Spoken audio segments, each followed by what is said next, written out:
2 3 4 1 2 3 4 5 6 1 2 3 4 5 1 2 3 4 5 6 1 2 3 4 5 6 1 2 3 1 2 3 4 5 6 1 2 3 4 5 6 1 2 3 1 2 3 4 5 6 7 8 9 1 2 3 4 5 6 7 8 9 1 2 3 7 8 9 10 1 2 3 4 5 6 7 8 9 10 7 8 9 10 1 2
1 2 3 4 5 1 2 3 4 5 1 2 3 4 5 1 2 3 4 5 1 2 3 4 5 1 2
3 4 1 2 3 4 1 2 3 4 5 6 1 2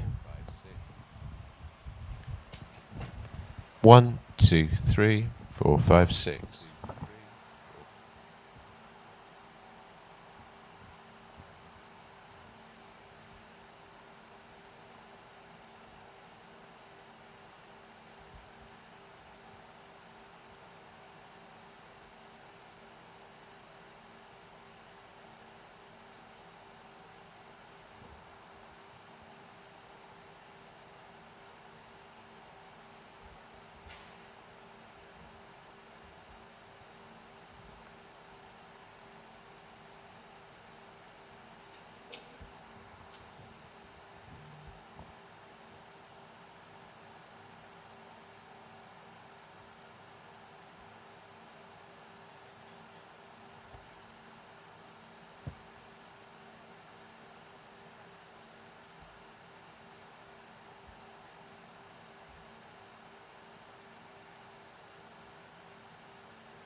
two, 1, 2, 3, 4, 5, 6. 2, 2, 1, 2, 3, 4, 5, 6.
It's just like a very cool way to prototype extremely quickly. If I go here in Figma, I just have this design here that I pulled together. I can just take the link, I can copy a link to selection, and then I can go into Codex and I can just paste the link. Use the Figma skill to implement the automation.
1, 2.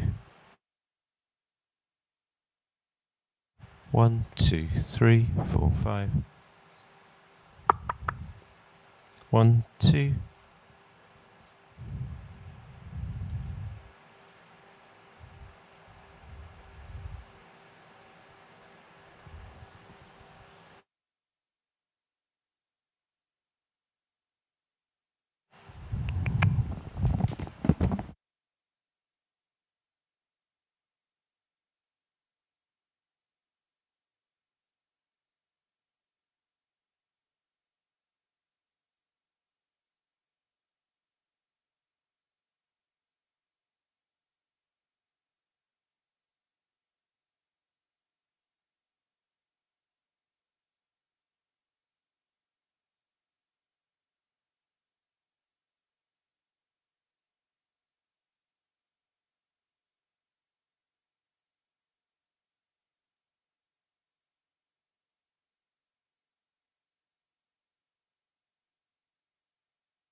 2 1 2 2 2 2 1 2 3.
Hi, how are you?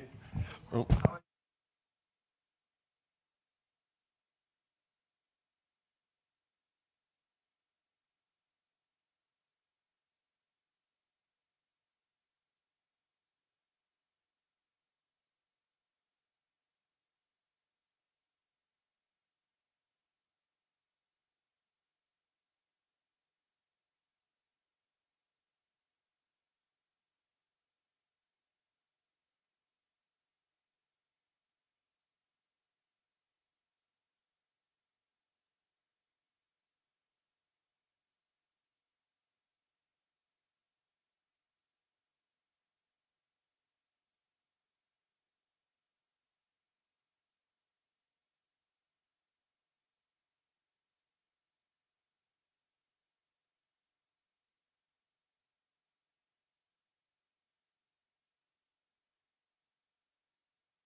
How are you? Good to see you.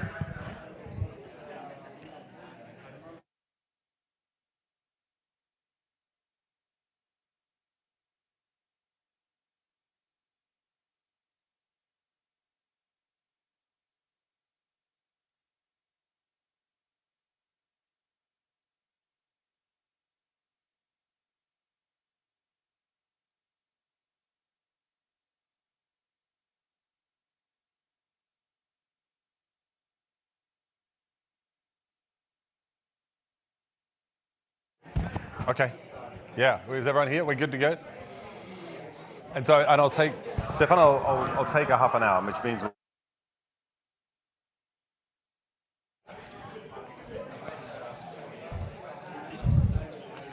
Right.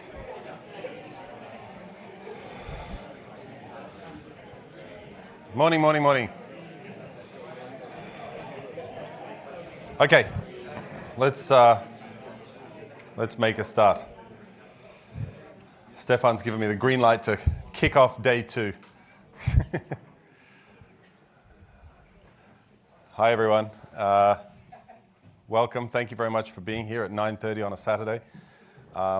My name's Simon, and I'm going to talk today about a quarter century of CSAE conferences from GMM to GPT. There's not much of GMM or GPT, but Gemini thought this was a nice title, so this is what I've gone with. But before I start, I want to thank the organizers, and I want to say just a little bit on a personal note about CSAE and my experience. It was very touching in between my 1-year-old daughter being difficult yesterday afternoon to hear Stefan talking about coming to Oxford in large part because of Oxford's expertise in development in the 80s. I mean, about 20 years later, I turned up for basically the same reason.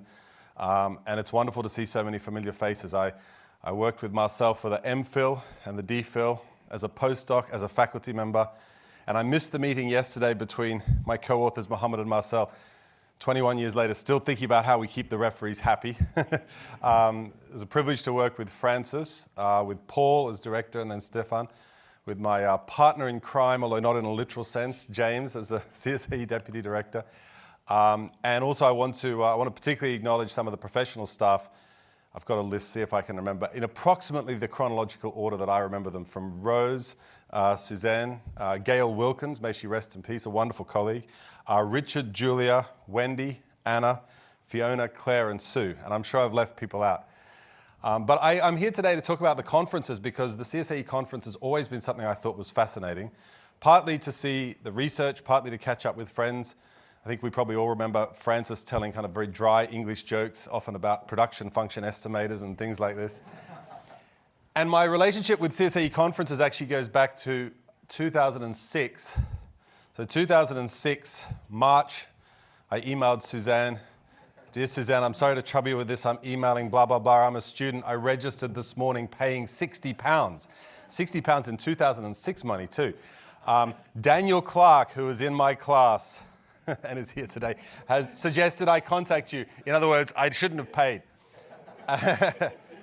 And a mere 16 minutes later, I got a reply from Rose. This was not the first or last time I would hear these words. Daniel is right. And then Rose basically fixed the problem and sorted it out. And 20 years later, which is to say a few months ago, I was at the CSAE conference chatting to Rose, and I said, you know, it's amazing we've got all these LLMs that do text analysis. Wouldn't it be amazing if we had the full text of all the papers from the CSAE conferences? And Rose said, yes, we have that. And I said, no, but I mean like the full text of that. And Rose said, yes, we have that, or at least we can get that. So 20 years later, I was still getting confused, and Rose was still setting me straight. And that's really what this presentation for half an hour is going to be about. It's about getting Gemini to read about 4,500 papers and to summarize what's happened over a quarter century of conferences. This is a CSAE conference. You might have thought that you would get through a whole conference without a methods slide, but you're wrong.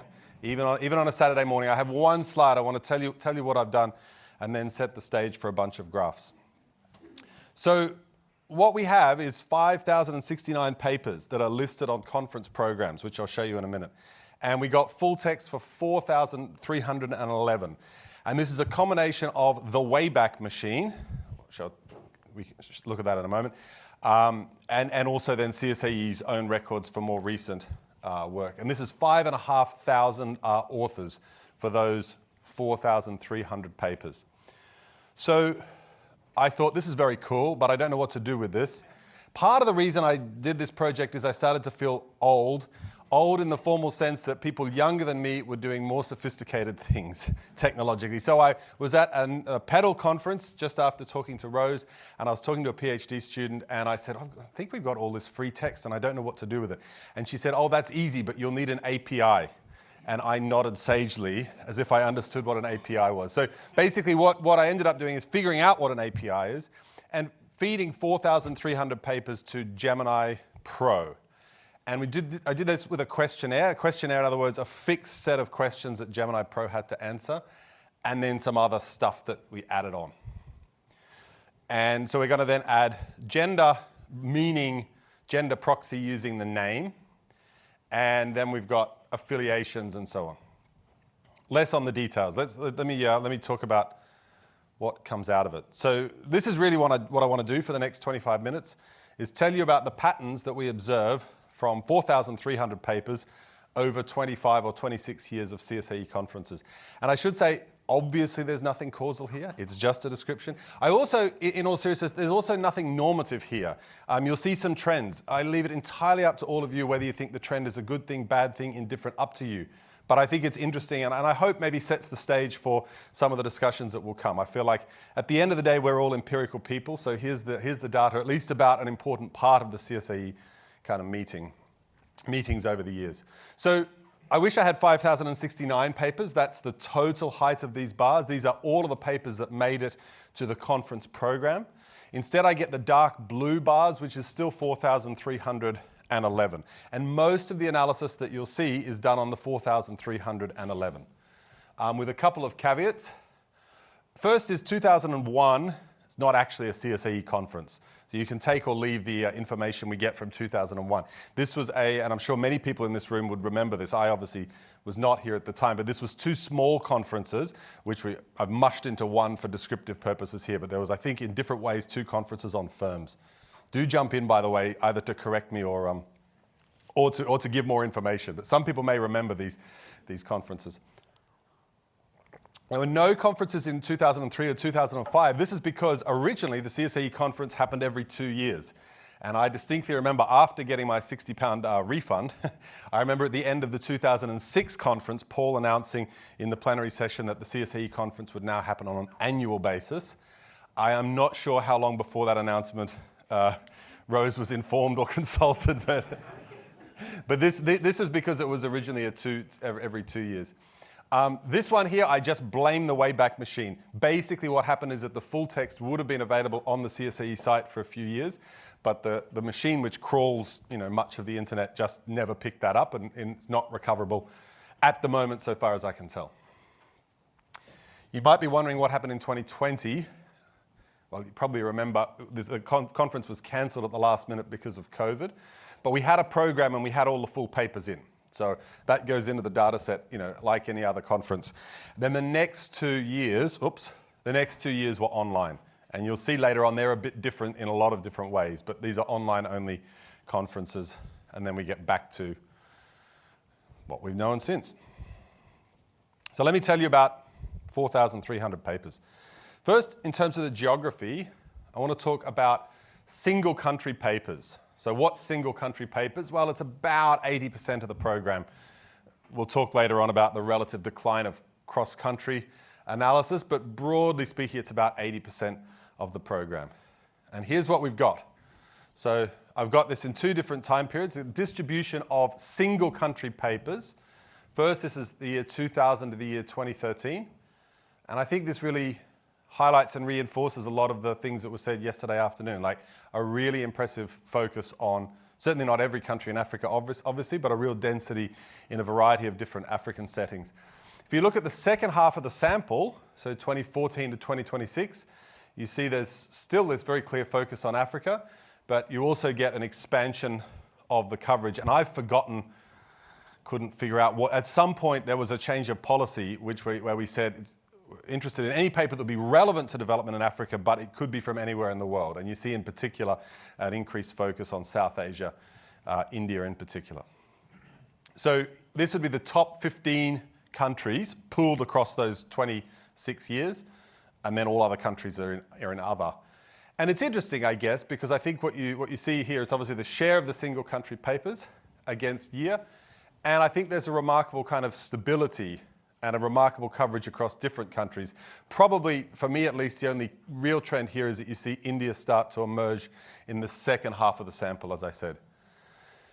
Most studied country, probably no prizes for guessing, having seen the graph, is Ethiopia. I think we have a total of 390 papers of the limited sample, of the 4,300, 390 distinct papers, single country papers about Ethiopia over that 25-year period.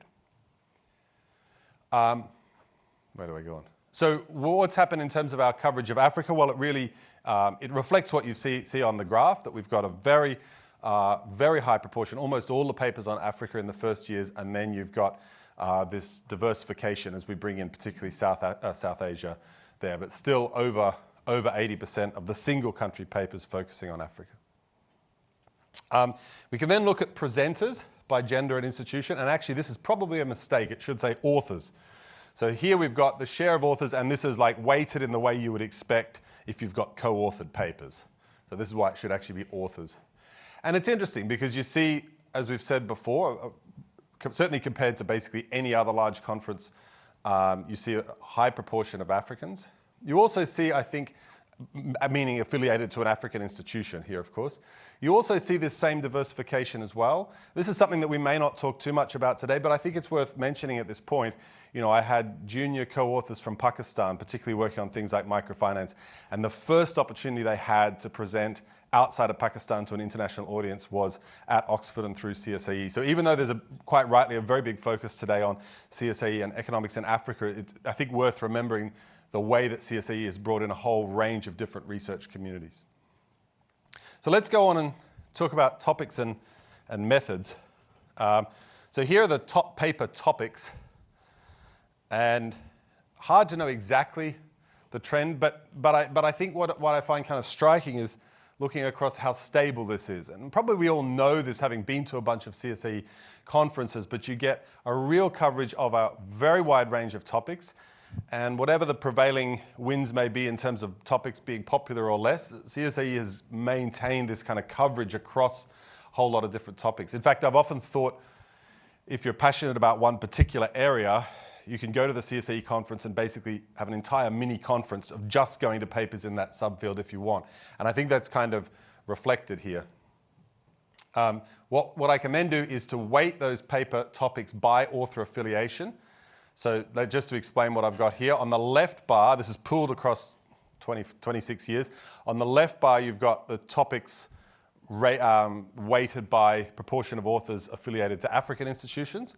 And then on the right bar, you've got the proportion affiliated to non-African institutions. And I've ranked these by the relative differences. So in other words, authors who are affiliated to African institutions are relatively much more likely to be talking about these topics here: monetary policy, growth, trade, firms, labor. Authors affiliated to non-African institutions relatively much more likely to be talking about political economy, microfinance, at least as a proportion, gender migration, and so on. So I had a vague notion. Didn't Justin Sandifer write a blog post about this recently? And I looked it up and it was 2013, which once again makes me, but Justin's headline, you probably remember this, James. Justin's headline was something like, African researchers care about jobs, non-African researchers care about institutions, which was like the clickbait sort of style of 2013.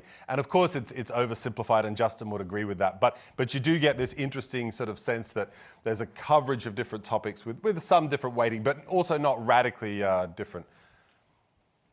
Let's talk about data sources.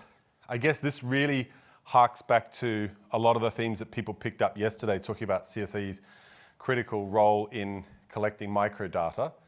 So here you've got data sources over time. And just to explain a couple of things, where it says firm or enterprise survey, that means something like the World Bank Enterprise Survey or REPET or whatever. There's a small number of cases where people have run their own survey. And there's some interesting trends. I guess you see over time the sort of emergence of lab or lab in field sort of data collection. The other thing I find really striking here is a really important role for custom surveys across this sample here. And later on, we'll talk about RCTs. In the later half, a lot of that is data that's being collected as part of a field experiment. But it's certainly not just about that, and it also predates that as well. So I know, coming from Australia, insofar as I did development economics as an undergrad in Australia, the idea of poverty was this big amorphous idea, and it was often something that was experienced at the level of a country. And suddenly I got to Oxford, and whether it was at the macro or micro level, there was a much more nuanced willingness to actually measure things. I guess sometimes this is called, or used to be called, knowing the poor by name.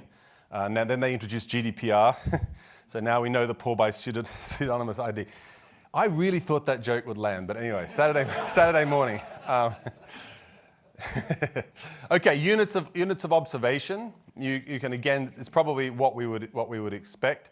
You do see a decline here in countries as a unit of observation, and that probably doesn't surprise any of us. But again, you see this sense of a very wide diversity in the number of different topics, but also a diversity that seems to continue across the sample. So a large chunk of papers about households for basically 25 years, and a large chunk about, children or firms or whatever.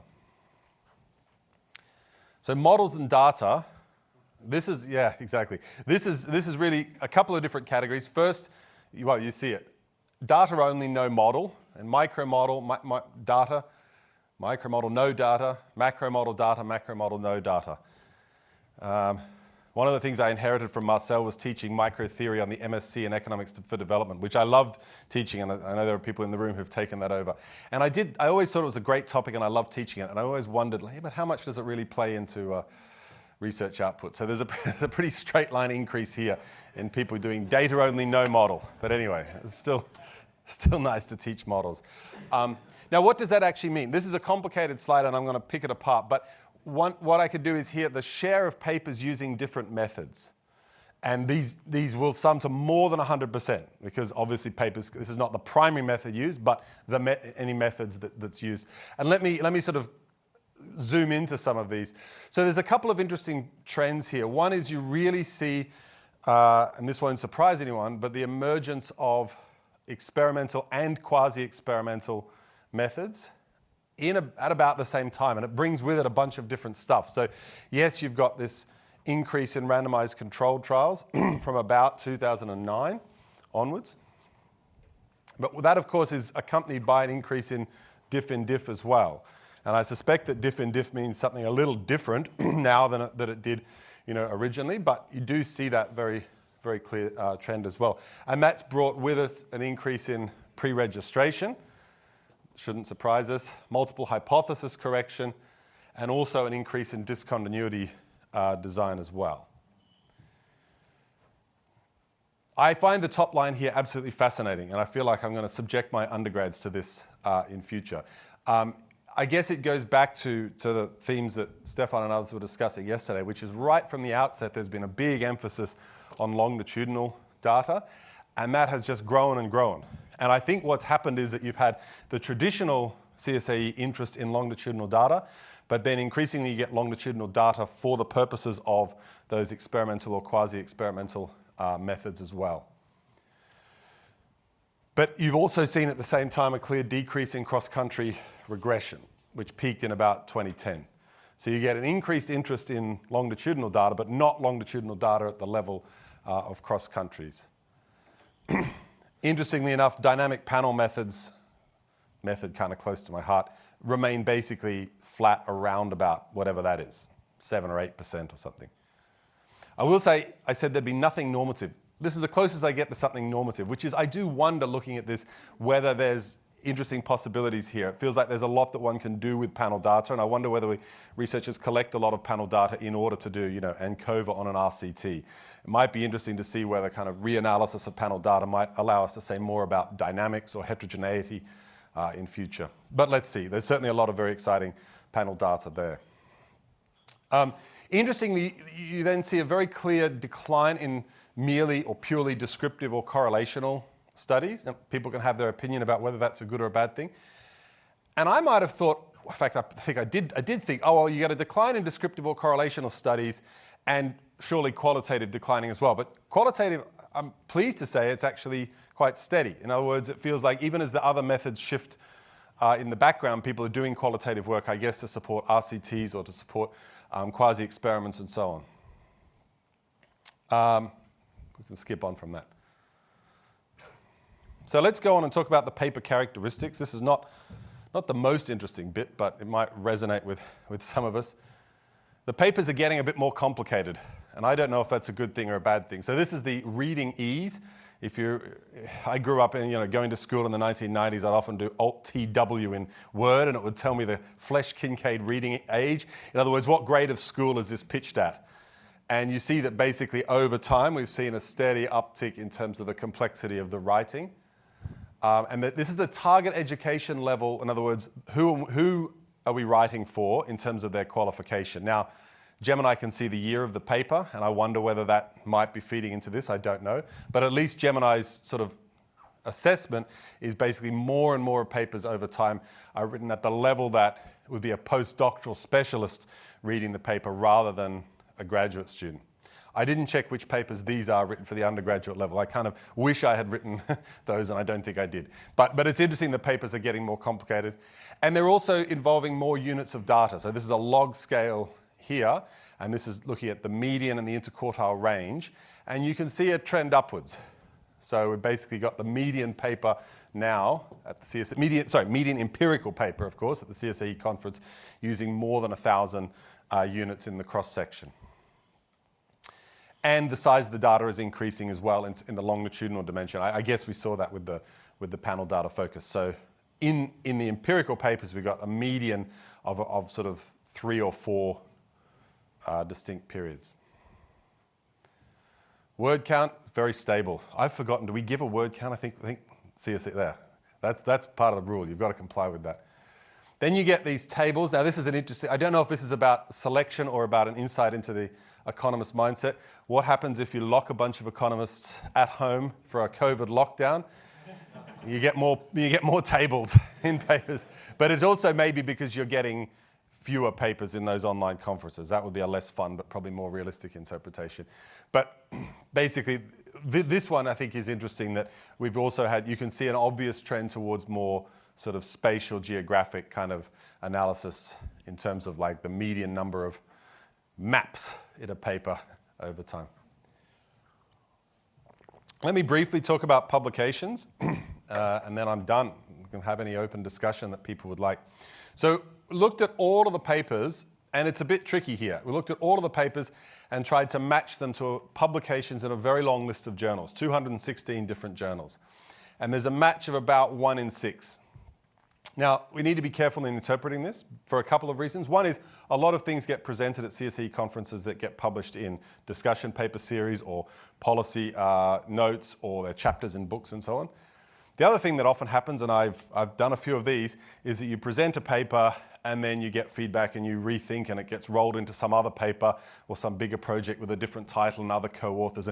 So this kind of matching is, it's not just about the semantic matching, it's also that the ideas that we present sometimes turn up in different ways. But in terms of what ends up in journals, this is it, about 1/6 overall.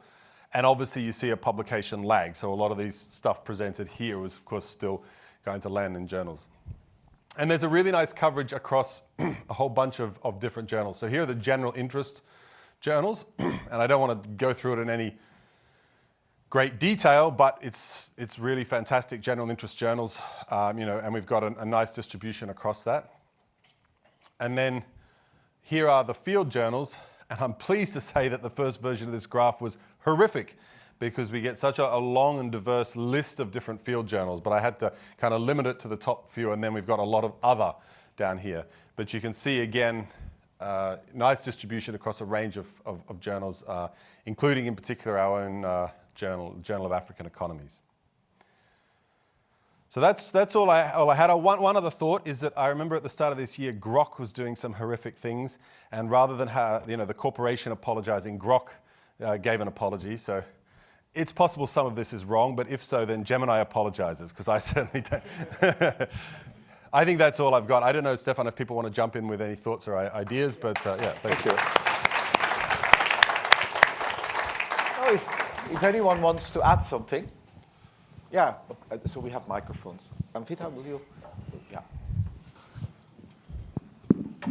Thank you, Simon. That was tremendous. Really, both just the historical overview, but I think the richness of the data you're presenting is really interesting, and it made me think of a couple of things. That to get a sense of the broader research community working on Africa, it'd be lovely to go back to, for example, the AERC.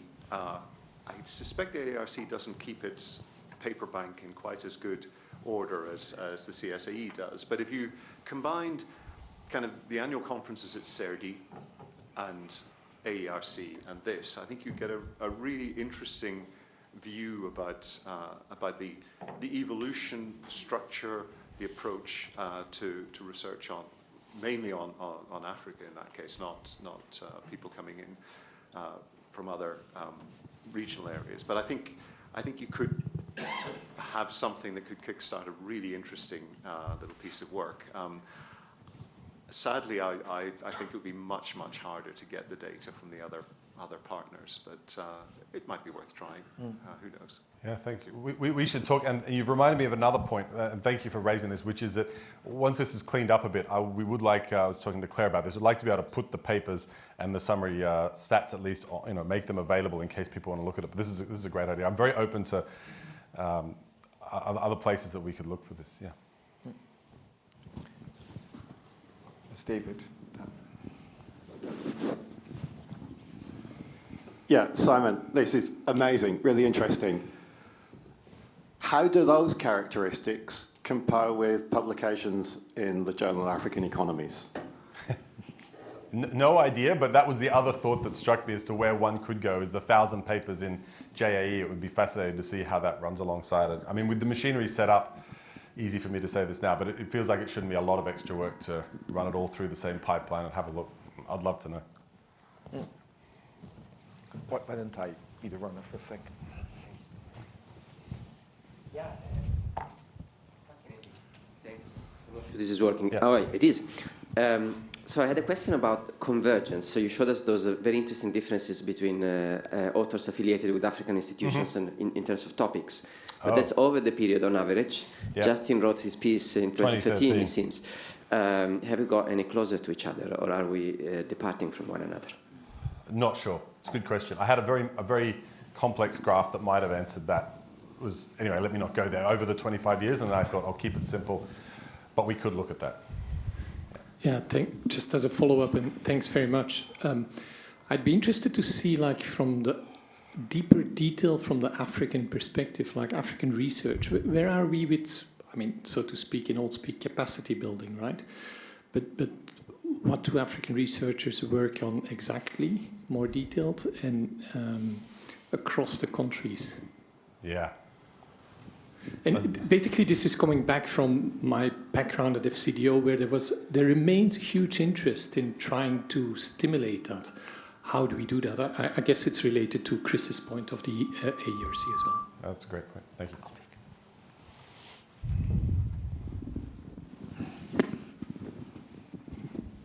Thanks, Simon. That was excellent. In the spirit of the conversation, the last bit, it would be interesting to would conduct the same analysis to the international conference on the Ethiopian economy that has been going on for 20 years now. And I would be happy to speak with you. Yeah, let's talk. I'd love to. Thank you. Thanks. Yeah. Simon, sorry to add another thing to your to-do list. Yep. Were you seeing anything in terms of amount of collaborations changing over time? I should look at that. Or I'm not certain sure. methods more amenable to collaboration? That'll be interesting to document. Great point. Do you want to reply to any of this? Or? Yeah, I'll add one more thing to your list. But also, I'm just texting Justin right now, and he's saying this is really cool. And also, what time did you wake him up? Is he? Anyway, I won't ask for you. He's in London, I think. Oh right, he should have possibly. Come. Anyway, yeah, okay. But he's somewhere. He's in South Africa anyway. He's moving between Beijing and South Africa at the moment. Oh, okay. He's loading the containers today in Beijing to come to South Africa. That didn't occur to me. I should have thought about that first. But he also says this is a reminder that blogging is way faster than writing a paper. The other question is, this makes me think a little bit about something that I think one of the speakers said yesterday, how hard it is to collaborate across borders. Can you do something about how many cross-border collaborations there are? It would be really interesting to see how many collaborations there are between people in African institutions and non-African institutions over time. Yeah, that's a great point. And that we can do because actually the only good proxy we have here for whether some, like the African researcher proxy, is the institution that they're affiliated to at the time that the paper is presented. So there's a lot of weaknesses, but one strength is you could certainly do that. I should probably end myself. Yeah.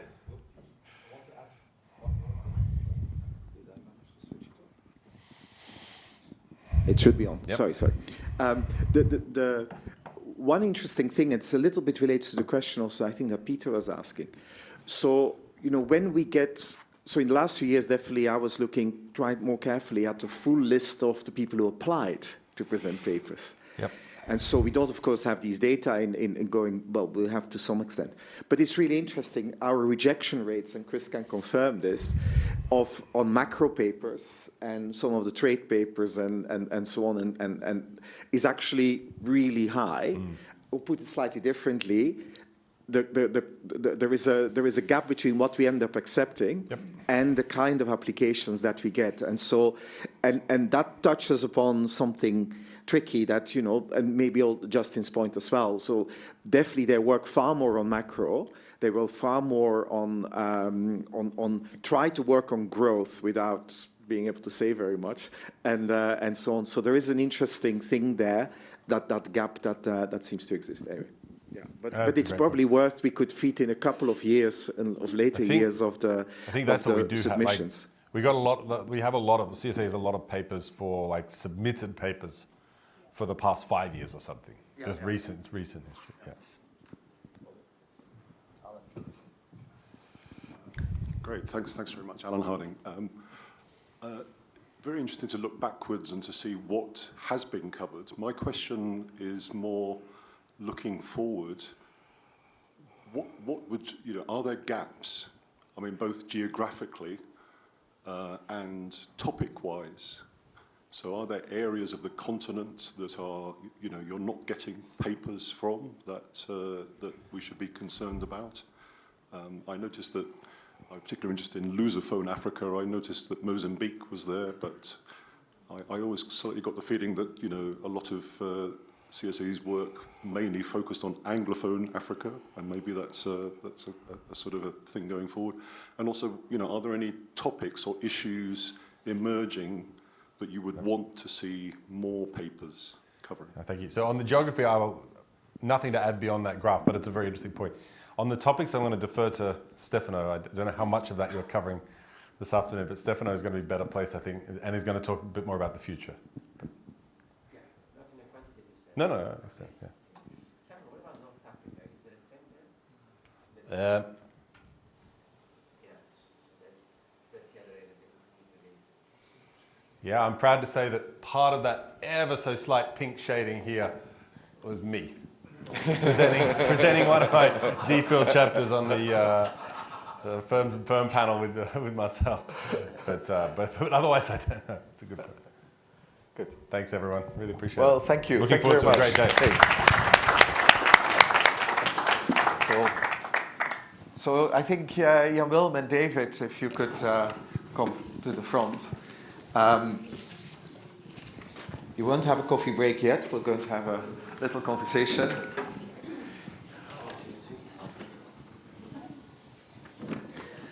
Yeah, wherever you feel like it. Yeah. Where's David?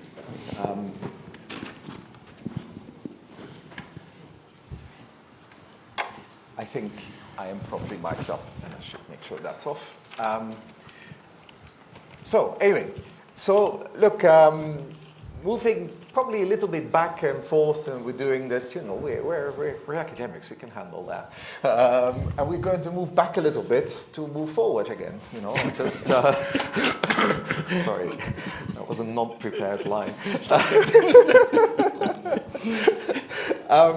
But we have here, you know, we heard yesterday Paul talking. I think he will turn up at some point as well today. But it would be nice to hear from other perspectives a little bit also on the history, but also of the longer periods, because, you know, we have so David Bevan and Jan Willem Gunning here that were co-founders. You saw them yesterday on the list of the original names that founded this. And over the years, you know, you both kept on being involved until, until not so long ago, over the 40 years horizon, I would put it like this. But it would just be nice to actually hear from you a little bit about some of these early days. And probably maybe if I can start with David, you know, just thinking back at your own history working on Africa. Tell us a little bit more how you stumbled into this whole thing and your part in thinking about, you know, moving the field in the early days forward. Yes, well, thank you. When I first became interested in Africa when I was still at school, when I was planning to become a physicist, not an economist, and when I got to university, the attention switched to economics, but the concentration on Africa remained. While I was at university, the Overseas Development Institute set up what were then called the Nuffield Fellowships, starting in '63. And that seemed a good idea as a way to get into working on African economics. It was very much the case then, and I think it still is a bit now, that there was always a problem getting into working in the field in African or indeed developing economics more generally, that you had to demonstrate you had experience before you were able to get a post. And you couldn't get a post if you didn't have experience. You couldn't get experience if you didn't have a post. So there was a lot of attraction in these fellowships, enabling you to move straight from usually a postgraduate degree, but sometimes not even that, into working in African economies. So I set up to do that. There were a number of stumbles and hiccups, but eventually I ended up in Nairobi in 1968 as an ODI fellow. And for reasons that I didn't understand then, or if I did, I've forgotten, there was an extraordinary pulse of up-and-coming illuminati of the economics profession in Nairobi at that stage. There were quite extended visits by Peter Diamond, Joe Stiglitz, Nick Stern, David Newberry, and a whole number of others.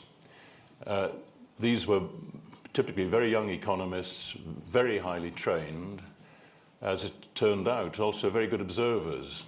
And this led to a batch of really important and interesting papers showing that none of these guys were developing economists in a conventional sense.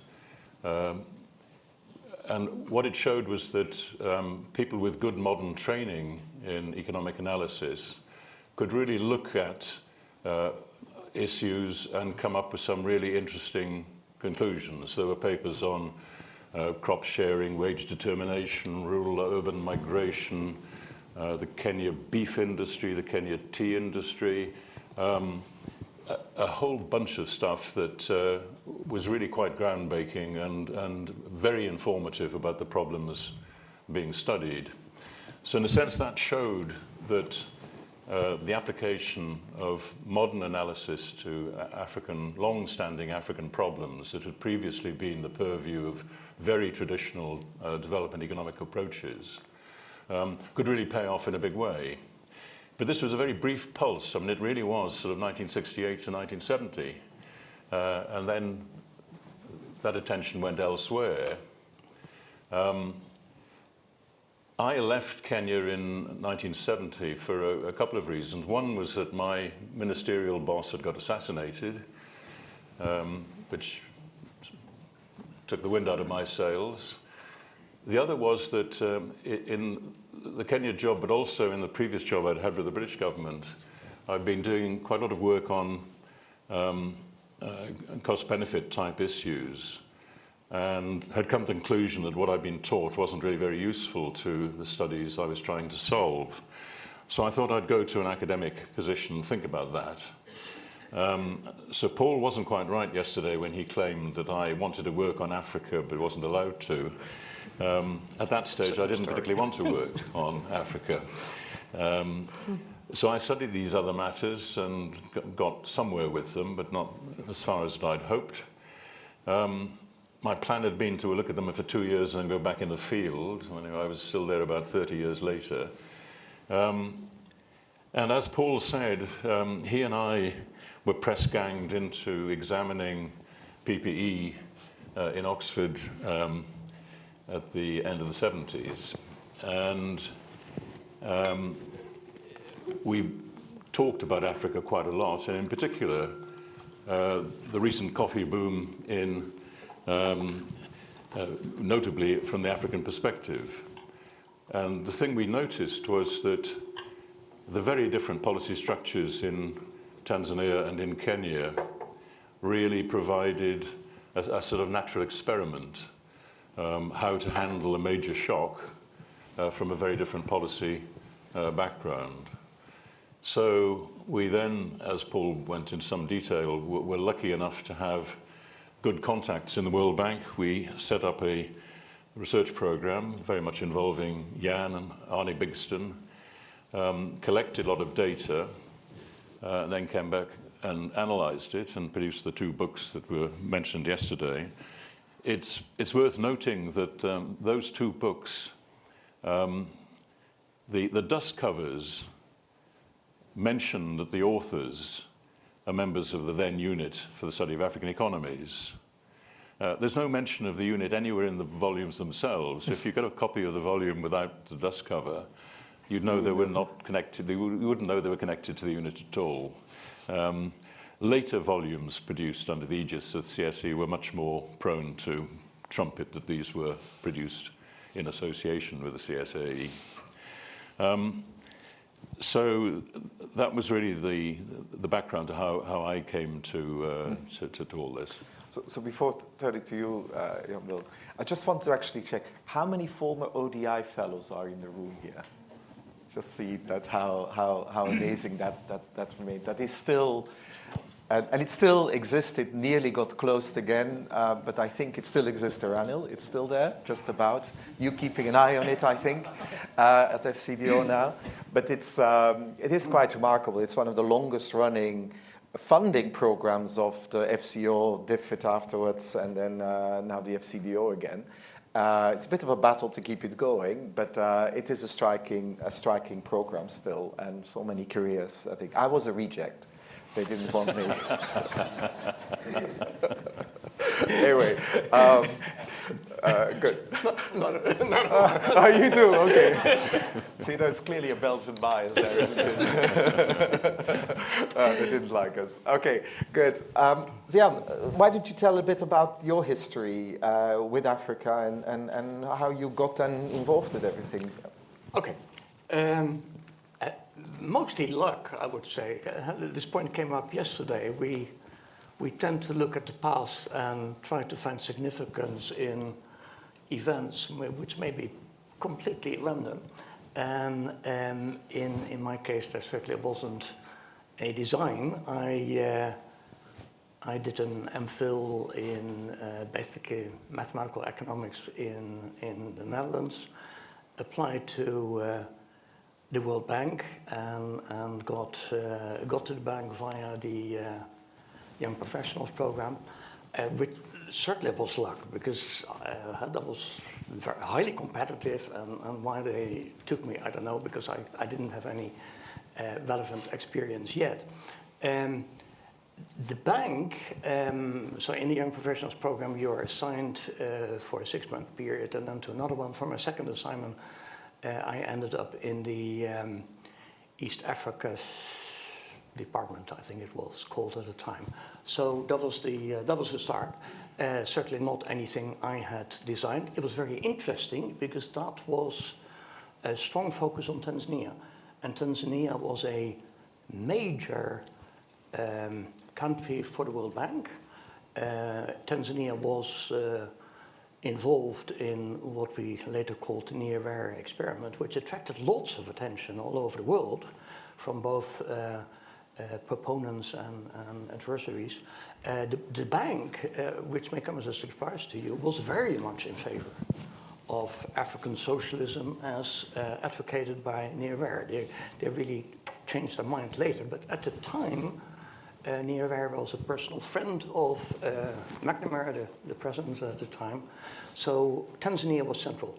I was sent there as a very, very young economist to look at the industrial policy, which was discussed yesterday and which was completely over the top. Central planning, Soviet style for a pretty small economy, which was complete import substitution, including a massive investment in iron and steel, which never happened, but certainly was so there were really interesting issues. I became fascinated thinking about policy making in an environment like that. I also discovered that there's a big difference between good intentions and outcomes, because a lot of what was happening in Tanzania was driven by very good intentions, and particularly in the field of inequality. And what happened was actually a disaster completely the other way, increasing inequality. So I was really interested in what was happening there. Then Paul became a consultant to the World Bank on what was then called the Basic Economic Report. The bank released massive, comprehensive studies of all economic issues in an encyclopedic way, which took more than a year, I think. And he and I then started working together on labor market income distribution. I was working on the modeling side, and we became friends in that period. He then suggested I still wanted to do a doctorate, that I would come to Oxford, and I ended up at Nuffield and did a DPhil on income distribution in Kenya and Tanzania.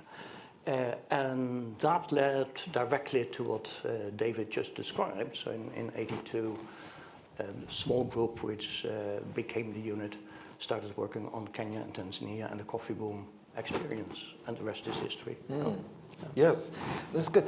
Look, it started on a period of definitely, you know, those in the room that were in this first decade or two linked to the unit in the center, that we saw this kind of the band, the Bevan Collier gunning production line going. BCG, yeah. Yeah, and there was this kind of a band. I don't want to make it a Lennon McCarthy Harrison or something there, but how did the band work?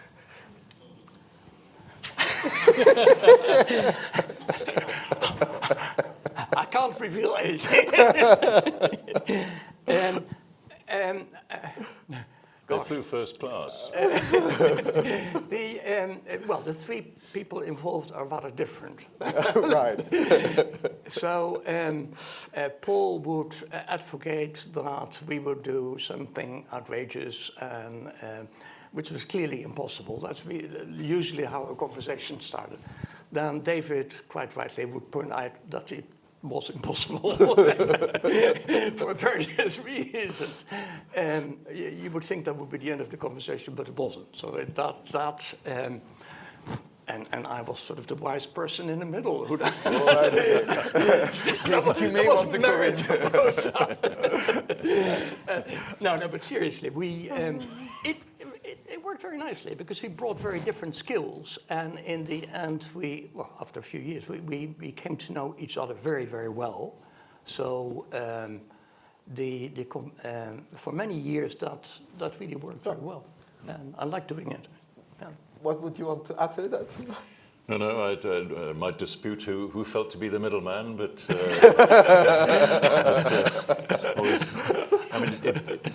it's clear that we were three quite. We had different skill sets, and they happened to fit together quite well. That can work, or it may not, and it did work pretty well for a long time. I think so. Yeah.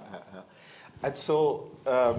You know, I know I sent you some prepared questions. I'm totally deviating from them, but that's hopefully Shall okay. I tell you what the questions? No, I will not. I mean, look, we heard yesterday then a little bit of these early years. You mentioned, of course, all the coffee boom work, the President government and controlled open economies, and then it actually spread into a whole series of also other geographies, other countries that you started to work on. So if we go, Actually, I'd just like to go back slightly before that, because when we'd got this very interesting program on the coffee boom, which was clearly going places. We felt we were getting somewhere.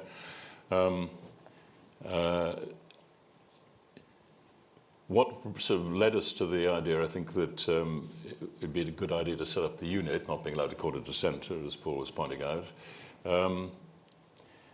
I think there were a number of things that were really germane to that. One was this stuff that had happened in the late 60s in Kenya, that this demonstration that there really was scope for good economic analysis in the African context. The other was that clearly African economies were performing badly. The third was that there was a very large institutional lack of capacity to study these things in Africa. But the fourth was that there were really quite substantial data sources that were not being tapped. That was a reflection of the incentive structure in statistics offices, where you got generously rewarded for being in the field, but not for being at home. So loads of data was collected, and virtually none of it was analysed. So there was this combination that there was a lack of work, and there was a lot of data out there, some of it of really quite high quality. So that was what made us think that even with quite a small budget, a small centre or unit could really have a lot of leverage. And in particular, that there would be a lot of scope for young economists to work on these data sources and other information that wasn't really being studied. So that, unlike in many other areas, PhD students coming to work in that context could work in a much larger canvas than was normally available to a PhD student. So that was really potentially quite an attractive feature. Just to add one thing, David is quite right. There were data there, sometimes very good, including survey data, which simply were not analyzed. They were published, and in particular, lots of data were collected by bureaus of statistics for price index series. A lot of it was colonial in setup and design. Even the tables were still from sort of, that's what the Brits had decided you needed, and that's the table which was still produced, being 20 years later. Now, I remember once talking to someone in the Bureau of Statistics who was collecting rural price data, and we started talking to him. He became ever so excited. Nobody ever talked to him, apparently, asking what he was doing, and we really wanted to know what he was doing. And what he was doing was very good, so he didn't just ask what prices in rural markets were, but people made purchases in these markets, so good enough. But then we noticed in all these handwritten tables that there were lots of dashes. And he started apologizing about the dashes, and I wanted to know what the dashes were. The dashes were very interesting. That is when they had failed to make a purchase. And he sort of thought this was a major problem in his record, but we decided that was really useful to study the rationing, which was then beginning to become a serious problem in Tanzania. It's probably one of the most dramatic cases of rationing ever observed. Anyway, there were some data there, but they were not being used. So yeah, sorry. No, it's good. And so, you know, the one thing that strikes me now, then of course initially was a lot of Kenya, Tanzania work, then doing it, but then it, you know, you're spreading your wings then to other places. What is it there really behind it? Is it, you know, the similar topics? I mean, how did that work in a sense? You know, were you largely responding to because someone asked to do it, or how did you pick these other places you started to be engaged in? Okay, the first instance is easy because that came straight out of the coffee boom. So we spent years working on these two countries, and that received a lot of attention, but the obvious counter was there are only two countries. Can we generalize in any way? And we then set up a, I think, 23-country study on the same topic, that is, how do countries respond to trade shocks? And that was another major, but that, so we then started working on many other countries, some non-African, and also setting up collaborations with lots of other people. So what started as a very small unit, just a few people, then started becoming a network as a result of that. Certainly that a large part of the where things went. Other things were, I think, quite a bit of what we were doing in the early days was relatively high profile for a number of reasons, not least because it was unusual. So, for example, we went into Ethiopia in '92, just after the fall of the Derg. So you had a new government coming in, economically very unsophisticated, very intelligent, very concerned to work out what best to do and how to do things differently, receiving copious quantities of advice from the IMF and others, and being suspicious of it. So, for example, at that time, the birr was pegged at about $2 to the dollar. The black market price was about 3.5 times that. The IMF was cautioning against too rapid movement in this regard because of its highly inflationary consequences. We were able to persuade the Ethiopian incoming government that that was completely false, that the black market price was already priced in, that you could regularize the market and there'd be virtually no inflationary impact. They believed us, and we were right. Yes. And the consequence was that it was decided, they asked us to lay on a master's program for the entire cabinet. We came back to the university here and said, you know, this is a really important opportunity, let's take it. And the university said, no, this would have to be arm's length. They obviously can't all come and do a residential course in Oxford, so no. So we had to pass this on to Warwick, in effect. But that's an example, I think, of where you had a situation where quite often you had quite radical change. You had new people coming in, knowing they didn't know the answers to everything, looking around for where they could find some advice, being quite suspicious of the major bank and fund institutions, and prepared to listen. So, in a sense, the CSE had remarkably high influence and exposure to important political and civil service figures in several countries because of that particular type of circumstance. So that also took a lot of energy and time and attention, but I think was a very worthwhile activity. Paul stressed the importance of getting policy experience to go alongside research experience, and that's one reason why I think the centre was able to do that, because the more is forced to do it. Mm-hmm. If I may, because this is really important, what David just said, I recall the conversation. So as you said, David, Ethiopians were really eager, but they were suspicious. That's fine. They still are. It's a different story. Well, the first point I want to make is, it is the first time I thought, well, if you want to have policy impact, that's a heavy responsibility. Because what we're going to say now is not a seminar, it's actually a set of people, civil servants, cabinet members, and they're going to make a massively important decision. We better be right. And I found it a little bit scary, but it's completely different from, if you make a stupid mistake in an academic paper, you feel pretty awful, but it's a very different experience. That's the first point.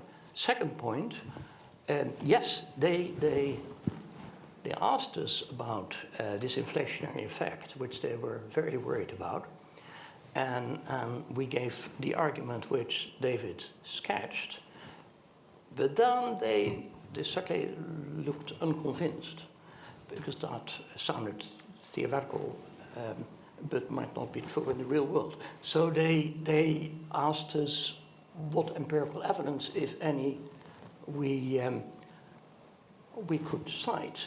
And then we referred, and that is what I remember, we referred to a very similar situation a few years earlier in Nigeria, where exactly that had happened, just what you said. Nigerians very worried about the inflationary effect, and like David explained, that was not the thing to worry about. But that completely changed the nature of the conversation in Addis, because this was a reference to, at the time, Ethiopians didn't know anything about the rest of Africa. So, but that really was the case. So bringing in evidence, not from the US or from the UK, but from Nigeria, made a big difference.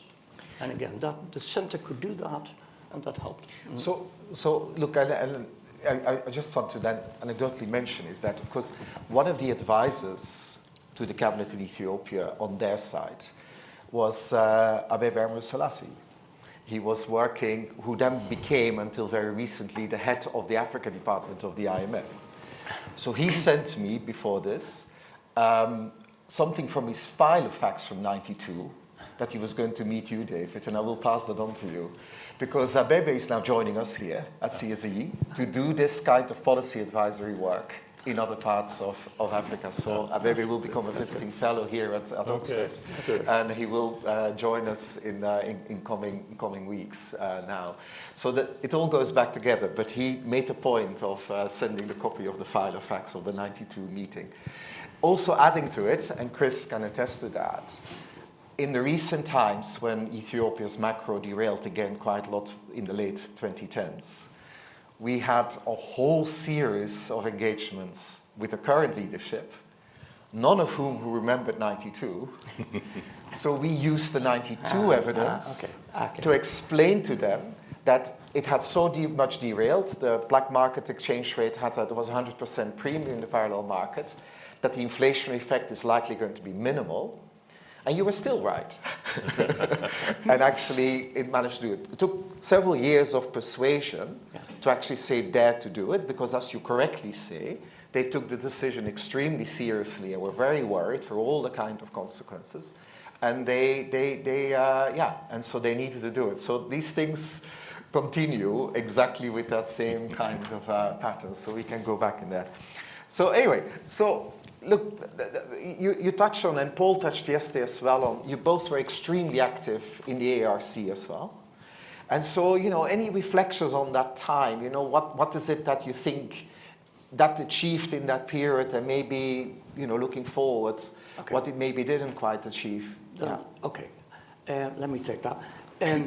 First of all, ARC, the first letter, it really was from the very beginning African, and that was a major difference, as it was set up as a donor initiative, and the first executive director was Jeff Fine. After that, all directors have been African, and it was based in Nairobi. It wasn't flying Africans to developed countries and then lecturing to them. The psychological effect of that was really enormous. So resource persons came in, but they were guests. It was really an African operation from the very beginning. Second point, particularly Ben Dudu, who has been mentioned yesterday, made clear standards are going to be very high.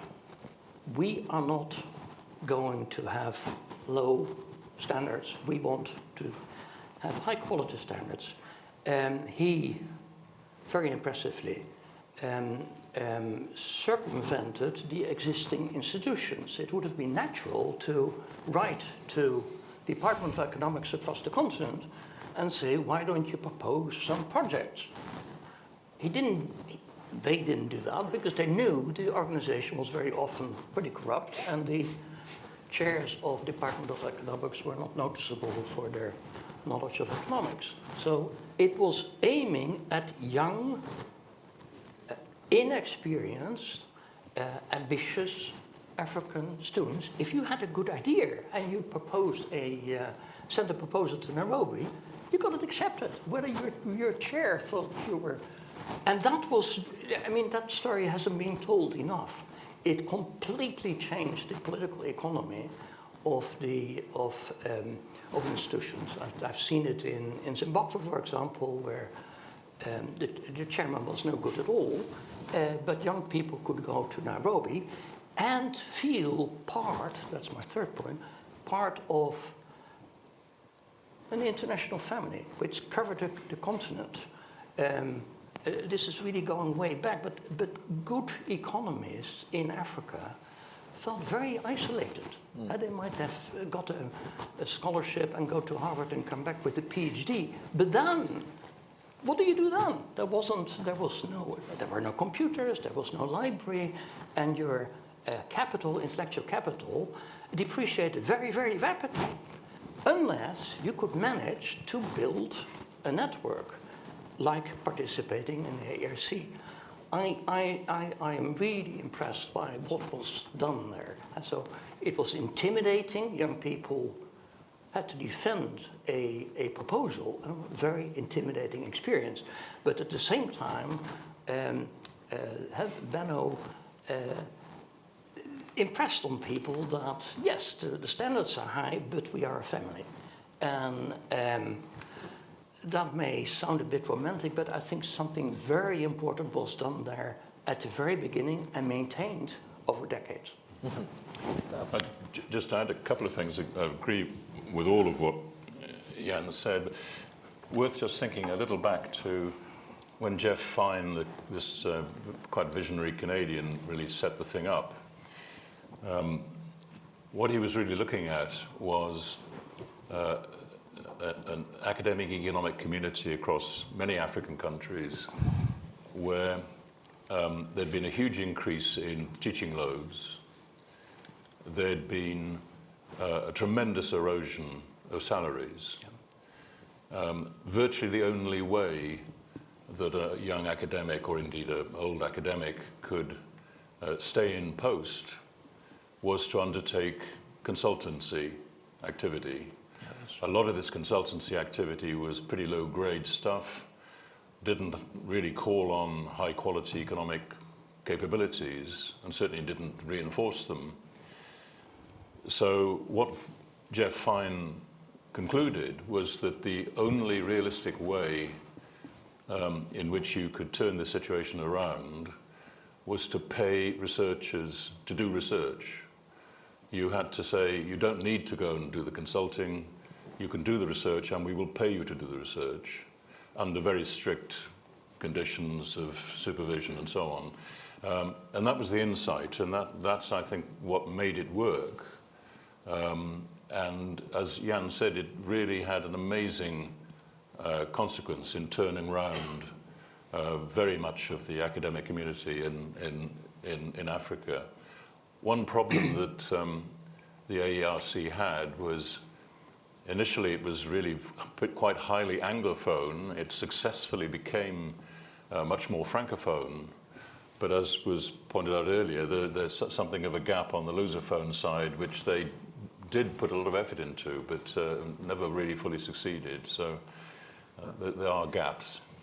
I will say on the Lusophone, of course, we have a close sister institution with Pedro in North Africa, and Pedro was here, of course, with us, and it's part of the family. So we feel like we have our satellite there that definitely keeps an eye on Lusophone Africa. And lots of these people come also to the conference here, and we see them as visitors and so on. So it may not happen here, because the Portuguese of most people here is not that good, but we're getting there. But I agree with you, there's these gaps, and ARC still have definitely more of that issue. I don't know whether you were involved. Before we leave the ARC, one more point.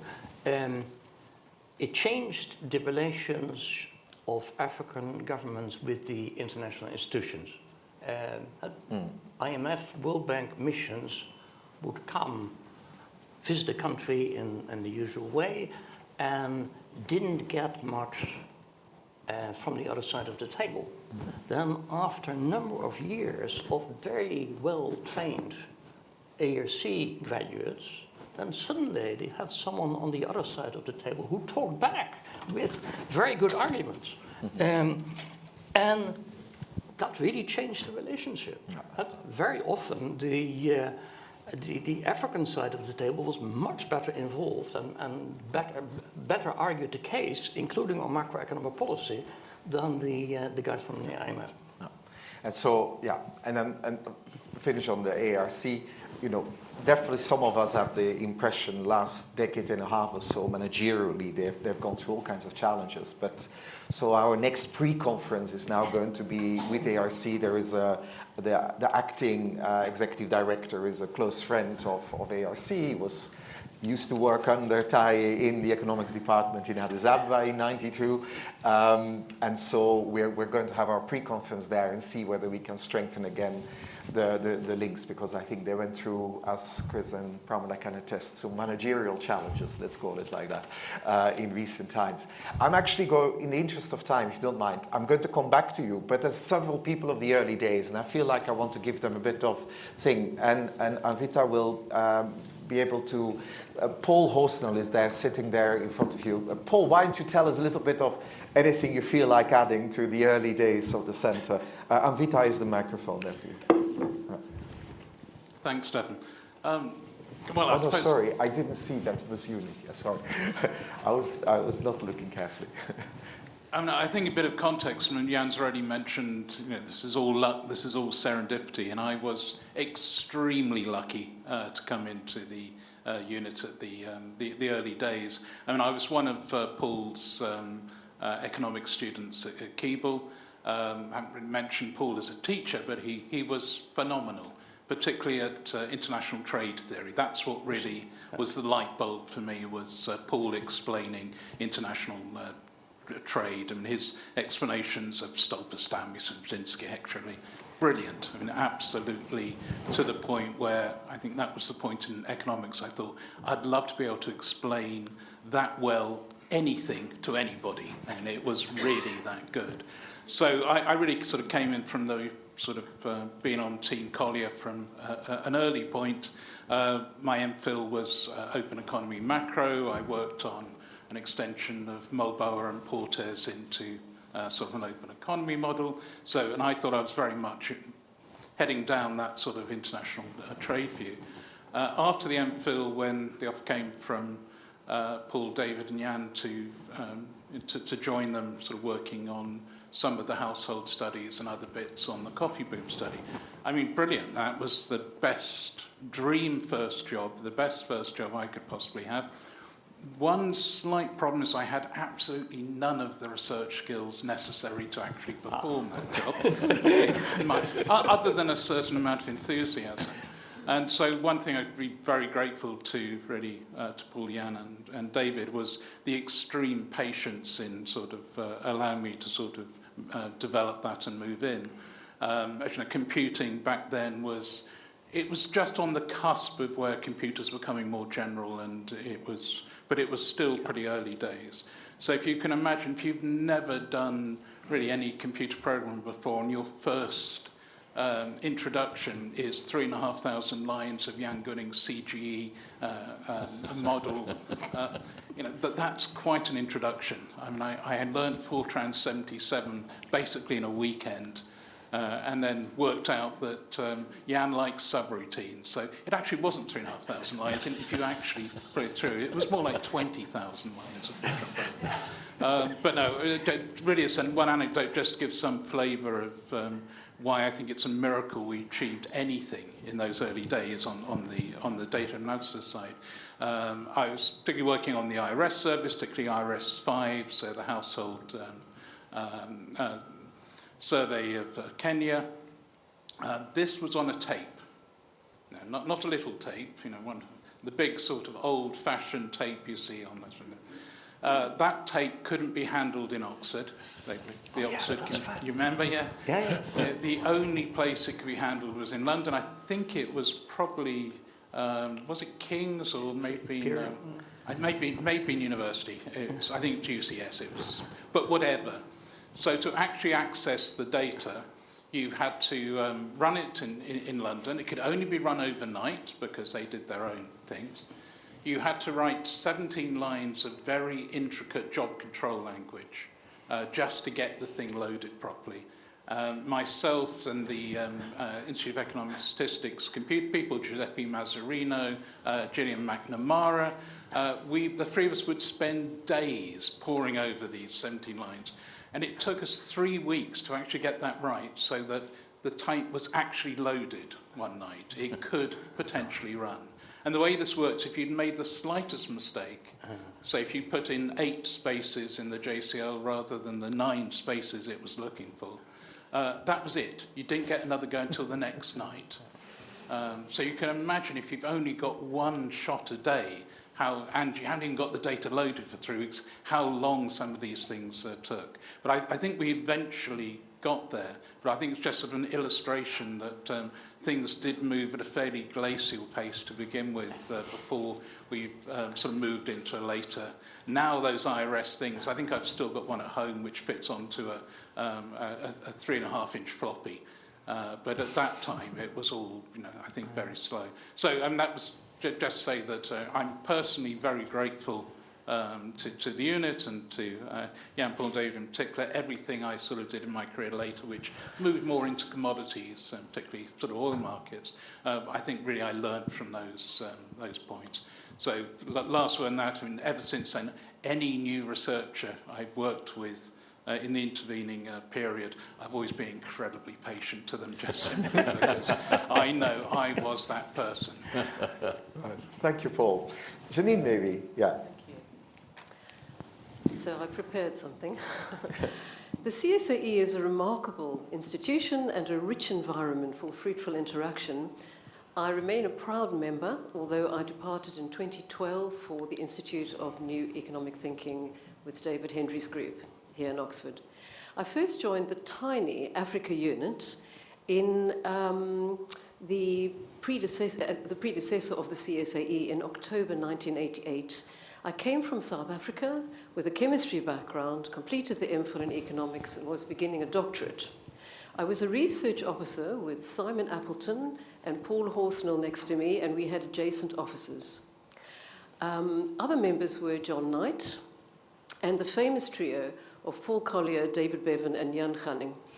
These three had a very harmonious relationship, writing papers together in front of their computers with much jollity and positivity.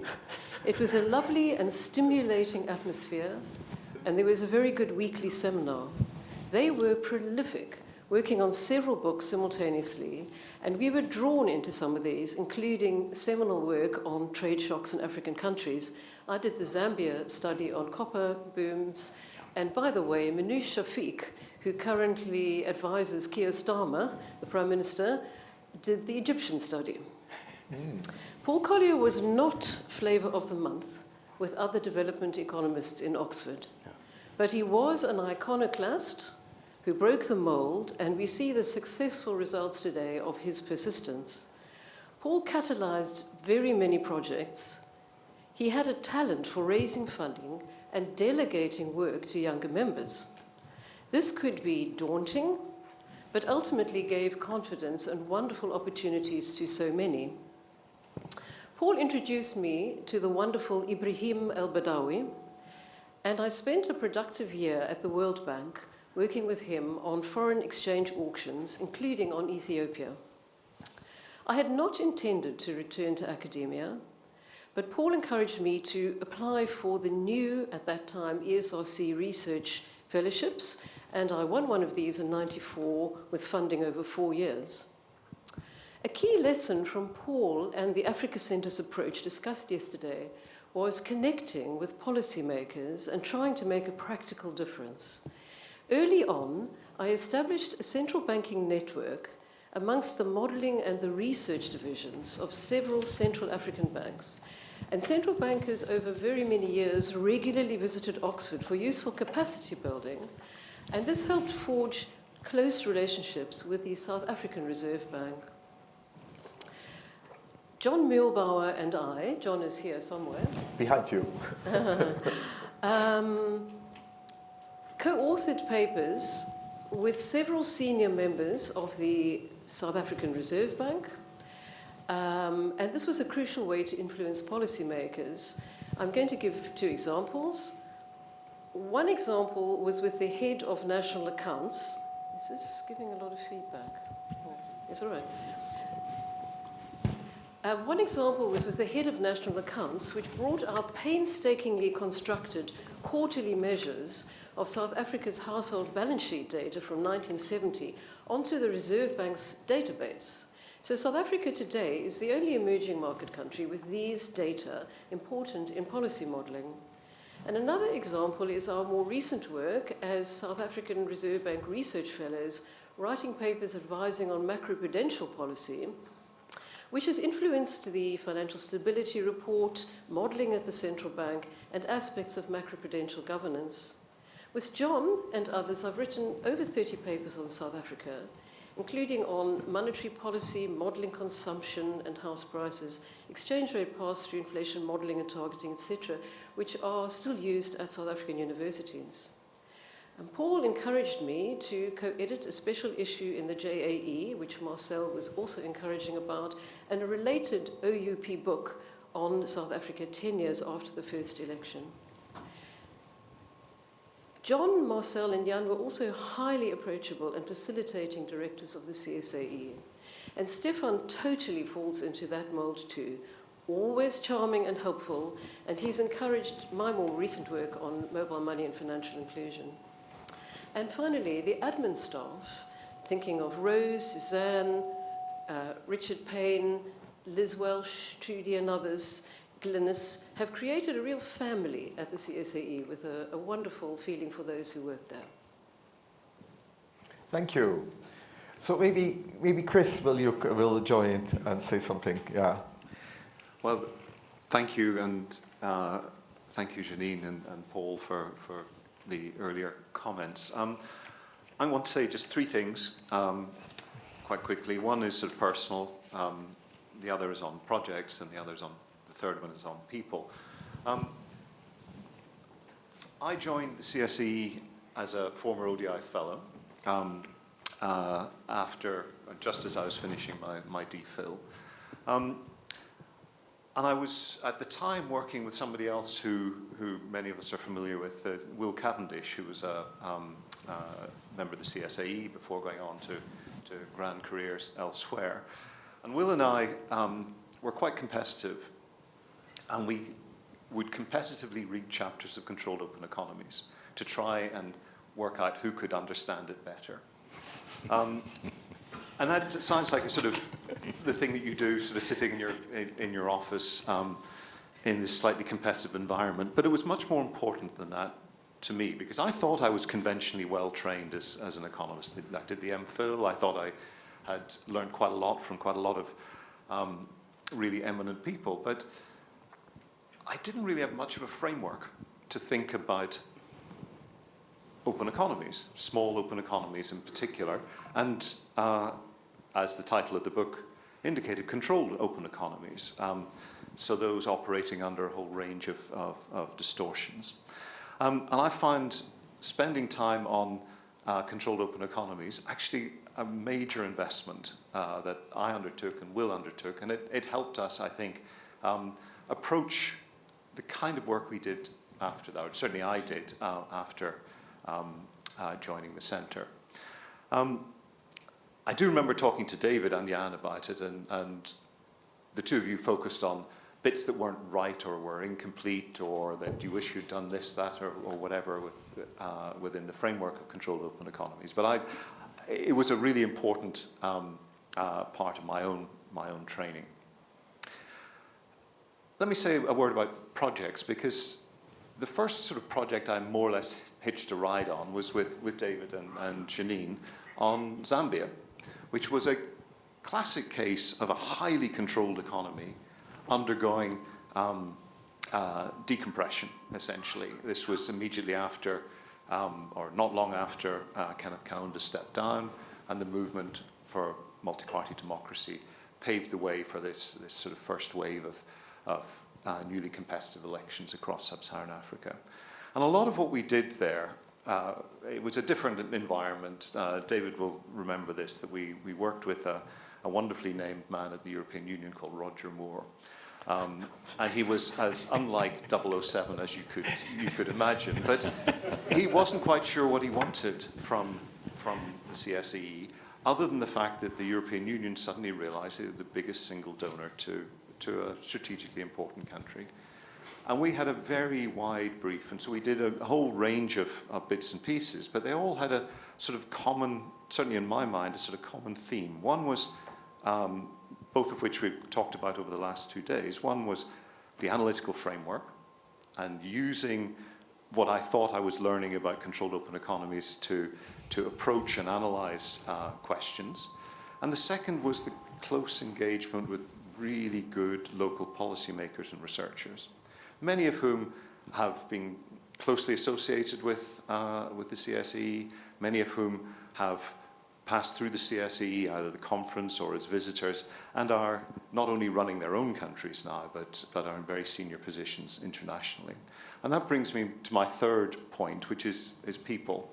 And I want to focus on this remarkable flow of young, able scholars that came through the CSEE, particularly and very often thanks to the support of the AERC in providing graduate bursaries and support.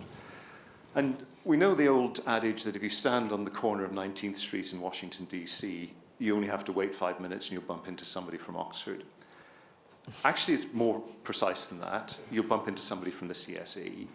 And before I came here this morning, I was just listing all those people that I could remember who'd been CSEE graduate students, doctoral students, junior researchers, who I bump into regularly in Washington at the IMF. People who've moved through the organizations, typically have been really influential senior economists, are now back in their own central banks. Most recently, just of September last year, one of our CSEE graduate students, Priscilla Mutura, was just appointed governor of the Central Bank of Mauritius.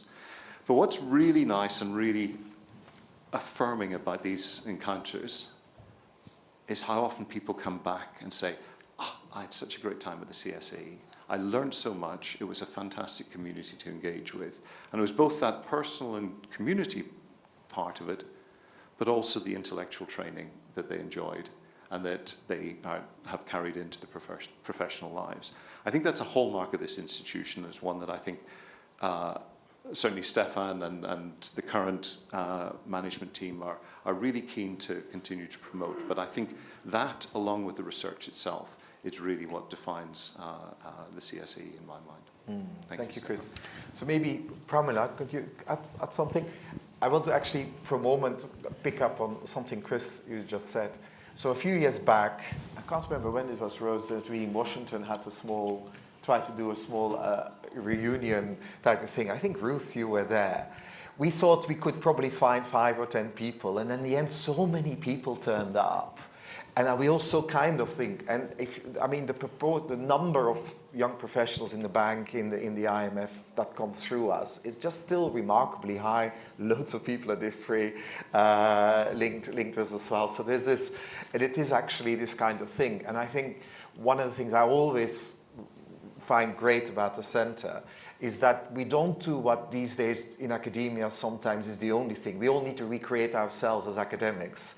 And I'm glad we don't do. You know, we create a lot of people who are not academics, but they're using research in one way or another. And then that's actually, I think, still a great thing. So Pramila, yeah. Well, thank you, Stefan. Listening to Chris, I was suffused anew, if you like, with the sense of embarrassment I felt when I first arrived at the CSAE in '92. I was appointed with Chris, Simon Appleton, and Stefan, all of whom had lived and worked in Africa, who were trained in Oxford, supervised by Paul, or Paul adjacent in one fashion or the other. Now, I had not so much as landed in Africa. I had not been trained in either economics or development, and I'd done a thesis on random parameters and self-selection models, which really had no connection with human beings at all. So it was... thing is, I was too young, too... ignorant, really, to realize that I should have been even more embarrassed than I was. And I think Paul felt this too, because pretty much very soon after I arrived, he seconded me to go off to Addis to teach economics. I think on the grounds that at least I'd get to go to Africa. This would be a thing. And I was fantastically excited about this. Stefan had been approached as well, so we went off together. And I should say it was the most stimulating, most exciting and romantic time ever. And I'm talking about Addis and the university here.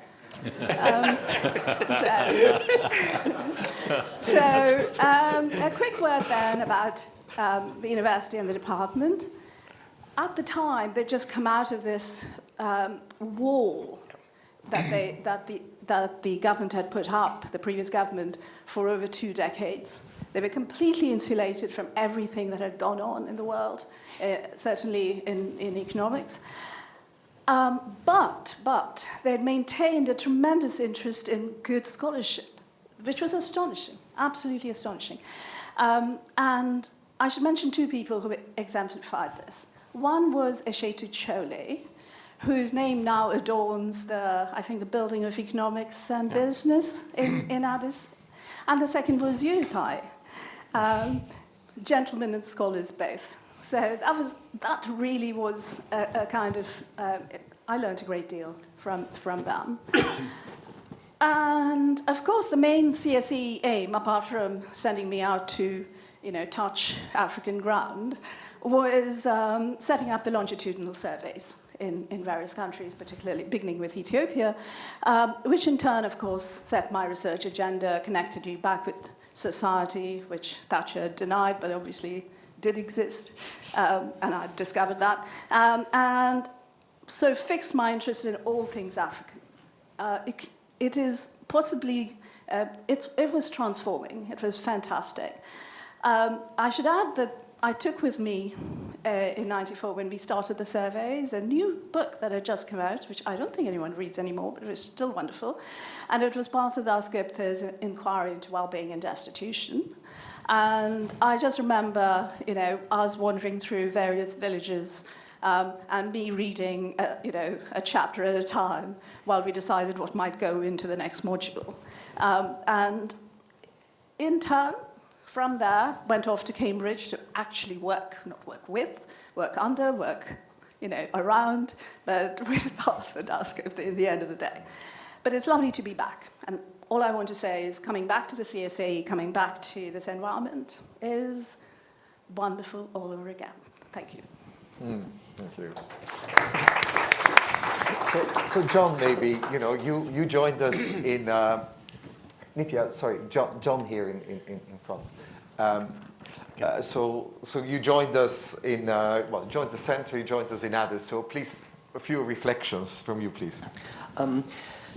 When I came to CSAE, I found a group of people who were supportive, who were people with quite considerable hinterland, and people whom I never doubted actually cared about the lives of the people we were studying. And that all may seem obvious, but it deserves to be said because it can't be taken for granted. I've always been rather better at starting things than finishing them. And I remember 4 lines of work during the very enjoyable 5 years I had at CSAE. One was the teaching, which actually I'd started in Makerere. And I remember teaching the Bevan Collier-Gunning paper to my class at Makerere, because at that time most of the macro textbooks tended to use models where there was just one kind of output. And that is incredibly restrictive about the kinds of story you can tell. And that paper really was enormously useful at opening students' minds to what I suppose Arthur Lewis had done in the dual model 20 years before, but not in a very operational way. Here there was a use of disaggregation that really changed the stories you could tell. It just became a much more interesting and relevant discipline. What I learned over time was that in teaching macro, the first thing you had to do in an Ethiopian context was ask students what they thought the main problems were, and then tell them actually inflation and unemployment are not the main issues in your country. And really get the questions changed right from the start. Although, of course, a lot of the theory is the same, but the particular questions are significantly different. So then at Addis, I worked under Tai with Stefan and Pramila, then with Nadia Mohammed, then with James Warner. The second line of work was data work in Uganda, working quite a bit with Simon Appleton, and particularly on my own working on child survival. I wrote a paper which was on child mortality, which got presented in Uganda, and the editors changed it to child morality. But in any case, so what I hoped I was demonstrating was the importance of parental beliefs about child survival. I also started a number of theoretical explorations, partly on land, partly on household models. And I got roped in, largely by Ruth Veronica, into advisory work, working on poverty reduction in Uganda. And I went on with that work for a period after leaving the centre, particularly in Rwanda as well as Uganda. Now, that was enormously interesting, rather high-profile work, which in the end I came to a kind of impasse about. And I thought it would be interesting to share the things that I found at impasse, which in a way I've been working on ever since. One was the critique of modernity, the sense that I think most people who work in developing countries feel that there might be something getting lost along with all the progress that's being made. This is a line of thought that goes back in this country to the English Romantic poets. It's a line that never quite left me. The second, which in a way conflicts, is that I'm lastingly grateful to have been taught by rather left-wing Americans at Magdalen, among them Keith Griffin, who was inspirational. And one thing that leaves you with is an awareness of the second fundamental theorem of welfare economics as a potentially destabilizing thing, a kind of radioactive core at the heart of neoclassical economics. And so the idea of what troubled me as a consultant was that one was accepting certain fundamental constraints about what could be changed and what couldn't, without ever quite articulating them. So there are things that are going unsaid about what you can change and what you can't change. And it's very hard to know whether you're being realistic or whether you're complying with something you shouldn't comply with. And the third thing, which relates to both the first two, is the relationship between technical expertise, which in a sense as a consultant you're being paid for, and intellectual participation. Anyway, all those three impasses are at the heart of work I've been doing ever since, very, very slowly, on accounts of the human good, on constraints on thought, including in particular the kind of crisis of authority we have and the relation between the intellectual and the technician. And most recently, I've started working on something on utopian economics. So there's still a thread from the work I was doing here. Thank you very much. Well, thank you, John. Okay, and maybe David, if you, and David, if you could, behind you, David, yeah. Hi, thanks, Stefan. So I arrived in Oxford in 1984. I went up to Keble to read PPE. I had no interest whatsoever in Africa, but there was this young guy called Paul Collier, who was the tutor at Keble, and two postdocs, Paul Horsnell and Tim Besley, and they were really good teachers, and they could all have had a career in Oxford being very, very good educators, but they chose a different path in the end. But I benefited from that teaching. I went off to Nuffield to do an MPhil, as you do. But that was the time that the unit was being set up. Paul caught me in my last term at Nuffield and said, why don't you come to do a DPhil at the unit? The backstory was that was about the time that Paul was getting to know Jean-Paul Lezon and thinking, well, maybe there should be some research on Francophone Africa. He had put a lot of money into trying to learn French in the late 1980s. He spent a lot of money on tutors. He got French cable TV. Complete waste of money. He never learned anything. But he said, David, you've got A-level French, don't you? I said, I don't really speak the language very well. He said, no, comparative advantage. You can do a DPhil on the CFA Franc zone, and then we'll have some research on Francophone Africa. So that's what happened. And I've not looked back since. I'm sure my career had been very different if I hadn't been at the unit that then became the centre. One thing that maybe younger people don't realise is it was really unusual for economics graduate students to be in a research group back then. Most of the other students who come out of Nuffield, they did DPhils all by themselves, and it could be very lonely. And it was really unusual to have the unit and then the centre as a home, working in the office next door to all these other people who were enthused by the same thing, and with David, and with Jan, and with Paul. And that community was really quite a path-breaking thing, and then influenced other parts of the economics community at Oxford, I think, to try and replicate the same thing in other areas, people like David Hendry, I think. So the influence within, at least within Oxford, the influence of CSEE goes beyond development economics, I think. Well, thank you, David. Look, we're going to want to close soon, but I'm going to want to give the last word to either of you, what you want to add as closing thing, and then we'll have coffee, whatever you feel like adding. Okay. So, since you've lost your list of questions, the... No, I have it here. Well, you're not going to answer all of them. The last question was, what would you advise a young scholar now? And I think that's a good question. So let me take that. I would strongly advise trying very early in your career to get serious exposure to policy making. So David started civil servant basically. You were in the kitchen, and while that is, I'm a bit worried about development that people very early in their career are excessively worried about getting a paper published before they are really able to formulate what is an important question.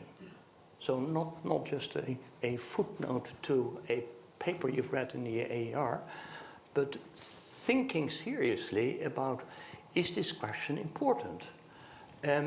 you cannot possibly do that if you haven't been in a situation of policymakers. So I had the luck of being in the World Bank and then being sent to Africa and participating in discussions and realizing being a civil servant or a cabinet member in Tanzania or Ethiopia is really rather different from what the economics textbook tell us. And that's a good experience. And I know that when you're very young, you want to dismiss this because it's going to take time. Yes, it is going to take time, and it's going to pay off. So please do it, because I'm concerned about the ability of researchers to identify a good question. Let me very quickly, in the interest of time, give examples.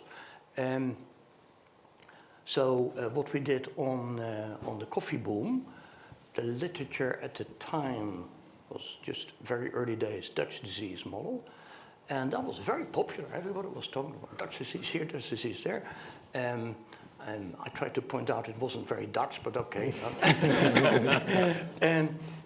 But the analytical point is that model is a one-period model, which rules out of court most important questions. So it's a very interesting, the open economy, it's a very interesting model, but the important questions you cannot solve in that model because they're dynamic. You need at least a two-period version, and we sort of try to do that. But the point I want to make is you really have to develop a sense that what are the critical assumptions in this model, and do I want to go along with them, or am I going to go another route because I don't believe in that? Second example, I later, like Stefan, got very interested in risk and effect of risk on savings. Similar case. So there's a classical paper, Angus Deaton, Econometrica, very good paper. With a completely silly assumption. I'm sorry, Angus is a good friend and I really like him. The silly assumption is that smallholder, the peasant household, is facing a perfect capital market. He doesn't, Angus is not stupid at all. He doesn't stress that at all. And it's a dramatic assumption. Most problems which smallholders face vanish if you can just borrow your way out of it, including growth. If there are opportunities for growth, you just borrow. And that is the model, revered model, lots of defils written on variations of the Deaton model. And it is, in that peculiar sense of the word, it's a silly model. You really have to drop that and think about the problem for an African household or firm is not precisely, but one of the key problems is that there's no perfect capital market, and that the assets you may use to survive themselves are exposed to risk. The obvious example in Africa is if you use cattle for consumption smoothing, well, the cow may die. That's pretty simple. So So to finish, what I want to stress is, yes, of course, you need to be trained technically very well. That's always going to be helpful in your career. But you also have to develop a sense for what is a sensible way of modeling reality, and that is more an art than mathematics. And it certainly helps if you've been in policy environments. So that's it. Thank you. David. Okay, well, quickly.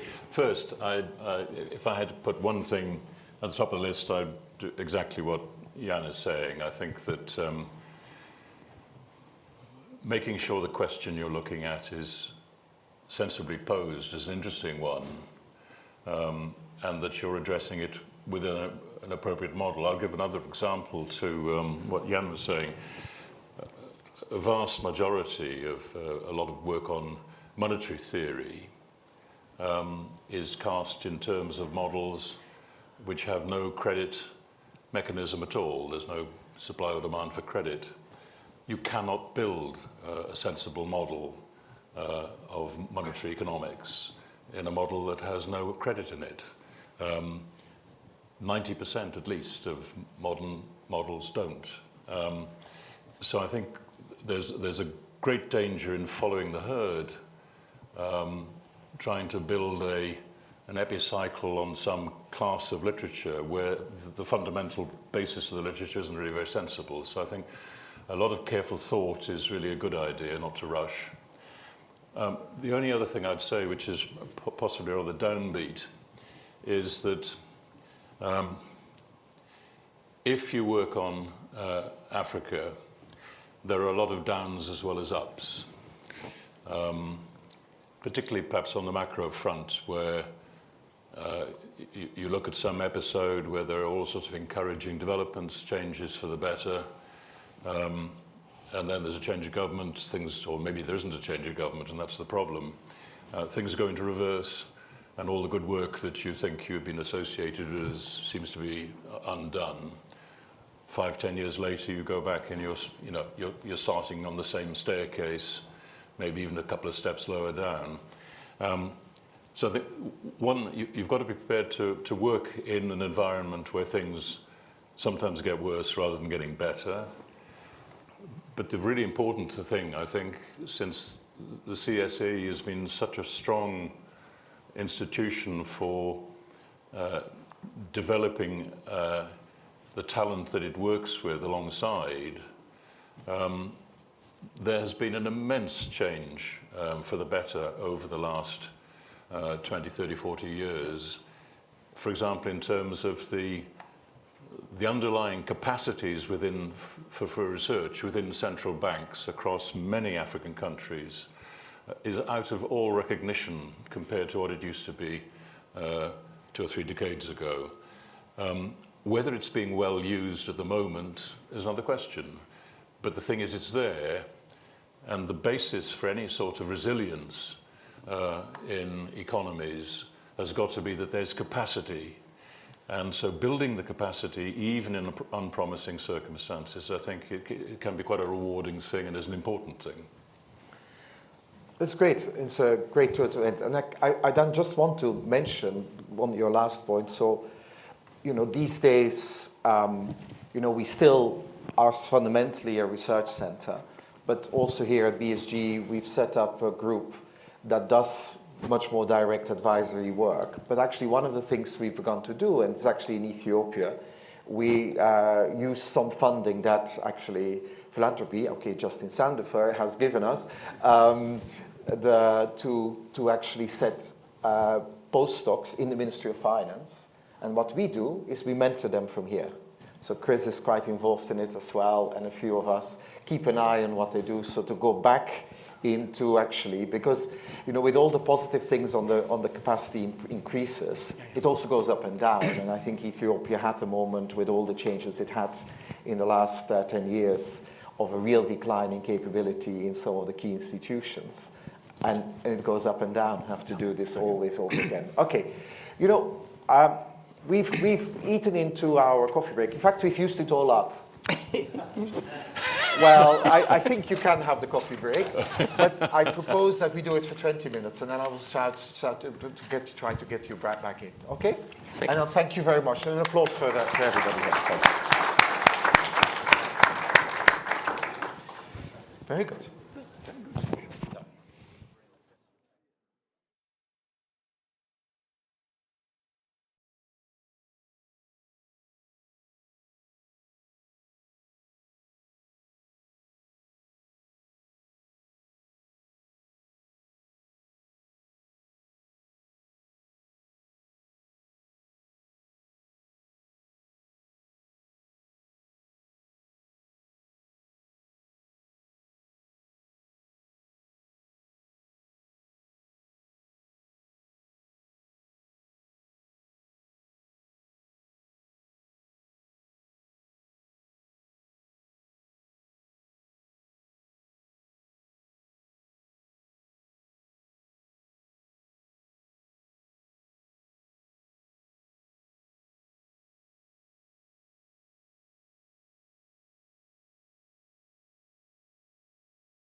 Fred, you'll give me for a second? Yeah.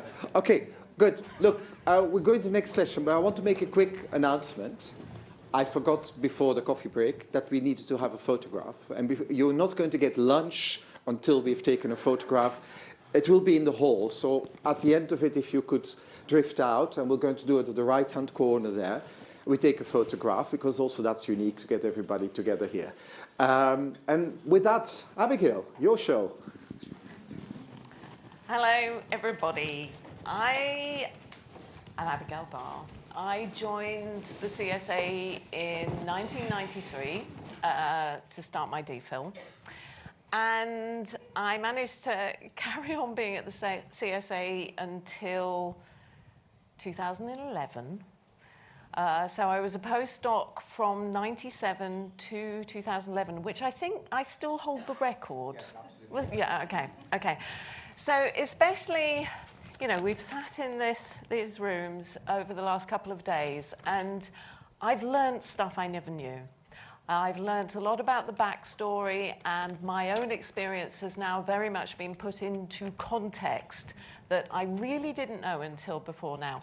So I feel confident to describe myself as an early latecomer to the CSAE, in the sense that so much work was done in the early years to create this environment that when I arrived in 1993 felt established.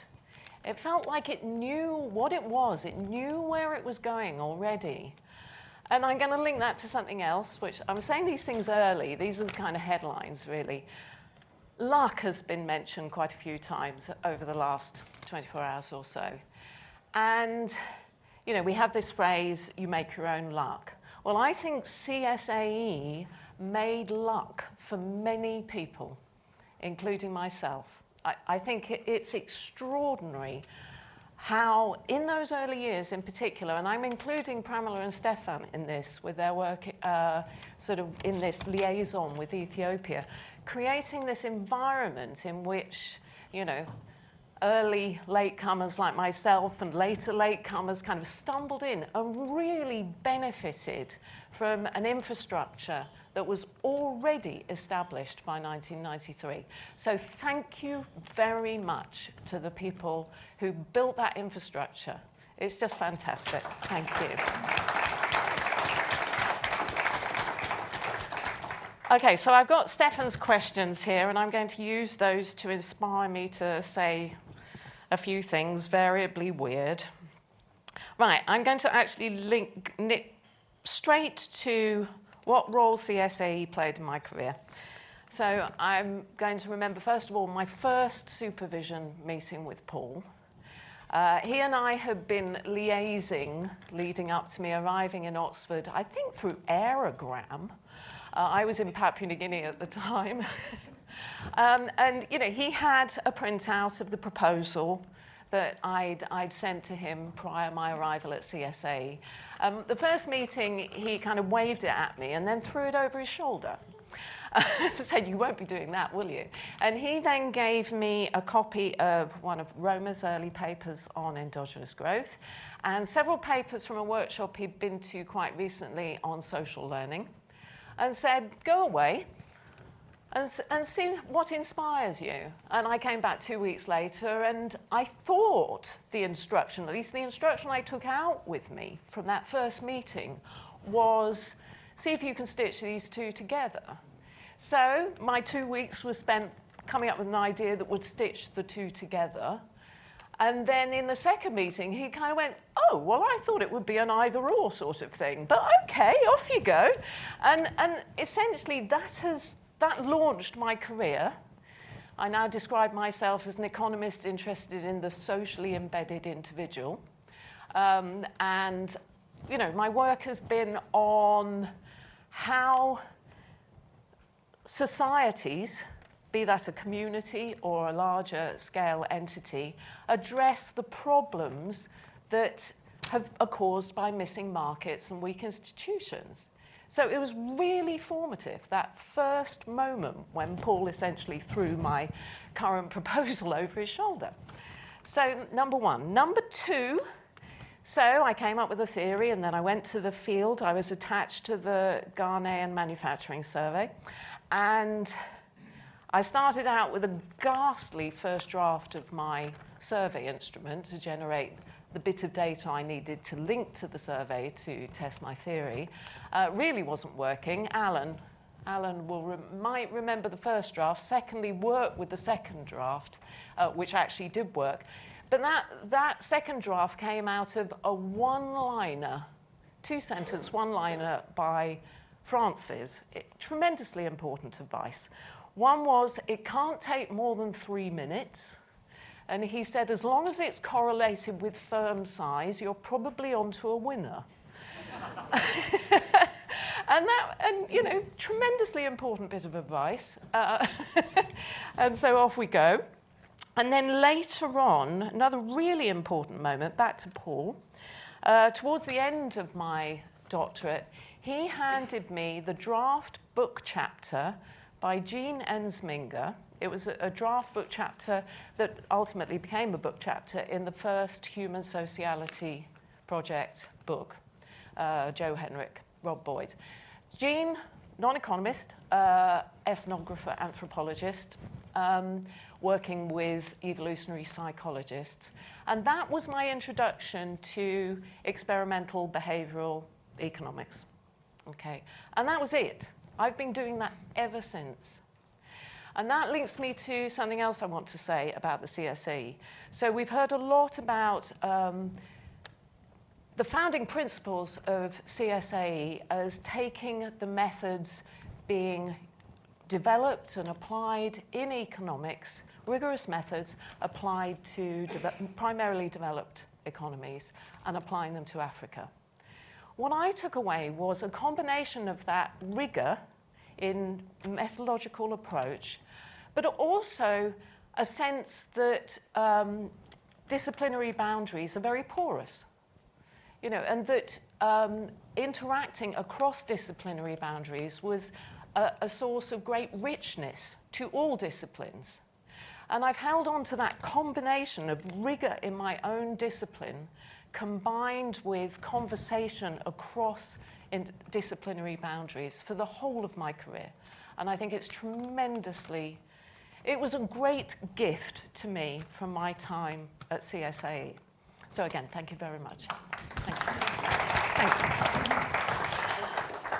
Right, I'll shut up now. Sit in front here, and why don't you join us with you?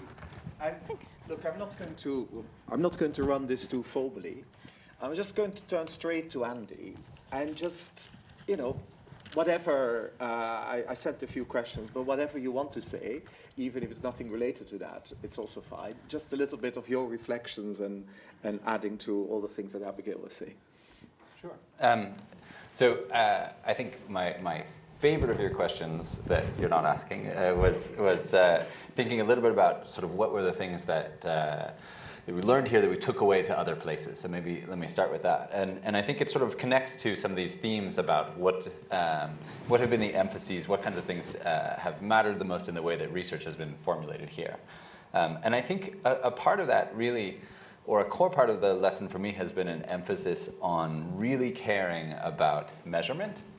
So my first engagement with the CSE was the opportunity to act as the curator for Marcella's cocoa farmers survey, and you know, with good preparation from her and a list of names and a few other scrappy resources to try to go out and figure out how to track this down and come back with a reasonable job was sort of my first challenge and the thing that hooked me in. Again, on the theme of chance, a thing that only happened for me because I happened to meet Francis at a conference in Manchester, the first conference that I ever attended, and he offered me this summer gig to fill a need, I guess. But really caring about that measurement was kind of a first order thing for me. I think that came in lots of directions, and part of that, a unique feature of the experience I had at the CSE was a kind of fabric of connections where you could learn from lots of different people. So Peter and I were talking yesterday about sort of, you know, figuring out how to work in survey CTO and all these awkward survey things where we had to figure it out ourselves and learn from one another. Abigail will not probably remember, but I actually still have and still use in class when I teach what I learned about behavioral economics, which all comes from her, these sewn bags that she had given us for an exercise we undertook in Uganda, sort of carefully fabricated things. So these are some important artifacts to me. But the care of hand knitting the things that you would use so that people could choose things at random, in a blinded way. These kinds of things were so important. Or Francis, I remember, when we went out to collect survey data for that manufacturing and labor force survey, thinking about how would we gauge what was good survey work or not, and the apocryphal version of that from him was that he would know that the enumerators were doing a good job if the R squared was really high on their Mansurian earnings function, which seems like a very direct way to go after what you want, I guess. So sort of having this community of emphasis on thinking about really caring for measurement from the ground up and paying a lot of attention to that. I think when we think about sort of what are the things that, how research has evolved and the increasing emphasis on experimental methods and all that, we often start from the intervention now. I think a lot of people start from the idea of an intervention and think of the policy maker as their first point of contact, that you go in, at best you talk to NGOs and policymakers and you decide, this is an intervention that might help. For me, I think the really valuable lesson was that those things are, of course, important, but figuring out good ways of listening to the people and places where the problems that you're trying to solve are first was really quite important. Pedro.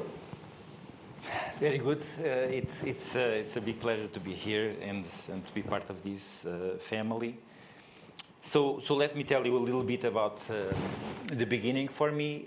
So I was coming from the US from my PhD in 2005.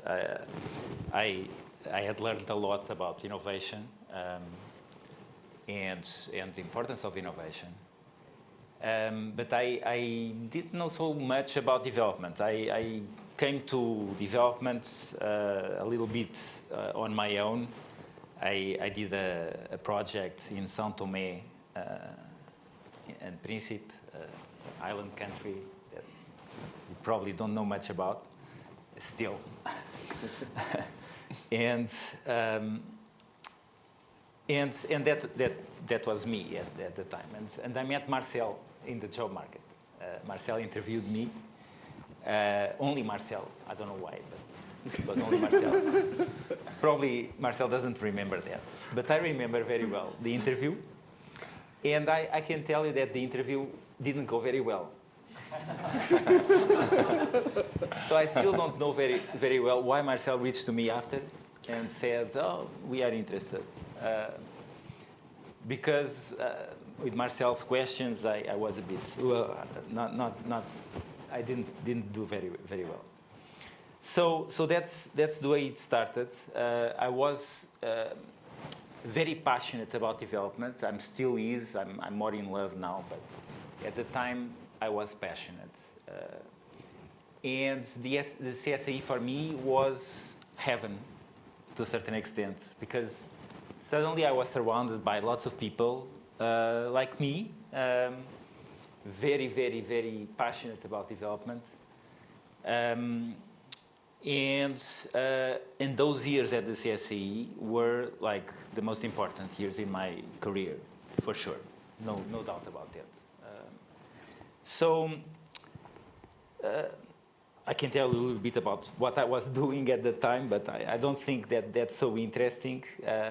I wanted to mention a few people because I was very fortunate in my years at the CSAE to be together with a few people that were super important for me, starting, of course, with Marcel, but also, of course, and very much Paul. Paul was super important, crucial. They pushed me a lot, both of them, so I thank them for that. But also other people. Stefan was doing great work with Ethiopia, with household surveys, and so it was inspiring. Abigail was extremely innovative. Abigail is a source of innovation, I'd say. And was was really like very important also for me at the time. But also Francis and the work with firm surveys. It was great to share an office for several years with Alex there, with whom I learned a lot about anthropometric measures. And of course, many other people. Andrew taught me because I was used to paper surveys, so I learned how to code the machine for a survey from Andrew. He was a PhD student at the time. Also Justin, Danila, other PhD students at the time. Peter also working a lot with behavioral economics.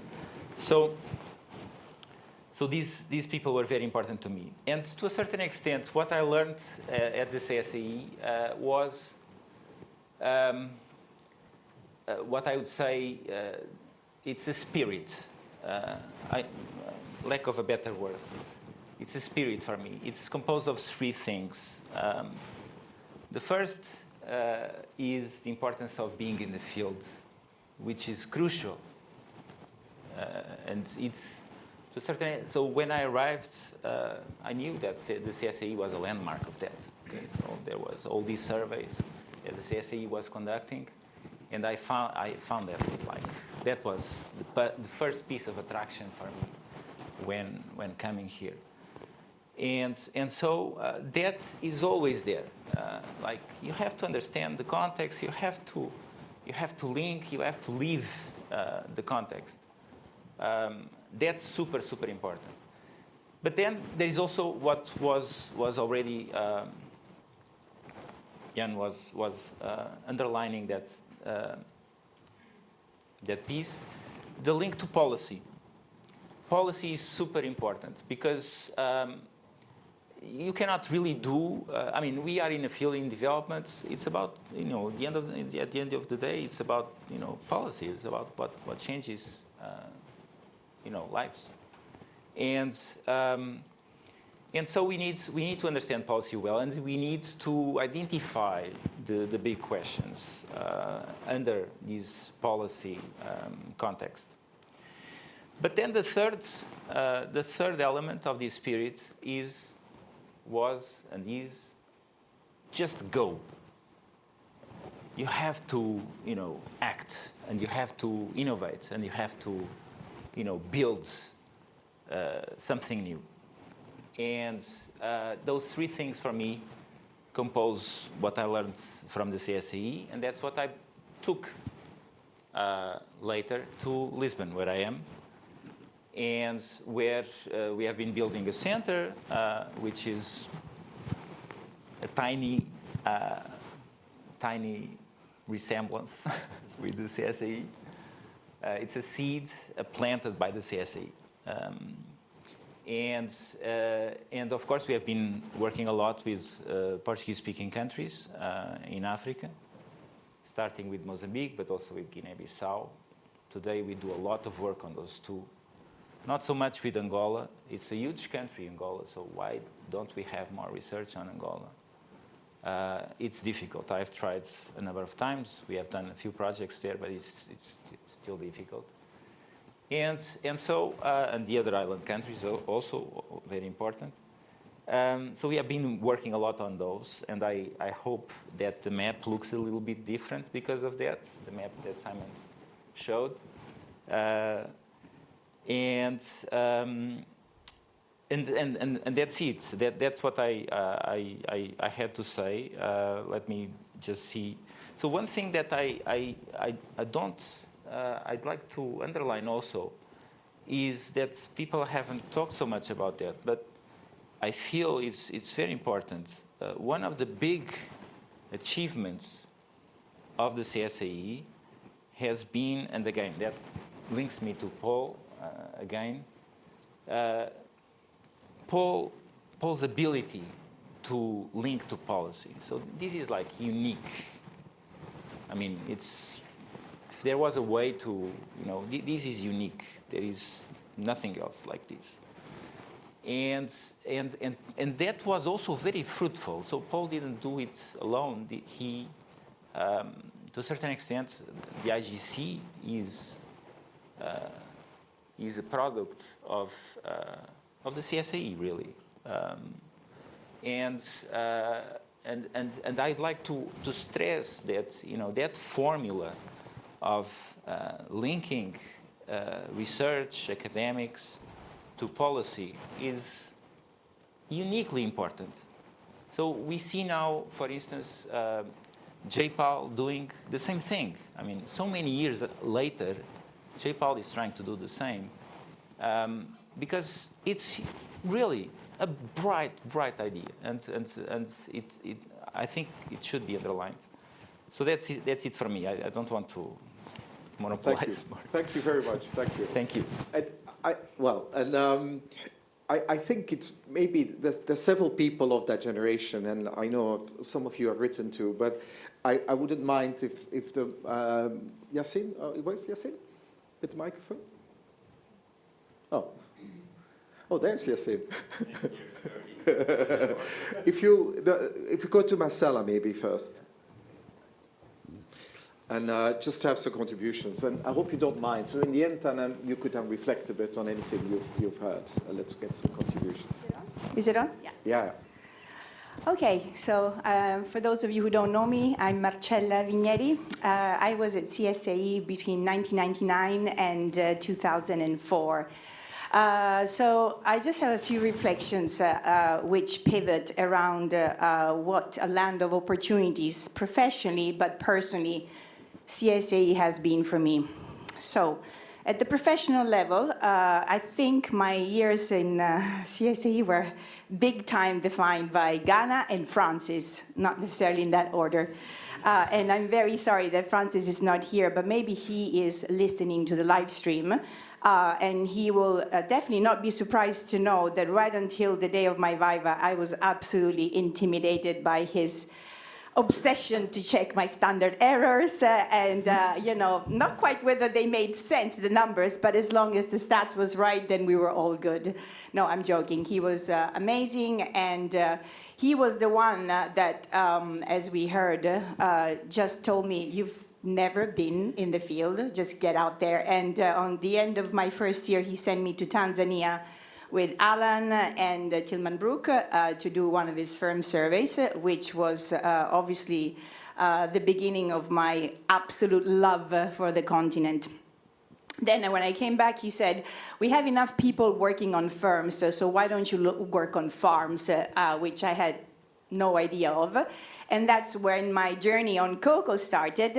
He pushed me to apply for an ESRC scholarship in my third year, which I said, there's no chance I'm going to get this, but I did get it.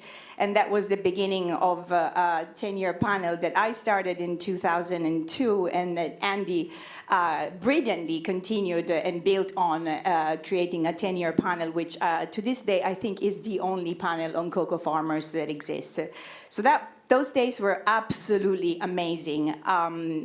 And I want to say that when I finished my DPhil, I had a rough time personally, so I couldn't get straight in the job market. And that cocoa thing was actually the one thing that kept me going. So I remember interviewing with IFPRI, and in an interview panel, there was sitting there the head of the Ghana Strategy Support Program, which is one of IFPRI's country offices. And he said, no matter what they say to you, just ditch these guys in Washington and come to Ghana and work with me, because you have done quite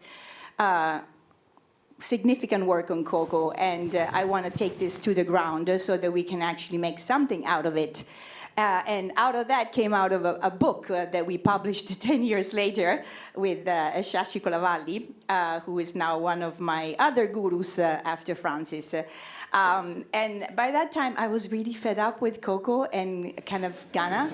So I decided, okay, what am I going to do? And I got fished also because of my CSAE connections by Howard White, who some of you may know, to join the CEDIL, Center of Excellence for Development Impact and Learning, which was a grant given by FCDO to him to set up a research center on setting the boundaries for impact evaluation. So I was then based in the London School of Hygiene and Tropical Medicine for about, well, since 2007. I still am, although that's no longer my job, but I'm still there.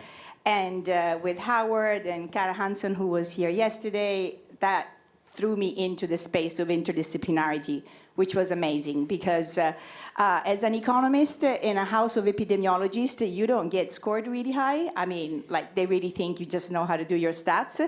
But I think with Howard and with the support of Cara, we made quite a significant progress. We won grants to look at causal pathways between political violence and violence against children, which is considered, of course, a socio-epidemiological problem.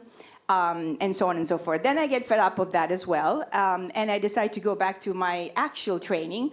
And so for the last 2 years, I've been the senior economist at Save the Children UK, where they're evidence-based, let's say, kind of wacky, although, you know, I really love these guys. They're like my family.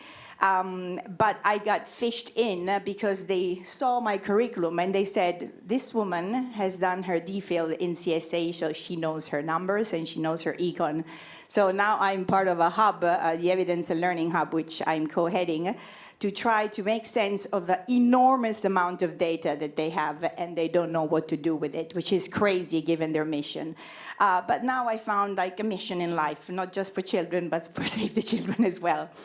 So that's the sort of career opportunity. But I say with wholeheartedly my heart that I think the best asset that I got from CSAE was and is my friends who have become actually my family, not obviously in biological terms.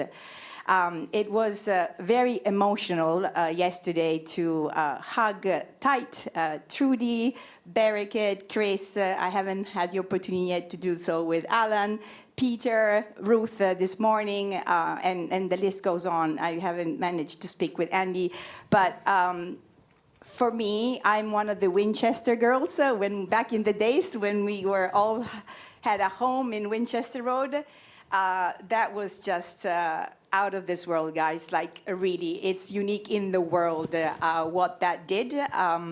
It created a space for sharing misery, but for bonding and for non-African scholars like me to actually understand what African economics is all about.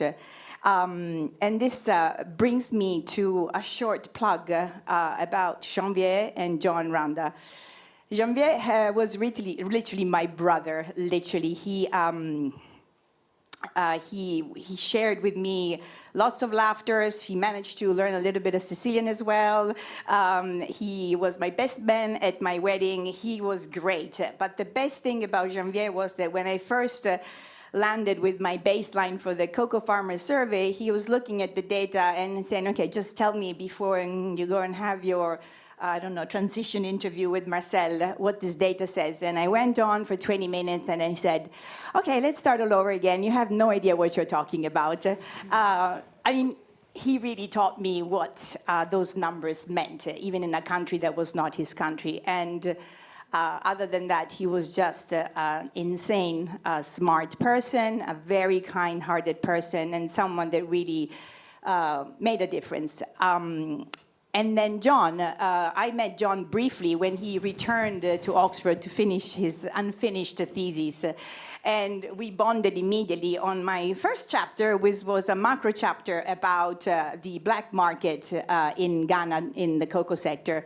And I mean, he really had this power of saying, okay, go and read Mark Henstringe's thesis from cover to cover on Coffee Boom. I told Mark yesterday, he said, I'm so embarrassed. I said, no, you shouldn't, because you know, it was only through the reading of that thesis that I knew how to actually set up my model. And beyond that, there was laughter. There was, I mean, John was just another incredible person. And when I go on mission now with Save the Children, whether it's Kenya or other fora, everybody knows about John Randa, what a vibrant and energetic person he was. So, you know, it all comes back, and this is CSAE, and I'm ever so proud to be part of this family. So thanks for having me today, Stefan. Oh, no, a pleasure. Oh, and Very there are some very, very embarrassing pictures that I only shared with Stefan. I don't know if you want to share them afterwards. They will get part of the loop, I think. So since we were talking Ghana, why don't we actually briefly have the High Commissioner from the UK in Ghana, or Christian maybe, as he's better known. Yeah, some did other careers.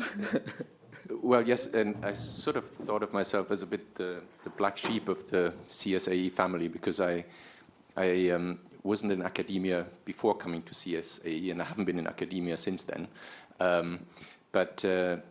So I came to CSAE in the year 2000 to start my DPhil, and I'd applied the autumn before, and Marcel had accepted me as a doctoral student. And I remember from the early days of arriving at the center and my first conversations, two things that Marcel told me. The first one was, you're nowhere near ready to write a doctorate in this place. And he basically then sent me off to do a good year of the MPhil.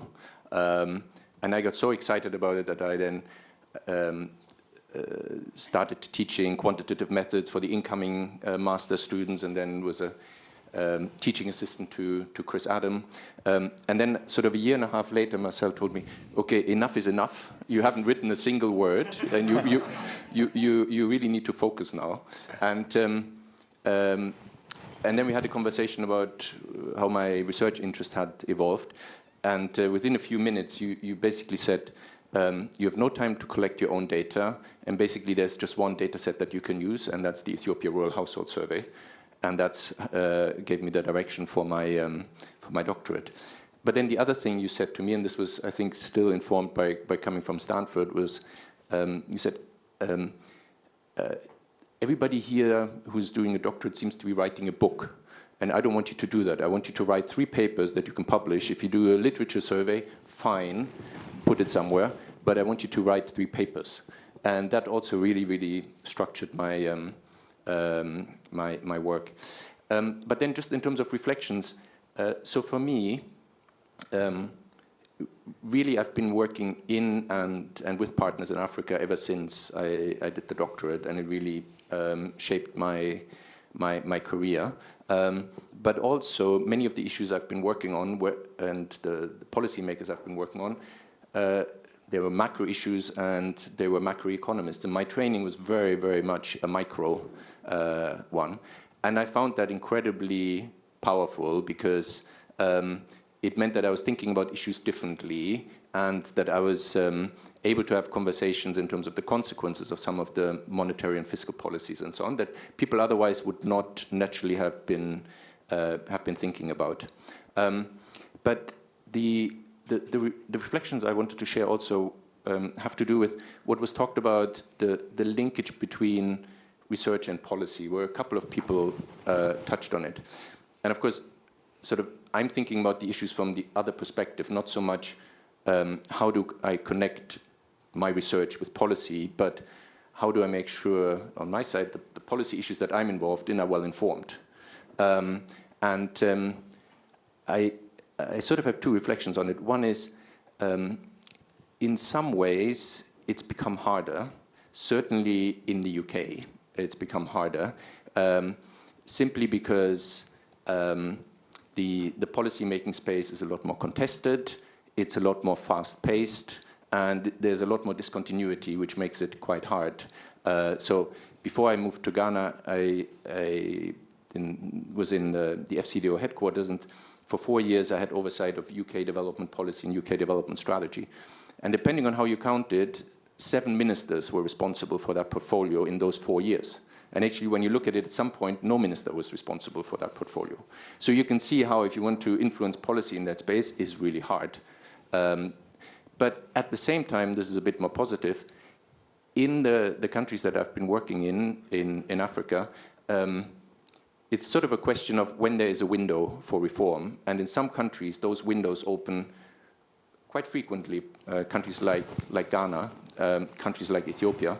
And in other countries, those windows hardly ever open, like the Democratic Republic of Congo. And then it's a question of, being there, spotting the opportunities, and really, really influencing reform.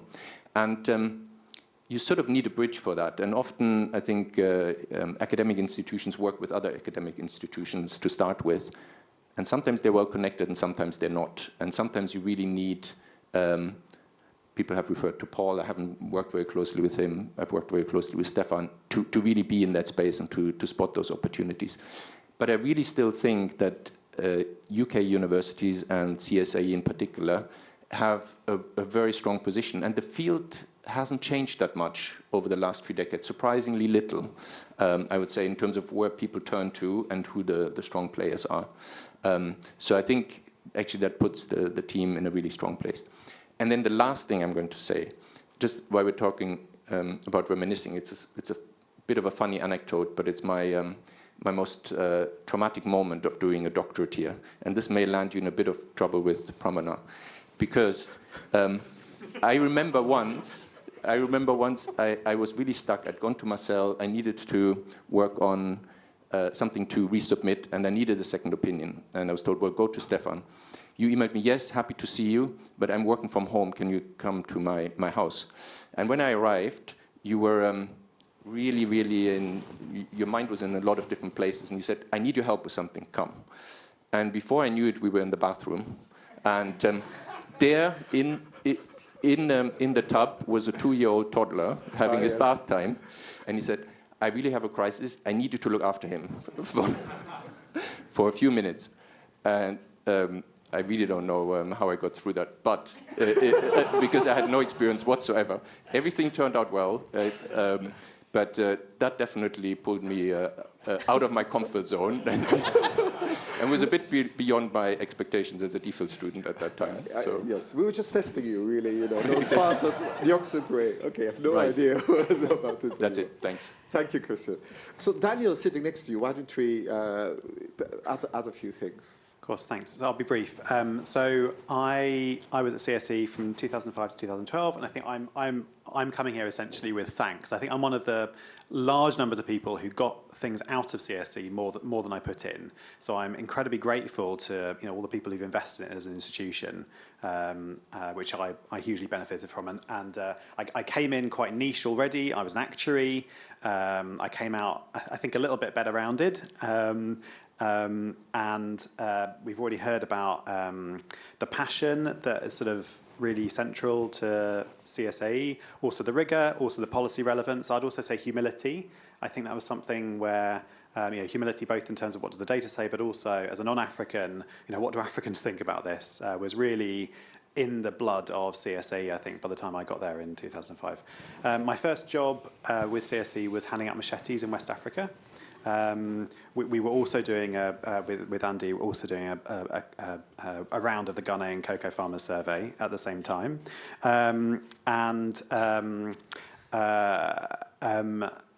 Hugely benefited. Ended up, so Stefan was my PhD supervisor, learned a huge amount from him also, because the topic I was working on, the methods weren't particularly useful. It was sort of risk and uncertainty, so I ended up being a theorist. But Abigail as well, and others managed to work with, which is great. So my story, just to give a flavour of sort of where I am now, I had the good fortune of 10 years ago writing a book with Stefan. At the time I'd been sucked up, I was one of the many people from CSE who'd been sucked up by the World Bank. 10 years after writing that book, I'm essentially still trying to implement the ideas in the book. The organisation I lead is mostly non-economists, but it is essentially trying to tackle this economic problem.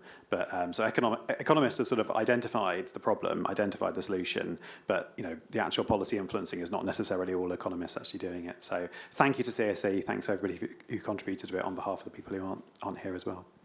Well, thank you, Daniel. Alex, you're sitting there. Just forward. I think I joined CSE in 2005, and I think it was a natural experiment because it was tremendous luck. I think there was too much money at CSE. It was half a position, and of course, with half a position, you cannot fund a full position. So it was a get-together with the economic history group. And so I became a half-breed. In between these two groups, which actually fitted really well my interest, because I was interested in long-run development. I would say maybe it was structural change as well, but also lock-ins, legacies, these type of things. But as a result of that, I had the kind of justice privilege. So I was in between these two groups, and none of them was really like super taking on my time or saying this is what you should do. And I learned a lot. It was 2005. That was just like the causality revolution. So CSE brought me up to speed with causality identification. I also must say I learned a lot about thinking about policy implications, even looking into long-run development. It's much harder, like identification is much harder. To say something about policy, it's much harder. But it forced me always to think, what are the policy implications?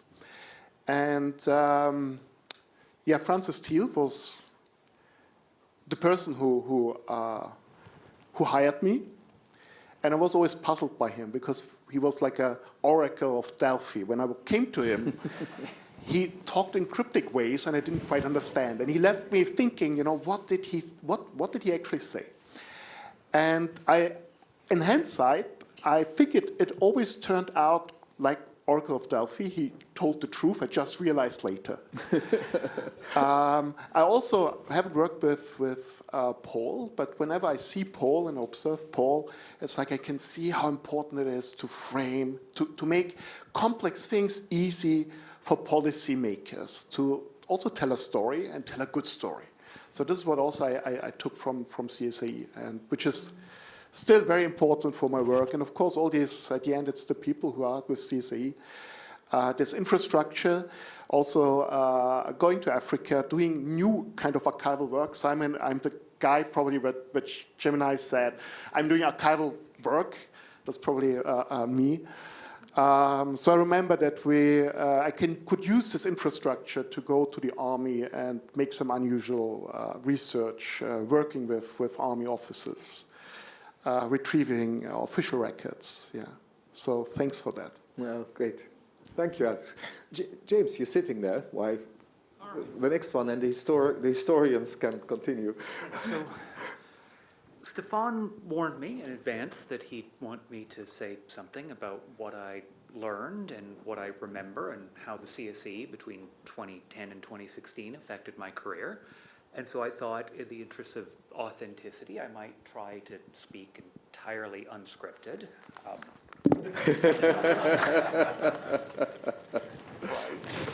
Yes. Okay, so I learned a lot when I was at the CSE.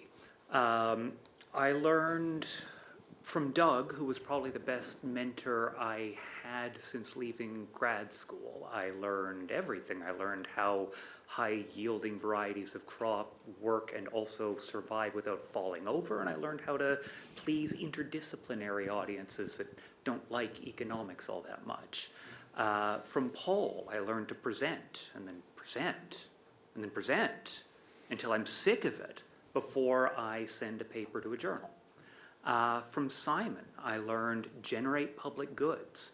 I learned teach with the same care and enthusiasm that you put into your research, and I learned to look both ways before crossing the street. From Marcel, I learned I probably don't have enough clusters. And I learned I should be nicer to authors when they submit to journals. From Rose, I learned to be unflappable. I don't know how you organize so much and stay so calm. I have a lot of memories. If there hadn't been as many high table dinners, I'd probably remember more of it. But I remember the conference. I remember I got to introduce talks that changed both of my fields.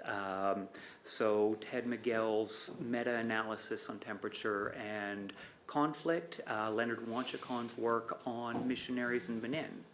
And it changed my teaching. I still use some of Helen Hai's examples when telling people about the difficulties of industrialization in Africa. I remember queuing unsuccessfully to see Dambisa Moyo, and I remember queuing successfully to see Chris Blattman, because the rotation of visitors week after week and their sheer quality was just impressive. And so that's kind of what I remember from the CSE. It's not conferences and seminars and events. It's a collection of people that it brings together, that it has been scholars from Africa, scholars from outside Africa, students, policymakers, visitors. Anytime I come to Oxdev, I feel not that I was a part of a community, but that I am part of an international community of people who do research on Africa and on other developing countries. I remember how the CSE builds bridges, that I would see the same faces in seminars and in classrooms, in the history department, in QEH, and economics, in the same week. And so Stefan asked, how has it affected your career? Well, it started it. If I hadn't been here, I wouldn't be here, and for that I'm grateful. Thank you, James. Peter, why don't you get it to Peter there? Yeah.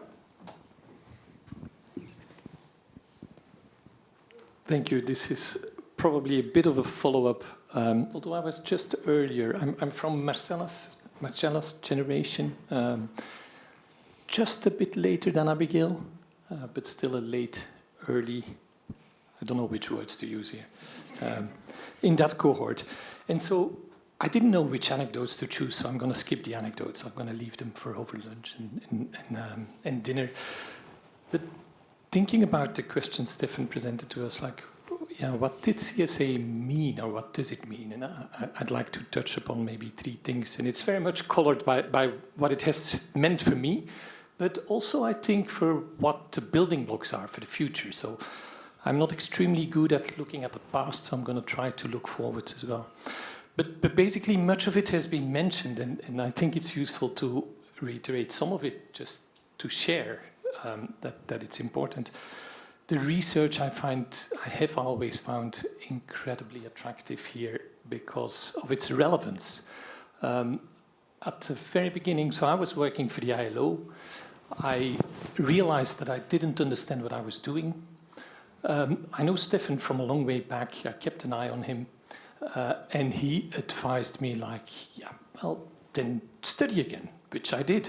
So I went to Warwick, and I kept an eye on Stefan, and he said, like, yeah, sure, if you really want to do a PhD, then have a look at what's possible. So I talked to Francis, and by then I realized that the ILO approach was not my cup of tea. It was a bit too legalistic.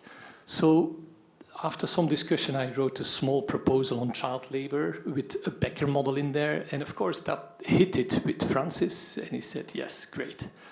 So that's when I started my PhD. And I think what got me, what attracted me especially is, like, I found the place of CSAE so attractive because it took poverty serious, analytically and empirically, and trying to think seriously. What do we need to do economically to try to address this? That really I found incredibly attractive and unique, and I think that is still a major asset. From research going to people, as so many people have said, I think the community, I've always cherished to be part of a community of open-minded economists, whether it's topics, whether it's methods, whether it's even hints of ideology, it doesn't matter. There's a common place, a common ground to discuss things. And so I met many colleagues, long-term collaborators, too many to name, and friends, and fostered some very old friendships as well. They were strengthened. And then the last point, so apart from research and people, I think the impact, it's been mentioned before as well, right? So the engagement with policy and with researchers in country. again, I found CSAE incredibly strong on that. It attracted me from the ILO. After finishing my PhD here, I went to the World Bank. It pulled me back into academics. That was the CSAE spirit of like trying to combine policymaking and research. So I'm very grateful for having strengthened these qualities in my life, and I think these are building blocks for the future. And so I'd like to kind of end with a note of self-reflection, like what I was thinking, so what's going to be here in 40 years, right? And how do we look forward? What can we do? I would like to help think in this field of like, how do we keep stimulating good research that's needed for good policy? And there's many angles to that.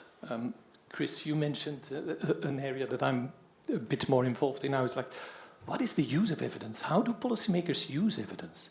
And what do we need to do as researchers for that? Having been at the FCDO for a little bit as an advisor, you know, CSAE has become an institutional carrier, an anchor, a memory. So how do we cherish that it's not lost, right? So how do we build on that so that policy impact really can follow from the research we do, but that we look forward on what research do we need? What are topics? Do we do enough on climate change? Do we do enough on evidence uptake? And I'm not saying we need an answer to that, but asking the questions would help. So what data is needed, the skills that are needed. I thought Simon's presentation is actually a fantastic starting point to discuss, like what is needed in Africa to build on this. And so I'm extremely grateful for the work that's been done, for giving me a place in it, and very keen to help think how to bring this forward. Thank you. Thank you, Peter. Thank you. Yeah, it's allowed. It's allowed. There's nothing. Trudy, maybe. Yeah, I see you there. Thank you. I'm Trudy Owens.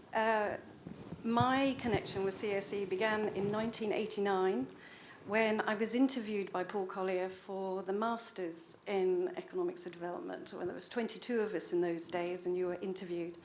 And I remember at the interview he asked me if I knew what Dutch disease was.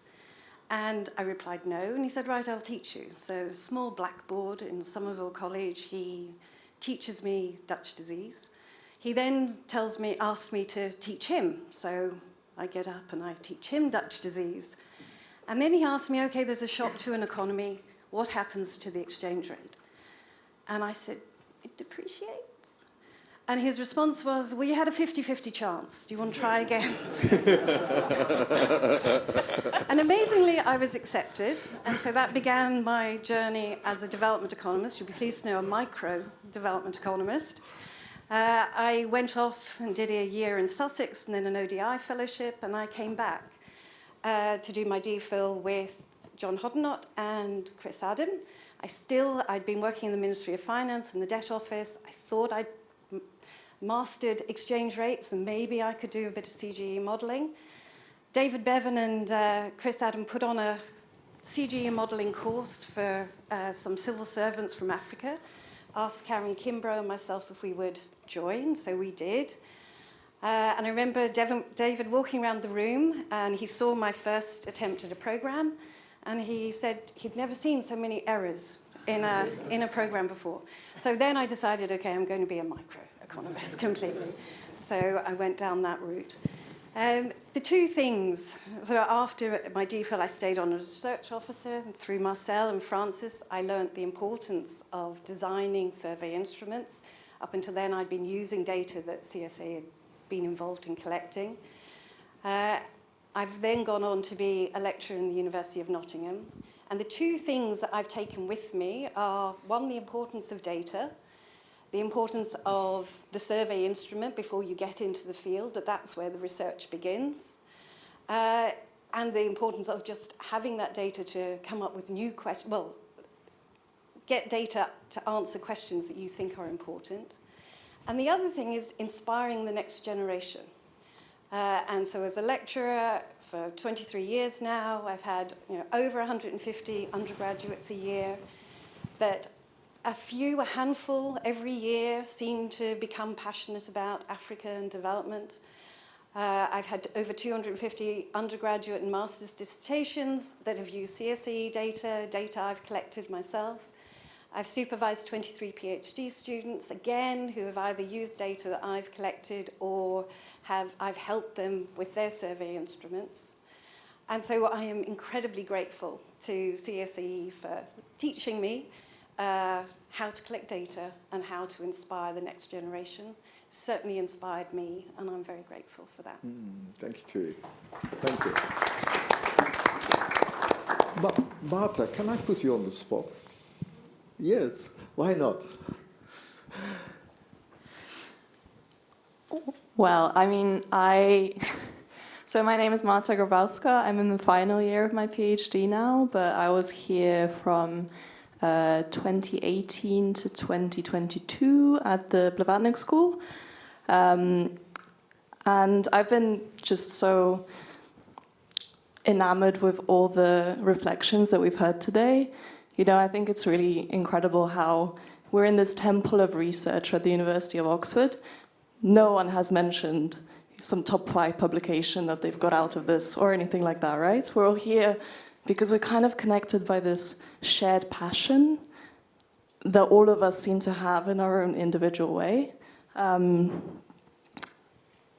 Yeah, I think for me, CSE has been this kind of broad church of people who have just been incredibly humble people, actually. Everyone here has reflected on some kind of personal failure or feeling like they don't belong, that they're not good enough, and yet here we all are, connected by this shared passion for actually using research to achieve something bigger than just research itself. And I think for me, that's the biggest takeaway from this meeting today, which is so, so wonderful. Thank you, Marta. So Andy, why don't you come in for a moment? I want to actually add on for a moment, you know, and Marta, I also want to speak because, you know, Kate Orkin was meant to be here as well. She couldn't make it in the end with family circumstances. But you know, you worked with her here at the school. That's a much later period. But I just wanted to mention it. But Andy. Okay, I'm here a bit in false pretenses because I neither worked nor studied in CSE. But I have had quite a lot of connections with CSE over the years. I was here as a visiting researcher for a semester, sharing an office with Francis and Will Cavendish, and spending a great semester here. Different connections to Oxford. I remember external examining in the MSc in Economics of Development with Marcel and Adrian, and being very impressed by the program. I've examined many PhDs, Trudy and Christian, who are here, Priscilla, that we heard about yesterday. I've examined many excellent PhDs here. In the early days, I was actually working at the University of Warwick, where we had this master's in quantitative development economics in the late 80s, early 1990s. Some great people went through that, Alamayu being one of them. I had the privilege to teach Alamayu, and we've kept in touch ever since. Vim Naude, other people who've gone on to very good things. I moved from Warwick to Nottingham and worked there for many years. In those days, there were strong connections between Oxford, Warwick, and Nottingham, and including being involved in a project on trade liberalisation and regional integration in Africa, coordinated by the AERC, the African Economic Research Consortium, and it's a privilege to be able to participate in these things. We've heard quite a lot about AERC. I think we just need to recognise what a big impact AERC has had, not just in teaching people research, but in putting people into very senior policy positions in central banks, in ministries, and so on. That is a really big achievement at AERC. And okay, AERC has had challenges in the recent years, and I know quite a lot about it, but they have put so many people into really good senior policy positions. And of course, it's been a privilege to attend many CSE conferences. I've always tried to encourage our PhD students in particular to come to the CSE conferences, and I think they've got an awful lot from it. So though I didn't work here, though I didn't study here, I feel strongly connected, and I really appreciate all the benefits I've got from it. Thank you. And thank you, Andy, for coming. That's great. Yeah. Anthony. Thanks, Stefan. So I'm a little bit on the spot here, but my name is Anthony Harris. I'm not the latest latecomer, but I think I was a late latecomer. I studied here from 2009 to 2014, and I did my thesis with Stefan. And it was so interesting to listen to the reflections about what the center was like in the early days, because I think that ethos has clearly gone through, has passed through many generations, and there's a sort of strong fabric that that has woven a tapestry. It's been passed on from researchers to PhD students. When those people become more senior in their career, they pass it along. And I think there were a few things that really resonated with me. First was the generosity of people. I know how constrained people are for time, and yet there are probably 10 people in this room who sat down and talked to me in their offices. Abigail, Andrew, James, Simon, Stefan, of course, as my supervisor, Alamayu, people who took time. They didn't have any stake in my research, but they sat down, read my paper, explained to me how should you engage with a seminar speaker? How can you improve this paper? What kind of model should you use? So I think that generosity is something that is just so evident and something that I really benefited from. I think the other piece that resonated with me was the importance of asking important questions. So, my thesis was not very technical. It was quite a reduced form empirical thesis, and I think the biggest hang-up for me was, this is not fancy enough. This doesn't use enough technical methodology. And I don't know if you recall, Stefan, but you kept saying to me, well, this is an interesting question. It matters because it's an interesting question. And I think that was the sort of fuel that got me through those last difficult days of a PhD where you finally have to let go and submit it and be examined. So, those are both things that I've taken forward through my career. I'm one of those people who hasn't pursued an academic career. I went to work at the bank. I worked at a place called Mathematica, not the software, but a research organization. And, I've tried to be generous with my time and always build up other people in the way that people treated me here. And I think this has always been my home. And we moved back 2 years ago and came to the conference, and it really felt like coming home. So after being away for 8 years, I feel like this is my intellectual home. So I'm very grateful for everybody who directly impacted me, and also all the people before that who sort of set the tone and set the culture. Thanks. Thank you, Anthony. Thank you. Very good. Alan, do you want to say a few things? Yes, I think there's only one Alan as far as I can see in the room. Sorry, my name's Alan Harding. So I sort of had a bit of a contact with CSE before joining CSE, and as a research officer in 1998, basically Francis Thiel, who just to join with others. It's sad that he's not able to be with us, but Francis kind of recruited me. Not really sure quite why he recruited me, but he basically recruited me to be involved in the firm survey program. I'd previously done a master's in development economics at St Anthony's College, so I was kind of familiar with a little bit about what CSA did. I found it, meeting people like Jan, meeting Paul Collier, Chris Adam. I just found it slightly daunting, but slightly inspiring that I was in a place with these people who had already made incredibly important contributions to thinking about the economics of Africa. So it was just a wonderful opportunity. I think I learnt what it was to be an economist, being at CSAE.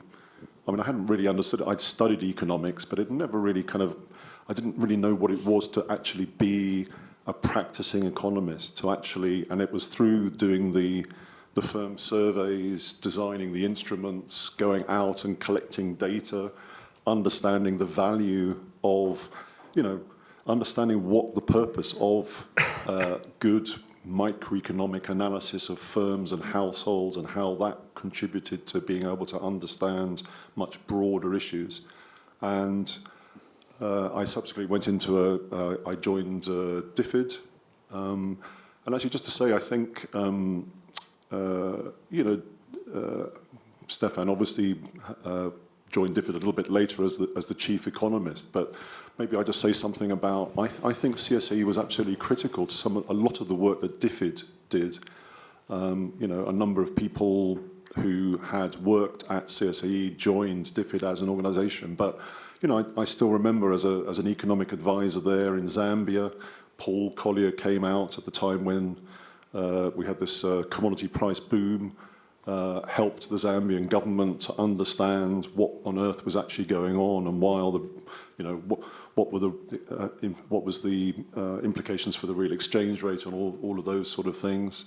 I think it's very difficult to underestimate. And I don't know, maybe researchers sometimes kind of wonder whether anybody's actually reading or paying attention to the work that they're doing. Well, in my experience, people do pay attention, and it's incredibly important, whether it's at DFID or the World Bank or a number of these other places, that they are informed by good, solid research and rigorous research, and a focus on not accepting easy answers, actually recognizing that some of these things are very challenging. So I think that's my reflection. No, thank you, Alan. Thank you. Very good. Natalie, would you want to say a few things?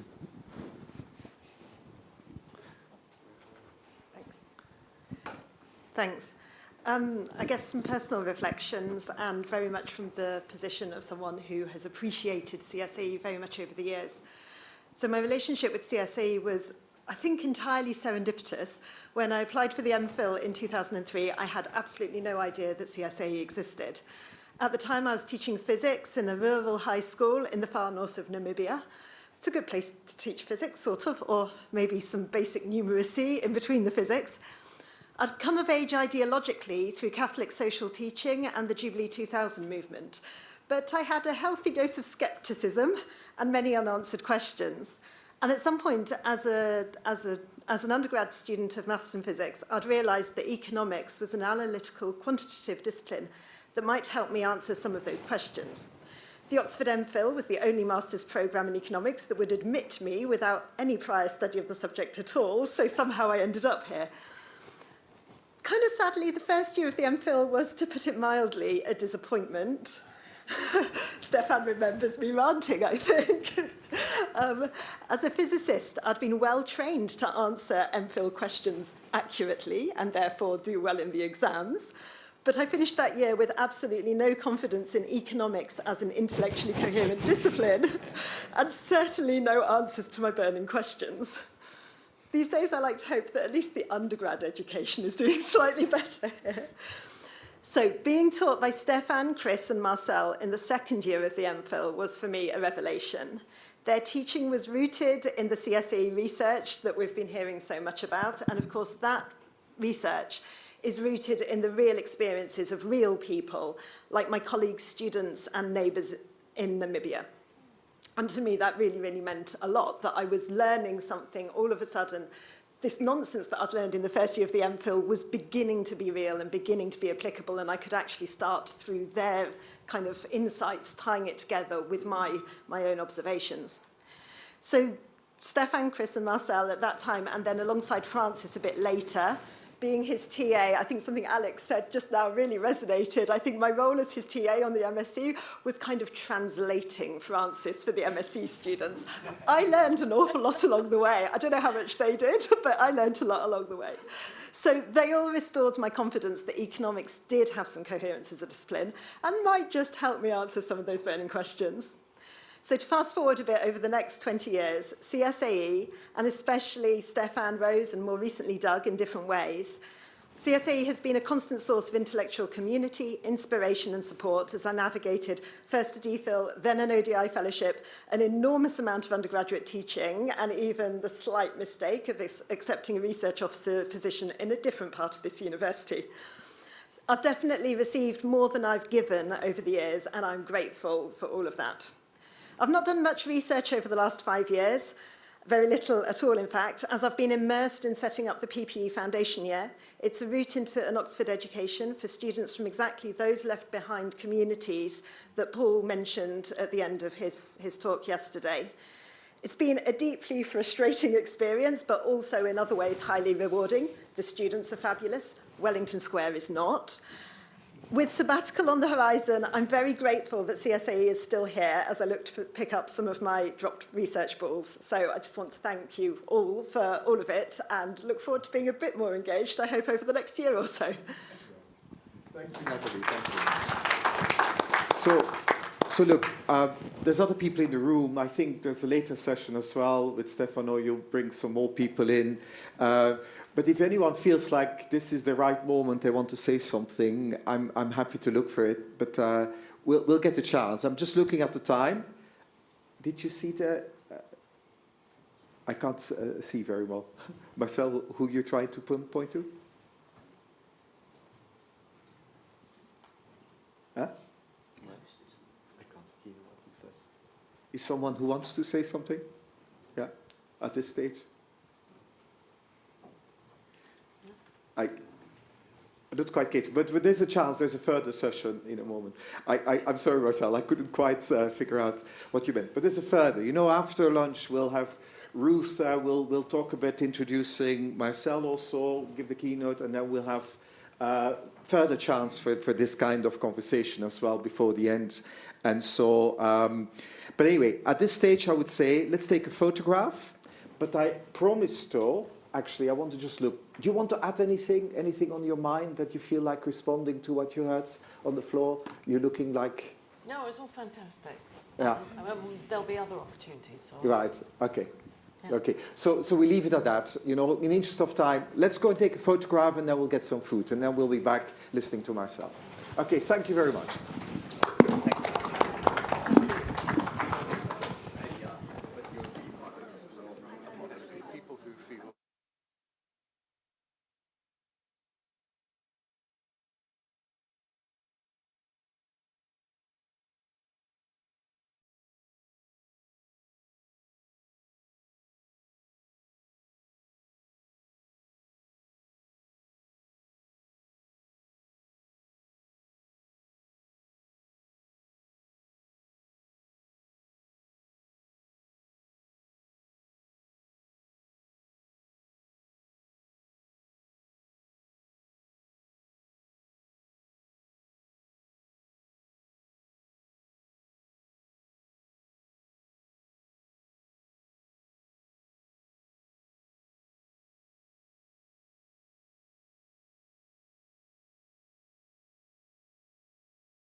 start singing. I'd like to thank you very much. It was wonderful. See you next time in Lisbon again. Very good, thank you.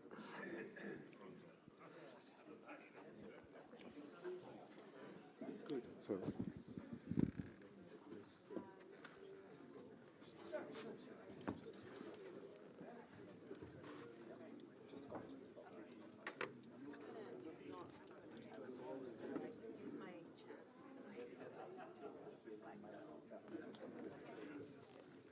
So, let's please sit down.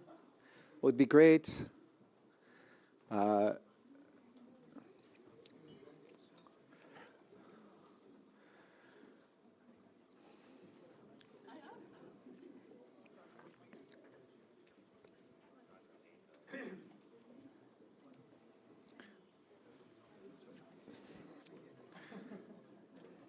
So let's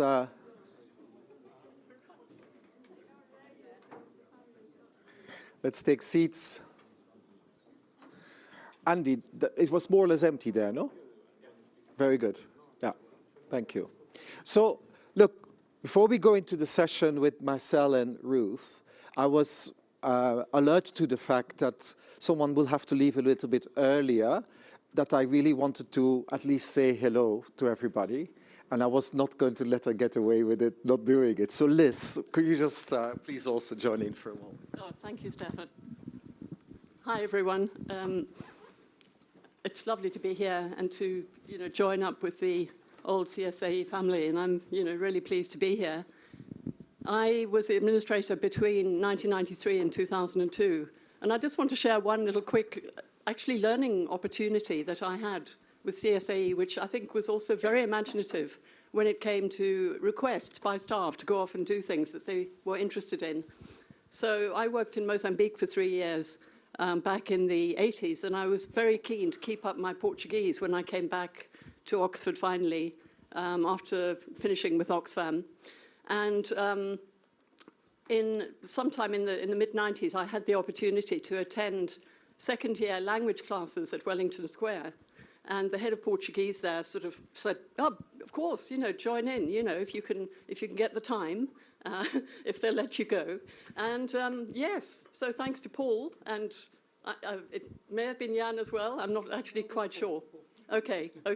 Anyway, and the management committee, so David and others, they allowed me to go and do this. I took the time out. I had a tremendous time sort of really increasing my knowledge and improving my Portuguese, met other Portuguese speakers, and then I met the leitora, who was like the tutor in the department, and she said to me, "Liz, your Portuguese is good, but it has got holes." So I said, "Yes." And she said, "Well, why don't you do an exam?" And she encouraged me, and she then sort of supported me online, because I think by then there was a little bit of email going on, which Chris Adam had helped me get set up on. And so, yeah, I did the first and only GCSE exam that I'd done, and I got an A star. I just want a bit of a louder applause, as we know that people like Liz, they kept this whole place going. So please, thank you, Liz.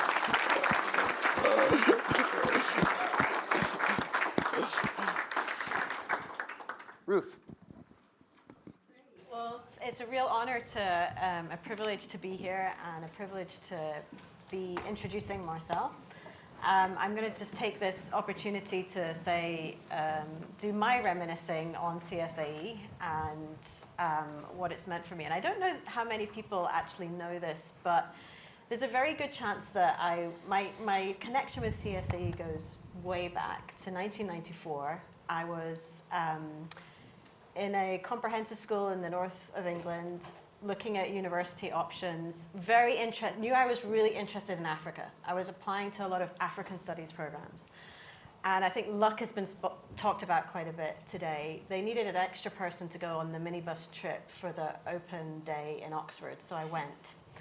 And went and attended what was closest to my interests, which was the PPE sessions on the open day, got the pamphlet on PPE at St. John's, which was the college, and started to read the bios and research descriptions of the people at St. John's and realized I was reading about David Bevan, I was reading about Francis Teal, and I was like, oh, you can do economics and work on Africa? That sounds really interesting. And so I thought, well, yeah, I'm going to apply to do PPE. So that is the reason I applied to do PPE is in part due to CSAE. And then, so as a result, I was taught introductory economics by Francis. I was taught macroeconomics by David. I was taught microeconomics by Pramila. Pramila also supervised my very bad PPE dissertation, so still apologies for that, Pramila.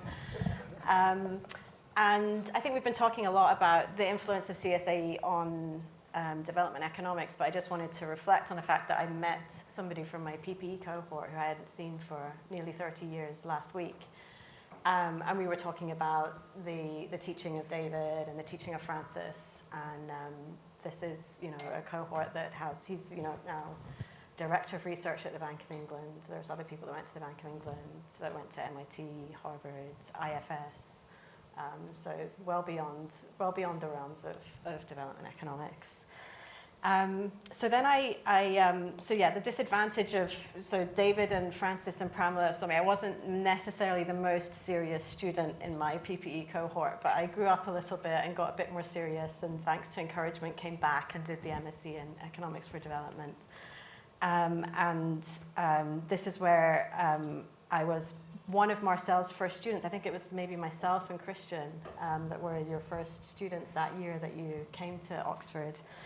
And I was just, really fascinated by all the things I was learning about rural development that were just matching up with. By then, had spent some time in Africa, and the way that Marcel was speaking about them, the questions that he was asking, they just really captured my imagination. Chris Adams' introduction to econometrics started me on sort of my love of working with data and thinking about how you can use data to look at some of these questions. So I was fortunate then to do the PhD with Marcel. I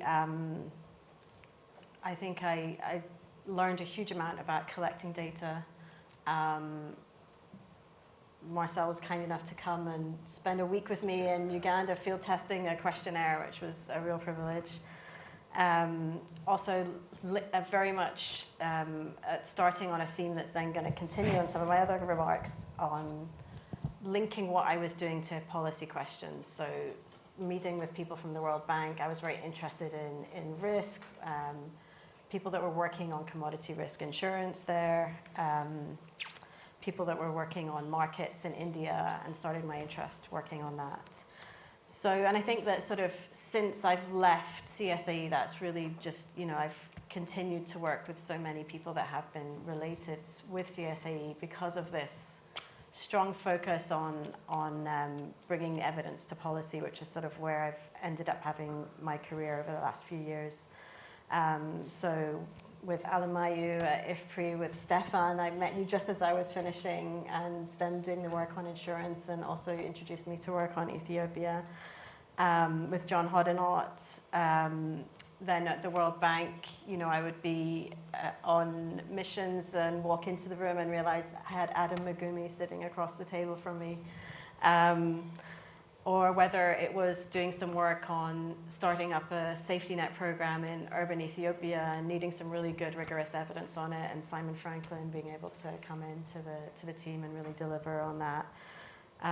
So yeah, in sum, I think, this, the sort of, and it's been spoken about today, and it's interesting because I wrote these notes as I was on the bus coming over this morning, but I was thinking, what was it for me? And I think, I just wouldn't have got into economics. I wouldn't have done as much of it if I hadn't seen its connection to questions that I was interested in the real world. And that's what CSA has provided for me, both as I was learning economics and since then.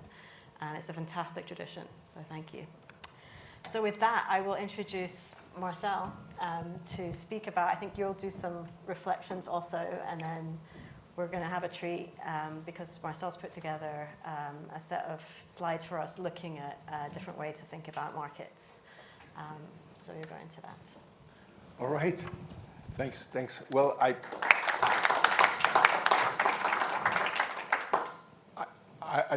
wasn't shown any program of this conference until quite late, so I thought it was going to be about papers and stuff like I normally do. But so I think I also have to add some reminiscing. So how did I end up at CSAE?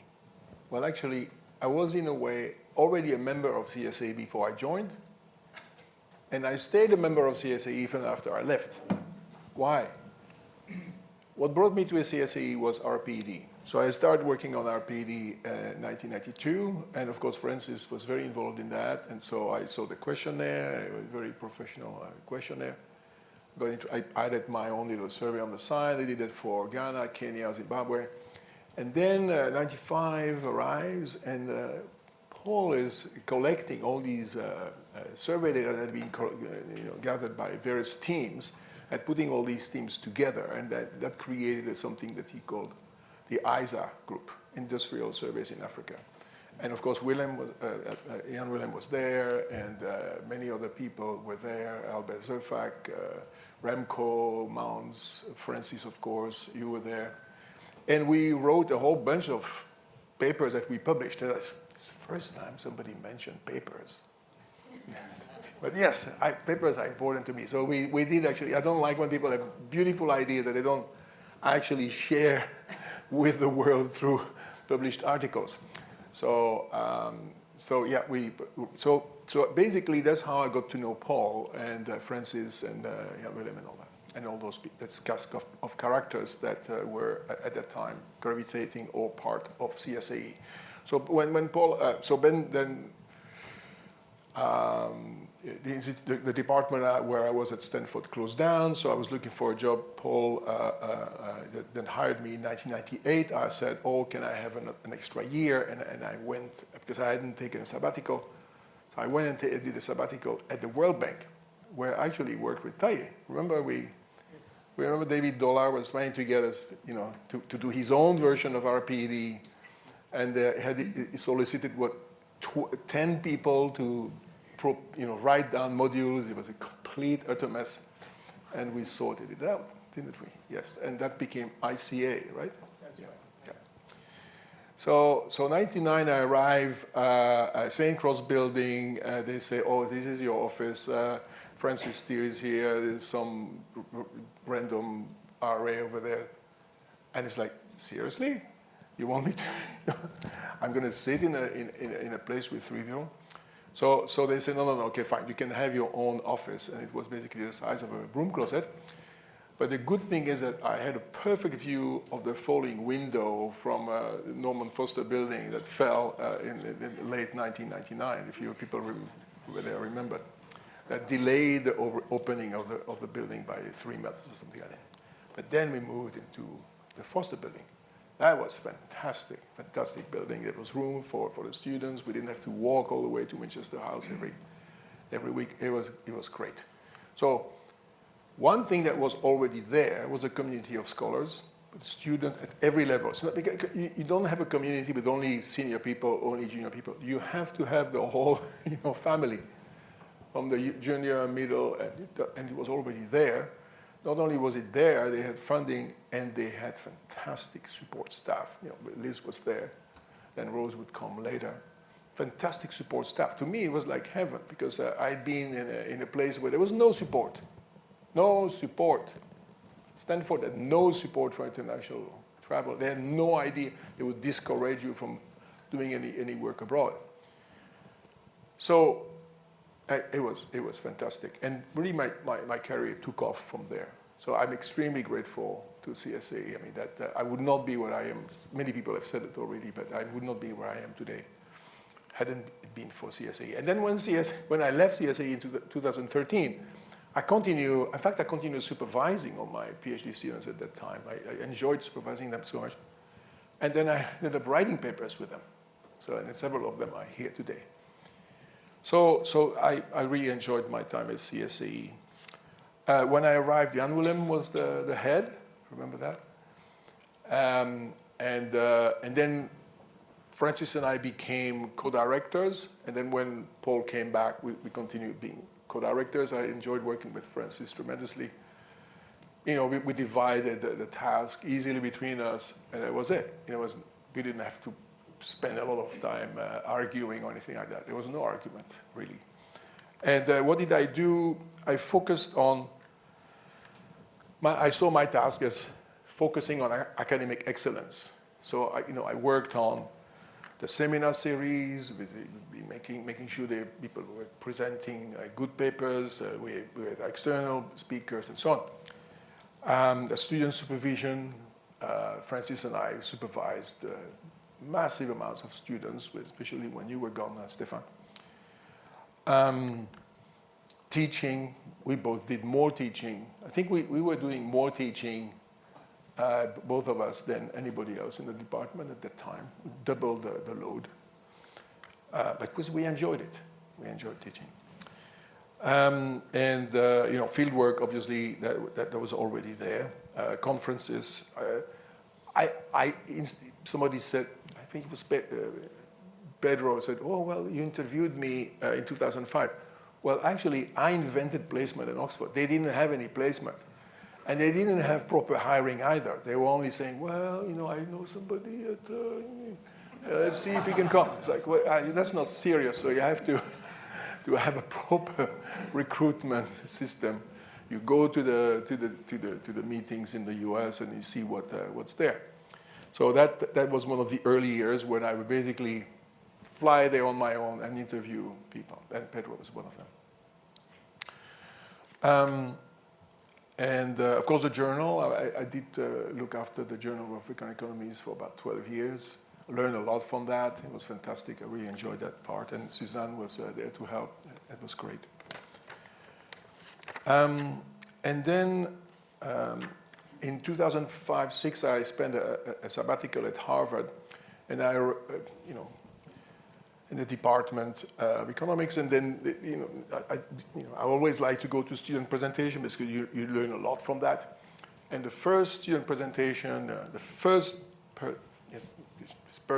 student shows up a table with the regression numbers on it, and then she says, "Oh, I'm very sorry, it's a regression, but actually what I'm showing you is a treatment effect estimate." And I thought, that's the first time an economist apologizes for presenting a regression.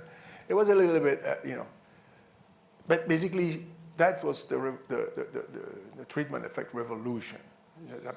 And from that moment, I realized that there's no way we can continue teaching development economics the way we used to. And so when I came back, I just started a course on treatment effects, which was later on picked up because that field developed and they added more and more rings, bells and whistles.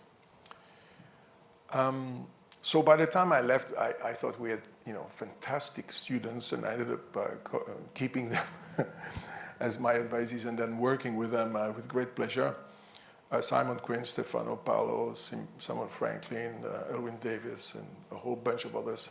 Of course, I had already collaborated with former students before, with Ruth and Rachel and whatnot, Alex and so on. Now, I would like to say one more thing.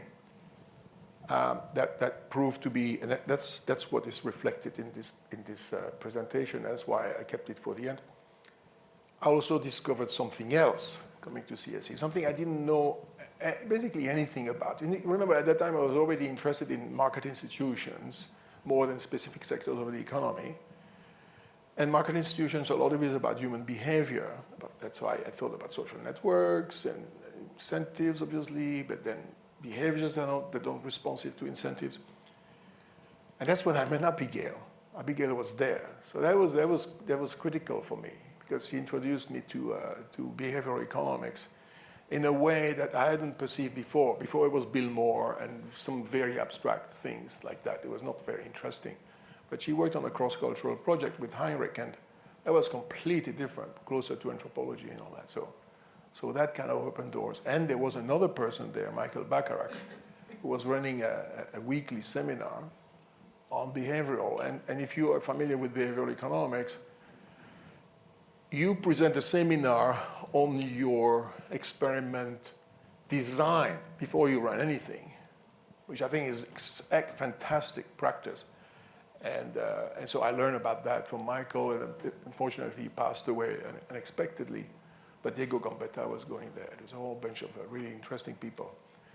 And that put me on that kind of train of thought. Vince Crawford came, also reinforced it. But by then we were already collaborating on papers, on running labs in the field and all that. And I've continued doing that. I have now about at least 15 publications on lab experiments, lab in the fields, all kinds of things. And what I'm presenting now is basically the continuation of that. So maybe now I'm gonna stand up and go and talk to you about these book projects. And I have 73 slides, so that's clearly way too many slides for how much time have I got left? How much do you need? Okay. Thank you. But so what I want to do in this, the rest of the time I have, is to present the basic outline of my project, my book project. And of course, there are places where I have lots of slides. I've left them in because I thought it would give you an idea of that, it's not just very superficial thinking. There's lots of material already in place. But what I try to do is to run through that outline and give you the basic idea. And you will see that at the end, it's about policy. Because I'm not the best known CSAE person for policy. I've always been more interested in human behavior, but that's where I was going. I feel like I've reached something. I'm happy enough about policy that I can share with you. All right, so markets. It's about markets, central to economic development. And my core question here is about the promise of markets, right? The promise of markets is that to economists, is that they allocate scarce goods and resources in a way that is Pareto efficient. Each consumer could not get a better bundle with the resources they have, and we cannot make one consumer better off without making another worse off. This is Pareto efficient. Okay. Now, my plan here is to show that many of the critical conditions that are necessary for markets to deliver on this promise are not there. Free markets do not deliver, no matter what Ludwig von Mises says. And I'm not talking about externalities. I'm talking about behavior. And so that means that if markets don't necessarily deliver on the promise of being efficient, of making people better off, then the corollary is that observing the development of markets anywhere, including, of course, in low-income countries, does not necessarily imply an increase in welfare. And this is because the conditions for the existence of markets are very different from the conditions for the efficiency of markets. Okay, so that's where I'm going with that. So I see this as a continuation of my earlier work on market institutions, the book I published in 2004. And from that book, just very briefly, if you remember, the main message of this book was that the message that some legal scholars and economists, economists of institutions were saying is that what we need in LICs is a modern legal code, which could be common law, civil law, depending on who you were talking to, imported, doesn't have to be, locally sourced, and then we need courts to enforce contracts. Done. That was the view. And of course, I have a law degree, and I know this is not possible. Courts can never enforce contracts for one thing, because they can only offer reparation after breach. So they cannot, oh, he hasn't paid me. They're gonna show up and say, oh yeah, we're gonna force him to pay. No, that's after the fact. So often months, years later. So it's only the threat of court action that can enforce contracts, but for most transactions, this threat is not credible because the loss is too small, the defendant has nothing to foreclose upon, the plaintiff cannot produce the evidence that the level of evidence that the court would require, or in many cases, the plaintiff did not suffer an actual damage. It was just put at risk. It was just fed something that that could put that generated a health risk. But okay, so threat is not credible. In fact, if you think about it, how often have you gone to court to enforce a contract? Never.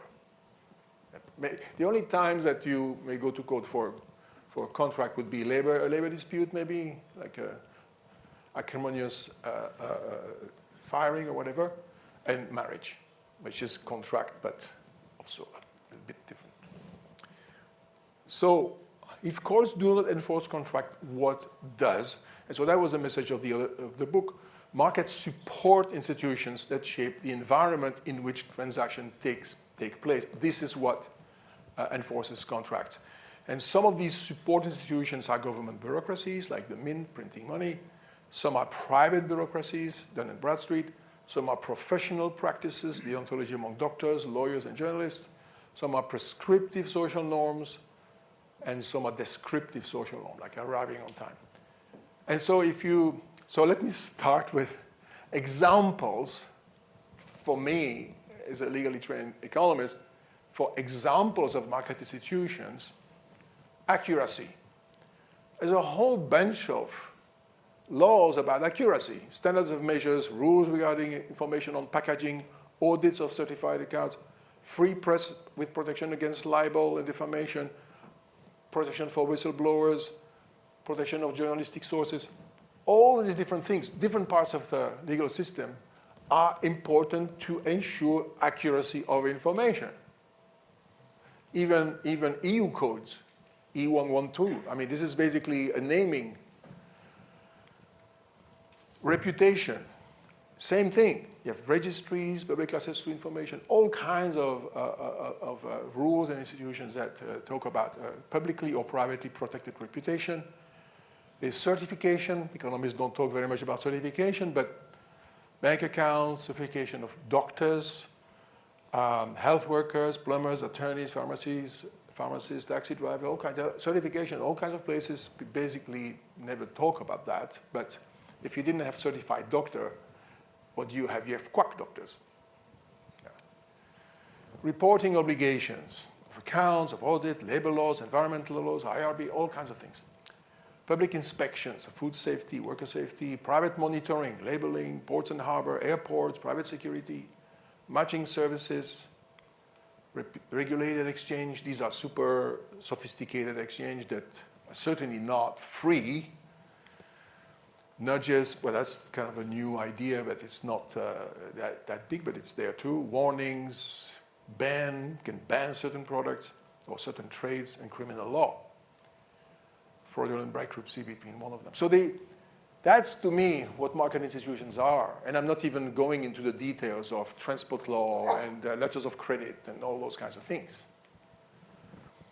So what I would like to, I wanted to make sense of how do you approach this object of market institutions? What is necessary, what is not necessary? What is necessary for what? Why certification of doctors and not certifications of other professions? And so that's what is driving this particular project. And how do you decide which pieces are necessary for markets to exist and perform well? Exist, we will see, that doesn't require very much at all. Economic theory in particular makes assumptions about the way individual interacts and makes policy prescription based on these assumptions. And that we know that these assumptions, now from years and years of work on behavioral economics and behavioral psychology, we know that these assumptions do not represent the way people act, okay? And I give you, and this is important, and I'm give you one example. If people were really behaving like economists, assume, basically they're selfish and rational, so self-interested, okay, selfish, no, self-interested and rational, and they form rational beliefs and all the things I'm going to talk about in a minute. Well, when a buyer of a good and services is not able to check their value, you're not really able to check that the doctor has given you good advice, or the lawyer has given you good advice, or that the product is not, your telephone is going to, get on fire on the airplane and so on. You cannot check that as an individual buyer. You never know exactly what you've bought. So if you cannot test, if you cannot check the good beforehand, and you can actually, even afterwards, if nothing happens to you, you don't know whether you were put at risk. So if you knew that and you were self-interested and rational, you'd say, wait a minute, they have an incentive to cheat me. I can never check that they haven't lied to me. So why would I ever trust them rationally? I don't trust them rationally. Therefore, markets for those things should not exist. Okay? Markets for credence goods, which are goods where you cannot verify their properties, exposed ever, as an individual consumer, those markets should not exist. Okay. Now you say, oh, we're going to aggregate that information. Well, that's what reputation comes in. That's where all these market institutions come in. I'll talk about that, obviously, but this application of the principles we have ourselves, they don't explain why some markets exist. So I'll do 4 things. I'll talk about I'll split these behavioral assumptions into a list. I'll discuss behavioral evidence on their validity. And when I do that, I will show that there's lots of examples where these assumptions are violated. That doesn't mean in my mind that they are violated all the time or that they are violated by everyone, but they are violated by some people at least. Or they are violated perhaps by everybody at least part of the time. And that's what matters to me. So it's not enough to say, I'm not going to say, oh my gosh, behavioral economics breaks everything down. No, it just creates vulnerabilities in people. They can be abused. Okay, so that's what I'm going to be concentrating on. Then I will do this, and then I will talk about policy implications at the end, or revisit the policy implication at the end. Some basically language, definitions. For me, a market transaction is a contract. I know there are some definitions of contracts that disagree with that, but for me, civil law, a market transaction is a contract. You don't need paper or anything like that. It's a contract. There's 2 people, they agree, done. So it's a contract. And so sometimes I talk about voluntary exchange or contract, but for me, they mean the same thing in this context, broad context. Contracts always raise the possibility of breach about payment, quality, timing, warranty, quality of the good, whatever. And that generate the possibility of something I call regret. I know that in behavioral economics, they have a concept of regret aversion, which is very general. Here, I'm not going to talk about regrettable exchange. So these are situations where somebody enters into a transaction, into an exchange or a trade, and then later on decide, wait a minute, I regret, and I regret entering into that agreement voluntarily. So that's not something that is talked a lot about in economics, and except perhaps in the context of misinformation. So basically, you realized sometimes years later that you were misinformed, and you might have a recourse. But these other examples I have don't necessarily generate a recourse. And I just did an online survey about that. Misperception. Basically, we know, motivated reasoning, people make mistakes. They draw incorrect inference. They wish that trip to Thailand that they had £500 for 3 weeks was going to be fantastic. Well, if it's too much of a good thing, it's probably not a good thing. But people will come to believe things like that because they want to believe. So that's misperception. Basically, you convince yourself that this is going to be good for you, self-delusion. And then there's all kinds of manipulation, which sometimes we call grooming in the context of sexual abuse. But it's basically people who manipulate you into entering in exchange using either your psychological vulnerabilities, that's behavioral economics, or your financial vulnerabilities, that's good old Marx, right? They're being exploited. They take advantage of you because you cannot negotiate a higher wage for yourself. So the efficiency of markets, it turns out, depends on minimizing breach. But of course, it will also depend on minimizing regrettable exchange. So that's where I'm going with this. All right, so assumptions behind the standard model. If you unpack self-interested rational, you have the first, I've just organized them as a list. People respond to material incentives. Well, it turns out we know that there's lots of cases where they don't respond, okay? They can be intrinsically motivated, or they can be conditional reciprocators, or they don't respond to incentives per se. There's evidence of that. People are strategic, right? I mean, you wouldn't have game theory if people were not strategic. What does it mean to be strategic? Well, you have to imagine what the others will do. And then from what they will do, you derive their incentive. Now you assume axiom number one is satisfied, therefore their incentives predicts their behavior. If you didn't have perspective taking, there's no game theory. But people are actually very bad at perspective taking. We know that from the level K games. We just ran one with Paolo.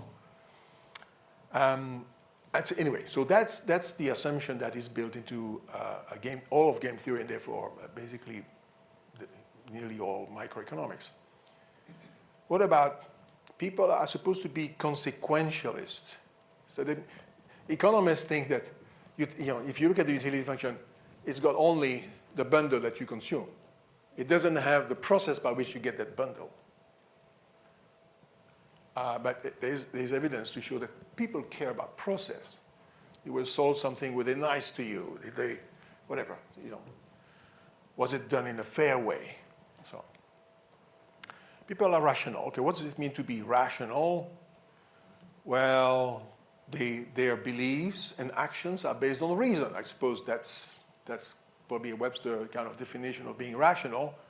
So when they pursue their self-interest, they should understand what is in their self-interest.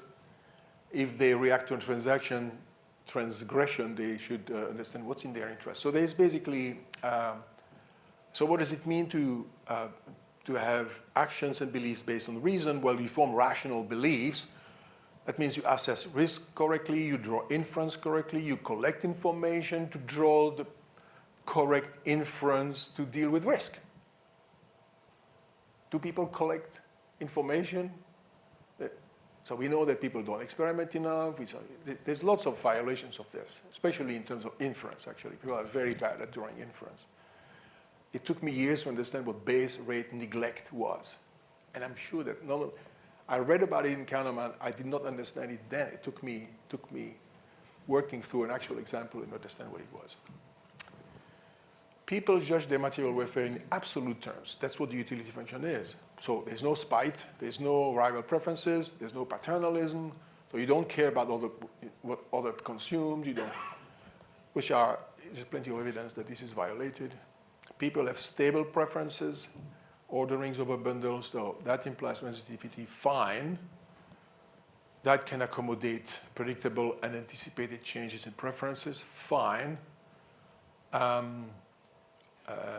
But then, of course, there are something that can be accommodated about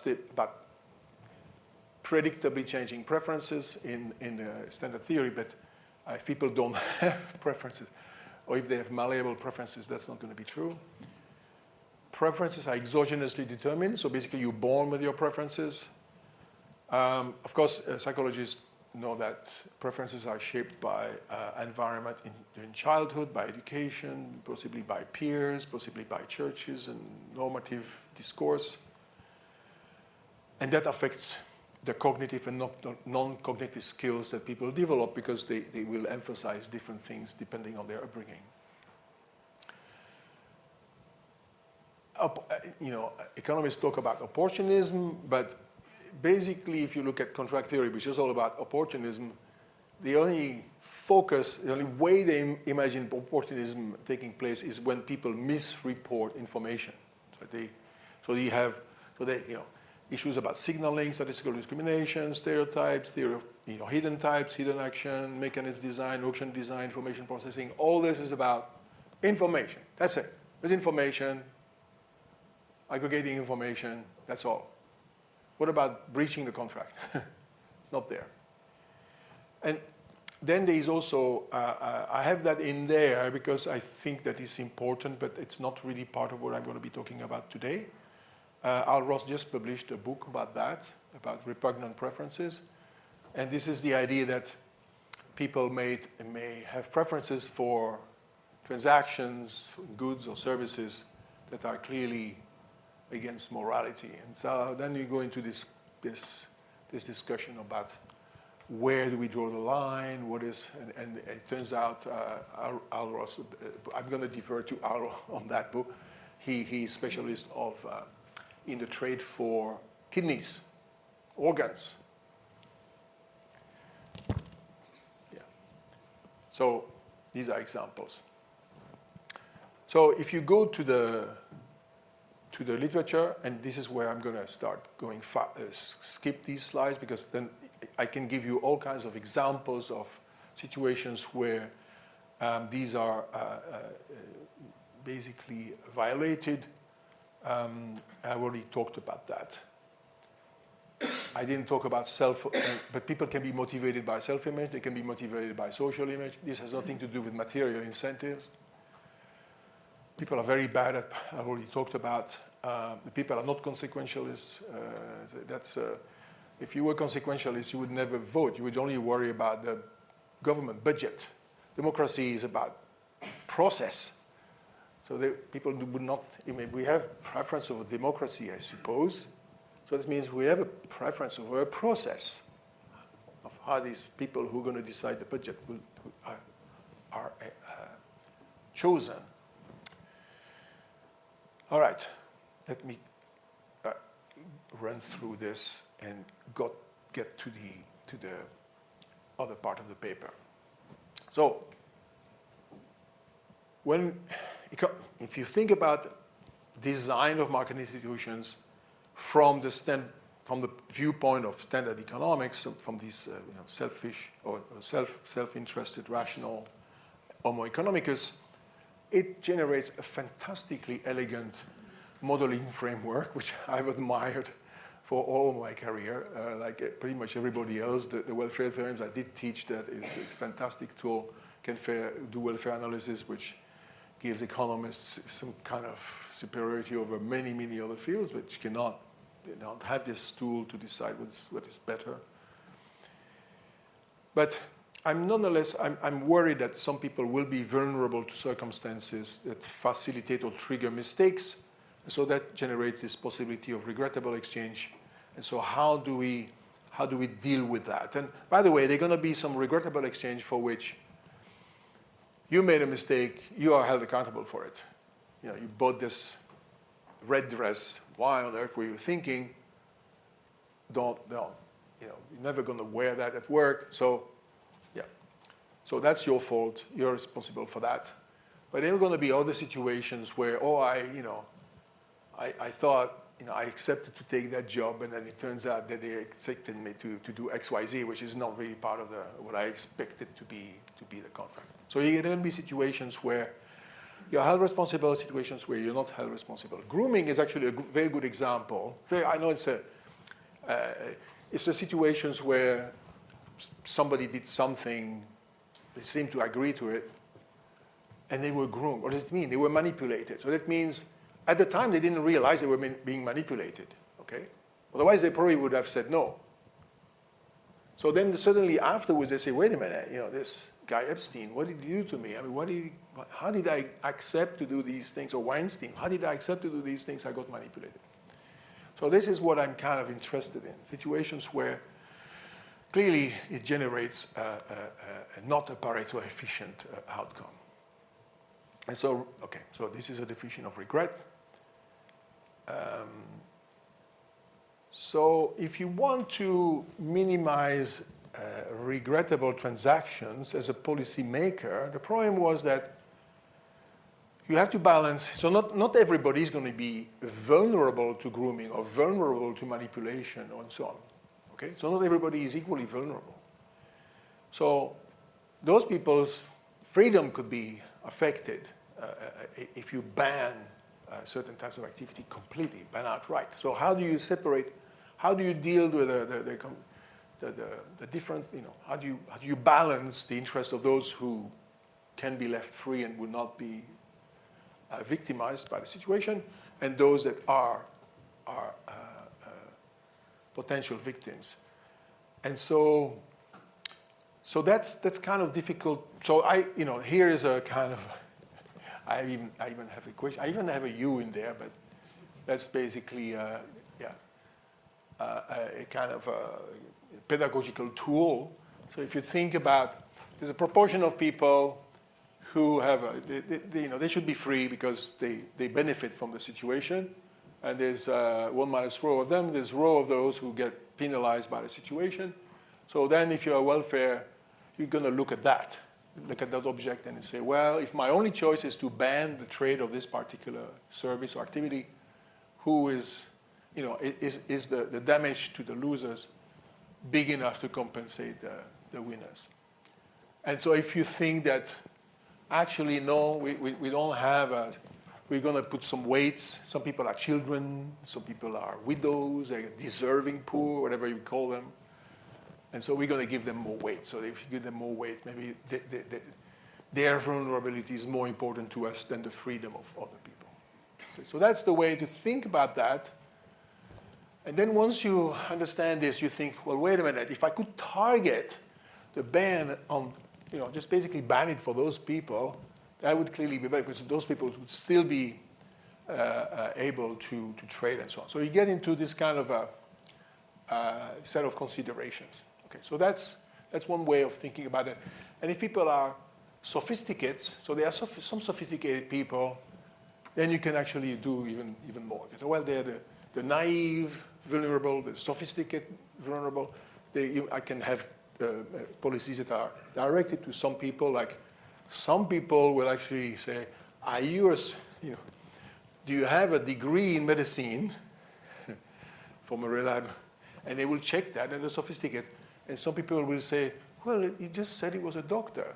It's like, yes, a doctor in philosophy, but he doesn't know anything about aspirin. Okay, so there you are. The naives will be fooled.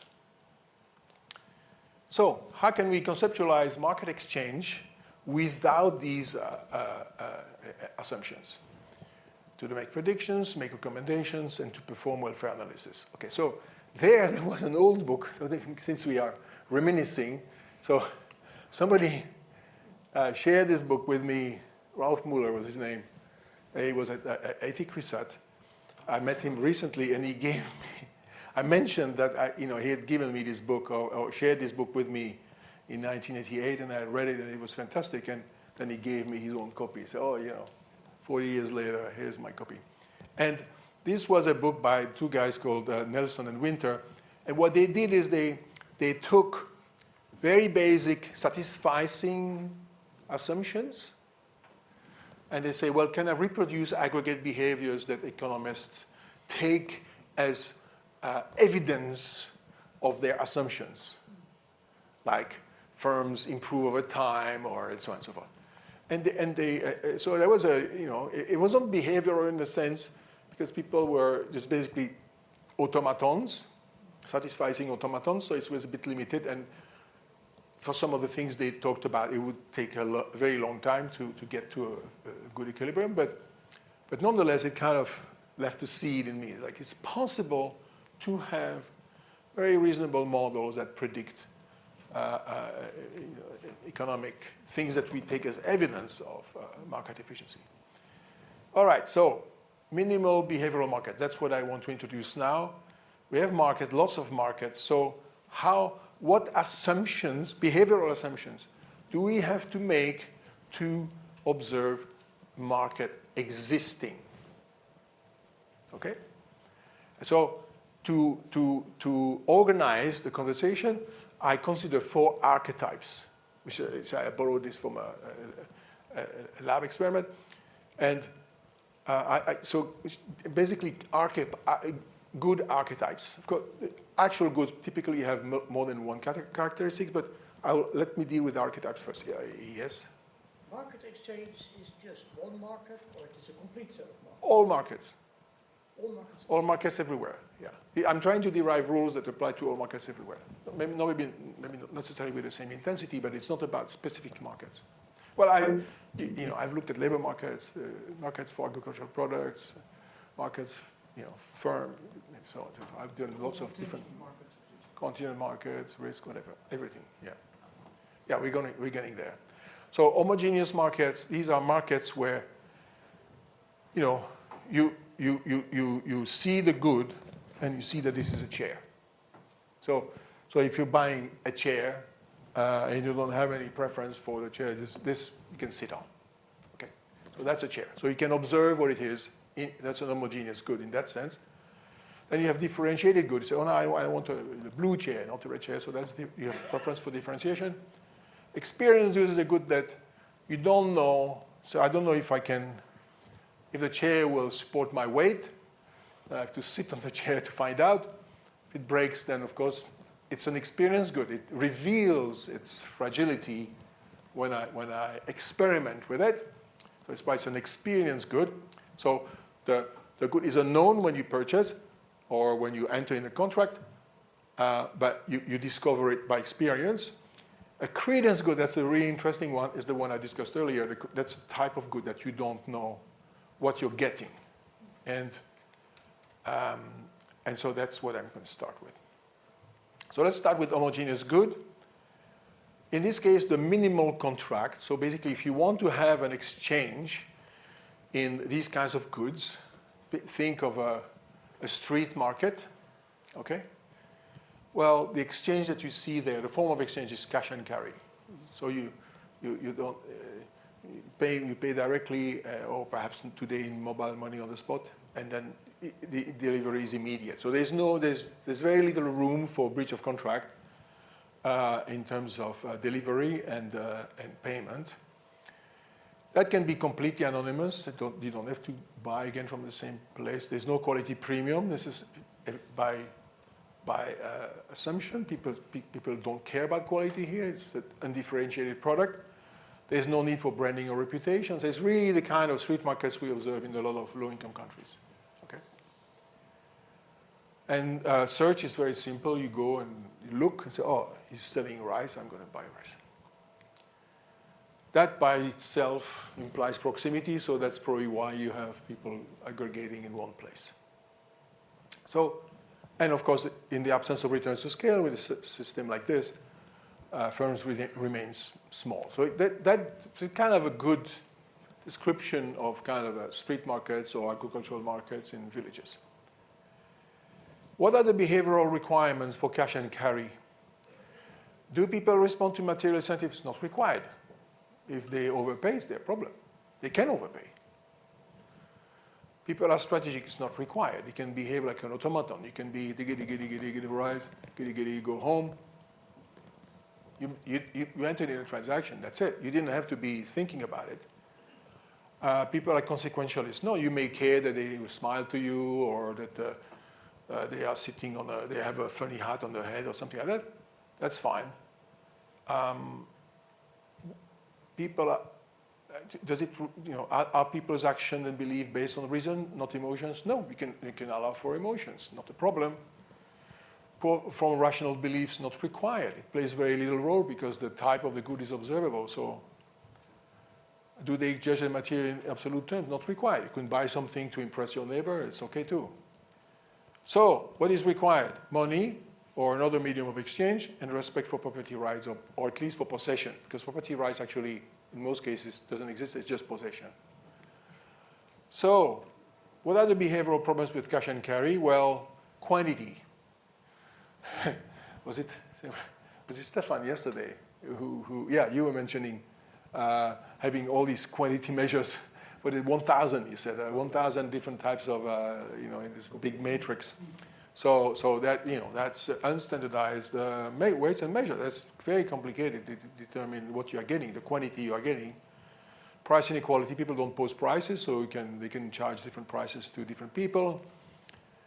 So, you want to homogenize. We have to standardize names, standardize them for quality levels, like grades for wheat, standardize a list of ingredients, standardize names for ingredients, and so on and so forth. So basically, you can think of ways of improving these little street markets in India or Africa by introducing some of these reforms. And without that, you're going to have fraud. You're going to have fraud on the name, quantity, ingredients, price, all kinds of fraud. Okay? Probably the worst example was lead in turmeric, if you followed that one. So what about differentiated goods? So here the trick of differentiated good is that you need to find what you're looking for. You want a specific kind of chair. You need to go to different stores. You need to find it. Or even in the store, you have to look for different chairs. Okay. Or online, you have to go online. So that's a situation where buyers put different values on different goods. And that raises the cost of search. So in this case, cash and carry is still a pretty good contender for the simplest. Remember, I'm looking for minimal contracts. What's the simplest way of organizing this market? And cash and carry is still the simplest way of organizing the market. The consumer does the search, finds the good, buys it, and they take it away, right? Because remember, it's still observable. So once they found the chair they want, they know it's the chair they want. So they buy and they go. Okay. All right. So the only thing that can change here is that you get loyalty. So once you've found that this particular store sells the chairs that you like, you might go back there. If they sell the tea that you like to drink in the morning, then you go back there to buy the same tea. Even though there's no brand or anything, but you say, oh, but this guy sells me a good tea. And then in a situation like this, if suddenly the quality changes, so you suddenly have a bad experience, you can say, wait a minute, that's not acceptable. And so you stop the relationship, and the loyalty disappears. So the loyalty will introduce an element of discipline in this market, that people will not try to sell you a good quality good first, and then when you come back, and they will start selling you bad quality stuff, because you're going to say, that's it, I'm going to start searching again. By the way, people don't search right away. And think about a restaurant. We know that people move to a new place. I think they try 3 restaurants on average. And then once they find one, they keep going back there. How many times do you have to go back there and eat something bad before you decide, maybe I should look at another restaurant now? All right, so this we get the first example of a relational contract where the cost to switch supplier can discipline the market. What assumptions are required? None of the assumptions are required, except that you have to be somewhat rational when you search. But that's it. You can draw wrong inference, decide, oh my God, this is a fantastic share. I've always dreamt of this share. I'm going to buy it right now. Well, you didn't search long enough, but that's fine. That's fine. The market exists. So we need respect to identification of the differentiated good. So you must be able to identify the differentiated good. So an example that will help you massively is that if you're buying you're still looking for that red dress, can they put the size on it, please? So when I'm looking at the store, L, that's what I'm looking for, and I buy that. I can try that instead of taking 7 and then trying them all to find out which one is up. People have to respect sizing. That's a whole issue in itself. We know that shops don't respect sizing. There's something called vanity sizing and so on. Yeah. Okay, so you can facilitate. How can you improve this market? You can facilitate search. You can facilitate identification. There's a whole set of things you can do. Trademarks, copyright protection, designation of origin, address system, guaranteed market and storage, packaging, all kinds of things that can be done, little things that matter. And some of them can be done by the firms, and you can teach the firms to do that. Some can be done by the market organizer. Some can be done by the legislator, and so on. Okay, experience goods. Probably the best example here is a worker. You want to hire somebody, but you don't really know how they will behave once they are there. And but you can find out after you've been observing them for a while.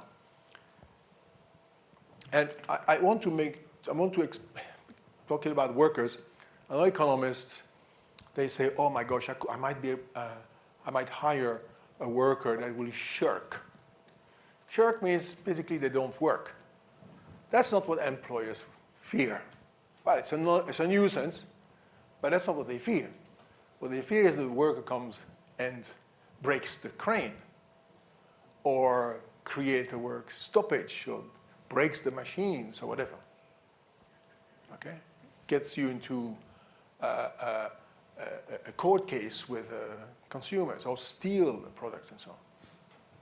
So the damage that a bad worker can cause to the firm is large. It's not just shirking. It's not capped by their wage. So that's already something that I wanted to emphasize so here, the situation will arise is that you will try a new service provider, worker, whatever, borrower, whatever, and then observe them. And then if they actually don't mess up, then you want to continue with them. It's like, I find a good worker, I'm going to keep him. So that's relationship-based minimal contract. That's basically becomes the norm contract. And that's, so anyone who, our PED surveys had questions about that. And indeed, people were buying from the same manufacturing firms, small, medium, large, were buying from the same suppliers for years on end. I think the median was 5 or 7 years, something like that. 7 years, and they had 3 suppliers. Okay? So it's not the market that you learn in Econ 101, where supply, demand, you change. No, it wasn't like that. Of course, how do you initiate relationship? Then you can have all these kind of suboptimal mechanism to initiate relationships, because you're trying to get a little bit of information to minimize the risk of a bad experience. So, okay, so we talk about what is actually required here. It's not, again, required that people respond to material incentives. If something goes wrong, the relationship gets severed mechanically, but it doesn't mean that. So you didn't respond to the incentive, your problem. I mean, you're the worker, you thought, maybe I'm not going to, maybe I can work with that. I can be paid without working. And it's like, oh, well, actually, no, if you don't work, we're going to let you go. I didn't respond to the incentive. But the market is still there. You can have lots of people who don't respond to incentives. The only thing is people have to be a little bit strategic in the sense that parties must expect that the underperformance may end the relationship. That helps discipline at least one side of the market. It is not necessary that people punish underperformance. That's something I've written about. All that's necessary is that the relationship gets broken. They don't need to be punished in any other way for the market to exist. So all the other assumptions are not required. Rational beliefs, not strictly required, but they must somewhat believe that underperformance may end the relationship, because they need that discipline to be keeping up. So how can we? So we need. It's going to be helpful to have identification, name, brand, location, Facebook address, whatever. There are some optional things that will help, at least if somebody is strategic, if let's say the seller is strategic, that will help the market being more stable, because there will not be all these breaking of relationships. They will keep performing, and they will keep a relationship going. And the beliefs have to be somewhat consistent with that. How can it be improved? In all kinds of different ways. Reputation mechanisms have been talked about a lot by economists. I don't need to revisit that. But this is all about fraud, basically. And so there are lots of things that can be done to talk about fraud. It's not limited to, are you Internet Brad Street? There are lots of other things that people will care about. Now I want to talk about credence goods. These are minimal contracts for credence goods. And it turns out that the minimal contract, in order to get trade in those goods, you, in a minimal, so in an unsupported environment, okay? If you want to have trade in credence goods in an unsupported, there are no market institutions, it's basically free for all, it's a jungle. What you need is, you need departure from self-interested rational. You need to be irrational. You need to fail to recognize that the other party has an incentive to cheat you. And so basically the minimal contract is trust-based, and in this case, trust can be blind trust, like in the snake oil example of America, where they were selling petroleum to people as a cure for everything. And of course, once trust is established, it can be persistent. You still don't know what you're buying, so you can keep buying it. It doesn't matter. And punishment is problematic because people, since they don't have a way to aggregate information left to their own device, so they can never discover that somebody is actually not delivering on their promise. And here's an example of a credence good. And this is, a cult of Isis, let's say 1500 BC. I know this is basically this is a person making a gift to Isis, the god or the goddess. The temple was, these Isis temples are covered with dozens and dozens of things like that, except the only thing that changes is what they are giving. And basically, they're saying, God will take anything. Legs of antelopes, perfume, grain, anything. Of course, Isis doesn't come in person. She's represented by the priests. So basically, you have a whole industry that lives off the belief that making offerings to gods gives you maybe health benefits, or in the case of the Catholic churches, selling indulgences, if you remember that. Suddenly, it shortens your time in purgatory. It's like, really? Anybody's come back to tell us it's working? No. So it's always based on blind trust. So again, what's funny about these credence goods is that having a self-interested rational person, the market would not exist without market support institution, without some kind of certification, verification, audit, and all that. And all these other, again, they don't need to be strategic, consequentialist, rational belief. In fact, they need to have irrational beliefs. So that's kind of a very bizarre. It's true that identification will help. That's why they have a statue of Isis everywhere. So like, remember, this is us, Isis. Isis, it's not somebody else. Remember, it's us. It's not some other god, the good god that you have been given in the past. It's us. So you have a brand. They develop a brand. And so on and so forth. Okay, so now we can go back to the list I had before. I guess it's the same list. But now you can look at this list and you say, wait a minute, I understand why these things are there. I understand why there's standards and measure. Because if you don't have standards and measure, people are going to be cheated on quantity. And if they're not standards and measure, they cannot judge whether the price that somebody is giving you for having a tin like this is comparable to the price of somebody is giving you a tin like that. Most annoying, but even when you go to the supermarket and they say 457 gram, £1.50, and then another one is 702 grams, £2.10. It's like, which one is more expensive? I cannot do this kind of calculation in my head. It looks like they do it on purpose. So it kind of lets me make it a little bit complicated. So these are examples of, so now supermarkets might say, okay, what's the price per unit? What's the price per weight? You need a weight for that. Yeah. 9.99. Thank you very much. Yeah. So you have a lot of experience having to do that, I think. Yeah. Okay. So anyway, so you have all these things there.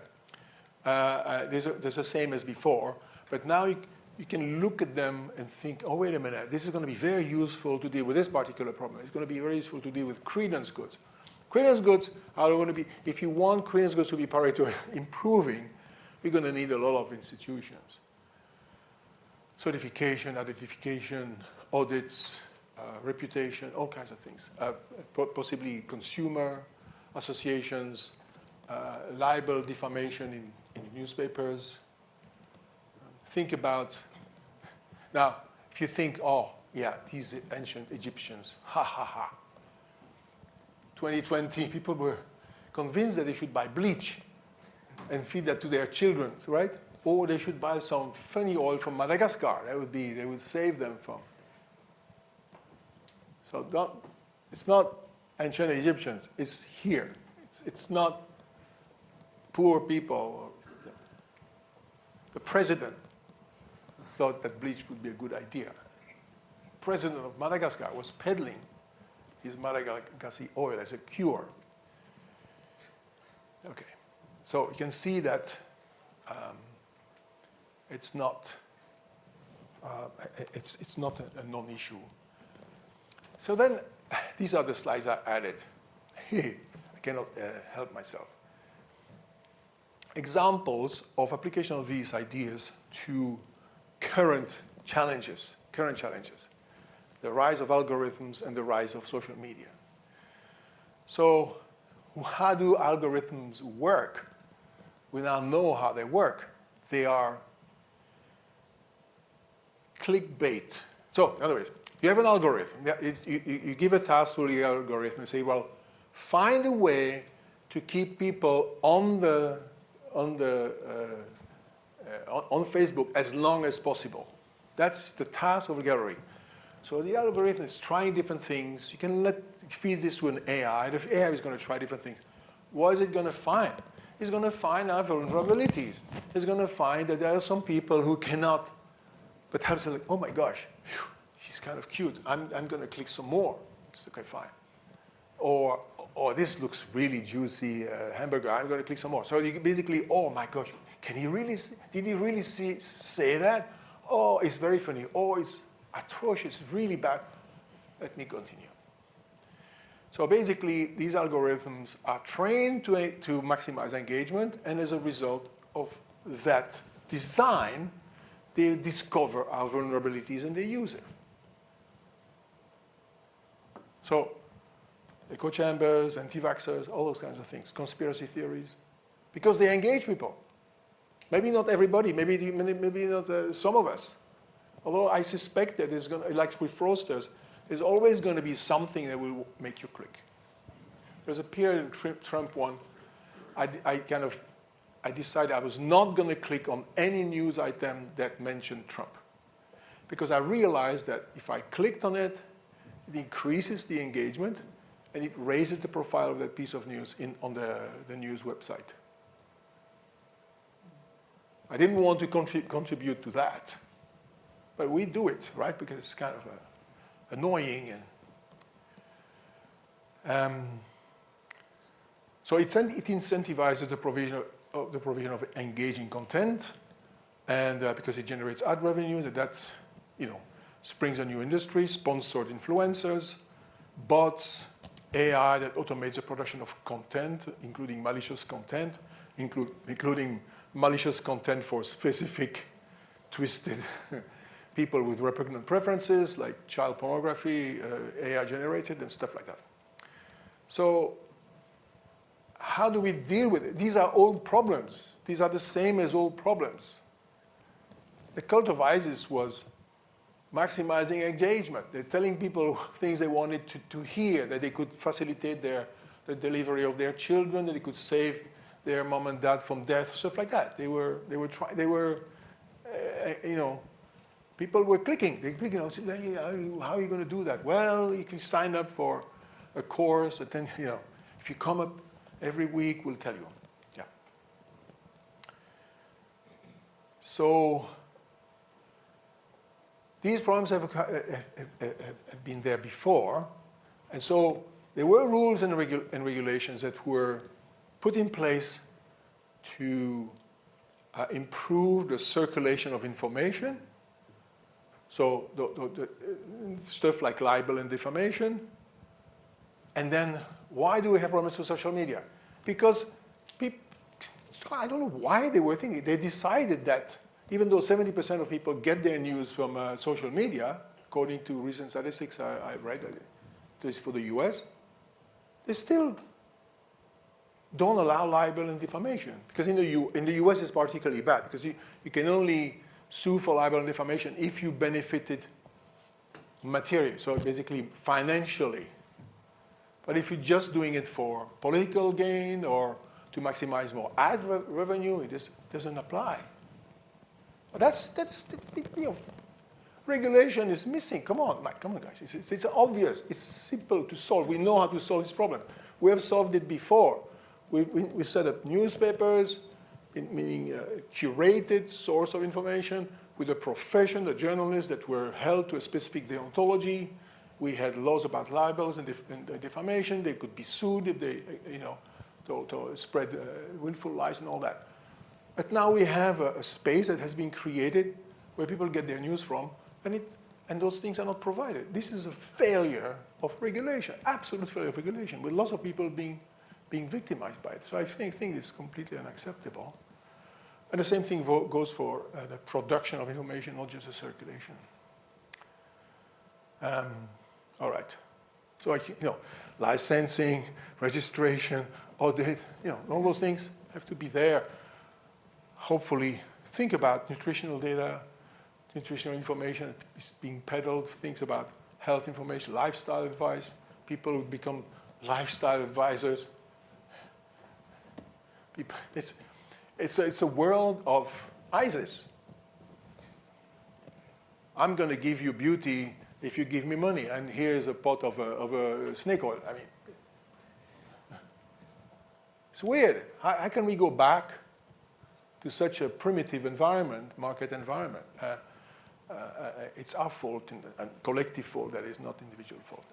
And of course, AI is not only going to make this worse because it just produces more content.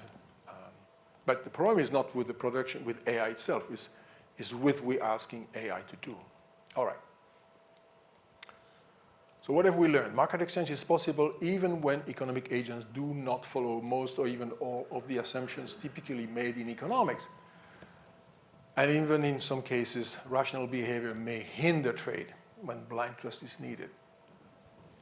But trade through minimal contracts cannot be guaranteed to be efficient for all kinds of reasons having to do with the things I talked about.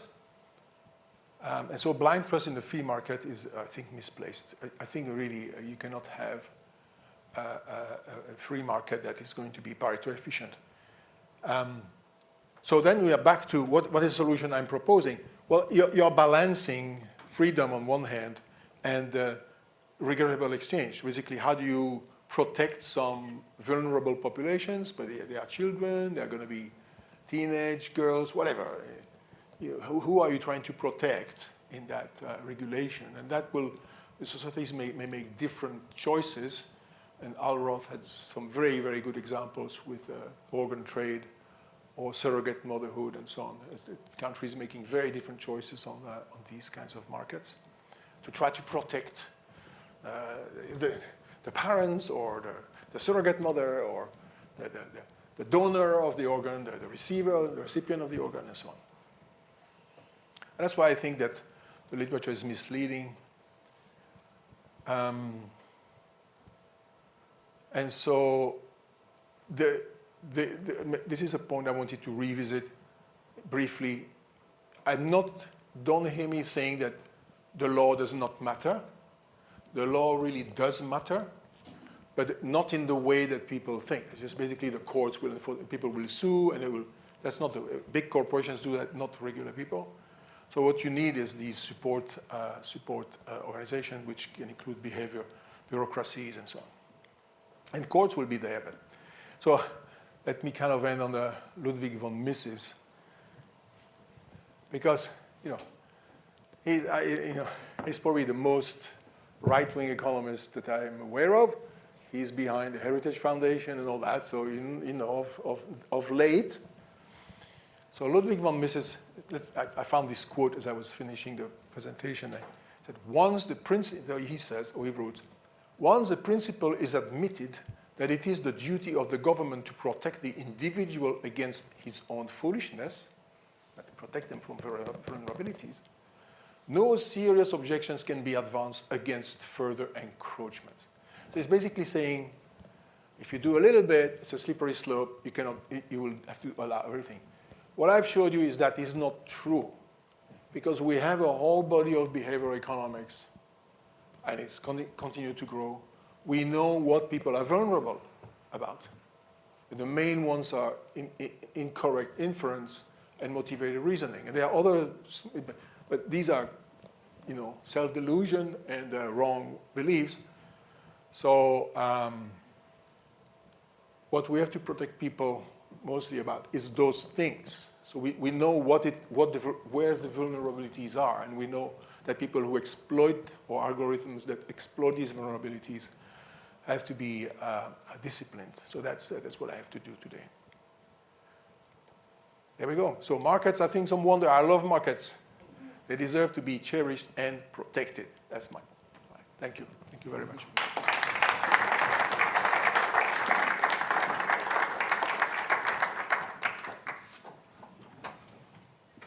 Fantastic. Thank you so much, Marcel. I think I've been given the signal that we have about 10 minutes for questions. So, any questions? Barakat.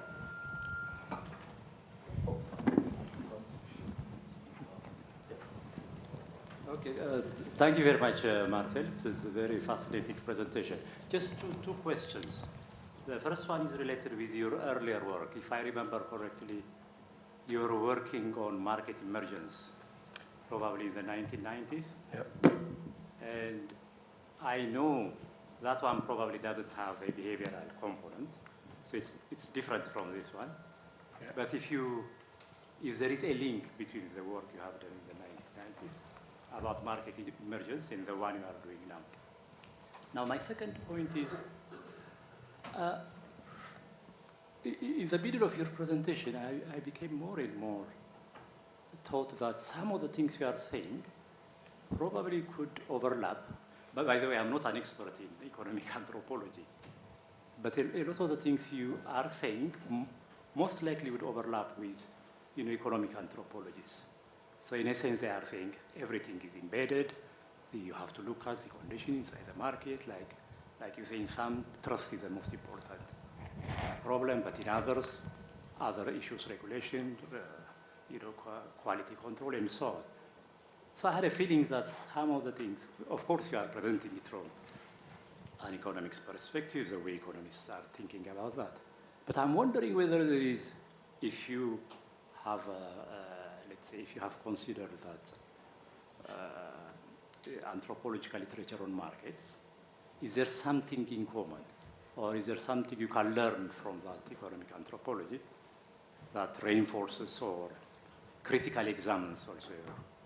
So these are basically my two questions. Thanks. Should we collect a few? Yeah. Thank you, Marcel. This is very interesting.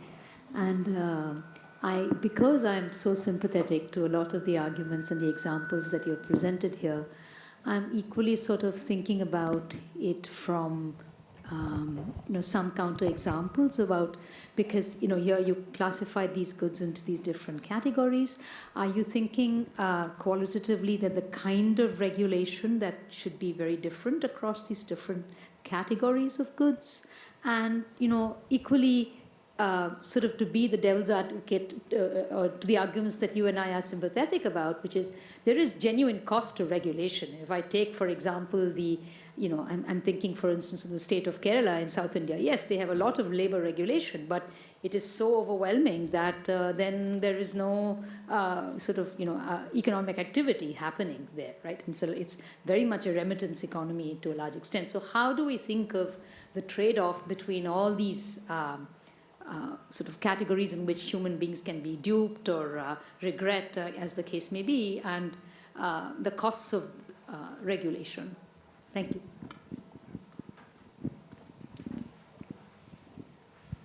Thank you very much. That was super interesting. So my question sort of relates to how that manifests in particular in development economics, where many of these sort of more formal channels, regulations, standardization, things like that are not present. And there's these sort of second best or alternative solutions like relational contracting, hiring within the family, things like that, that are sort of substituting for potentially some of these. And I was just wondering whether you have a view on whether it's always a substitute or whether these things could be complementary, how it relates to maybe social norms, trust, and other kinds of things that can overcome some of these challenges. And sort of what goes first? Like what happens when you fix only some of these and not the others, and how do they interrelate with each other?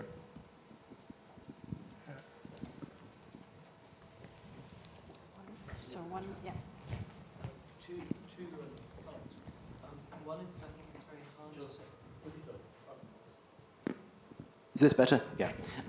Two comments. One is that I think it's very hard to say anything about welfare in the case where the producer has managed to manufacture desire on the part of the consumer without making some judgment about whether the consumer is better off with this extra desire or worse off with it. For instance, suppose you want a computer, but then you want specifically Apple. Your desires have changed, and it's very hard to rank the preferences without some assumption about whether that's a good desire to have. The other thing is, it's interesting. It might be interesting to extend this analysis into household production and activity, in terms of books that don't get read, clothes that don't get worn, food that doesn't get eaten. And the reason why I think it links with what you're doing is that the extent of that waste is partially dependent on resale markets and on other things like gift exchange. So the extent to which food gets wasted will depend not just on household mistakes in calculation, but on whether they can then do something with the food once they've bought it. Can I add one more? Sorry, yeah. I've got one here, and then, sorry, I realised I'm not looking. Just one on the question of substance. I'm not quite, maybe it's my fault, I didn't quite follow what you're trying to say in terms of the behavioral intervention. How isn't that counterintuitive to intervene in the behavioral or to reform the behavioral failures of the market, if it is behavioral? What is it exactly that can be done to change behavior in a way that avoids that kind of market failure? The other is really a semantic issue in terms of really making the policy implications implicitly in the presentation itself.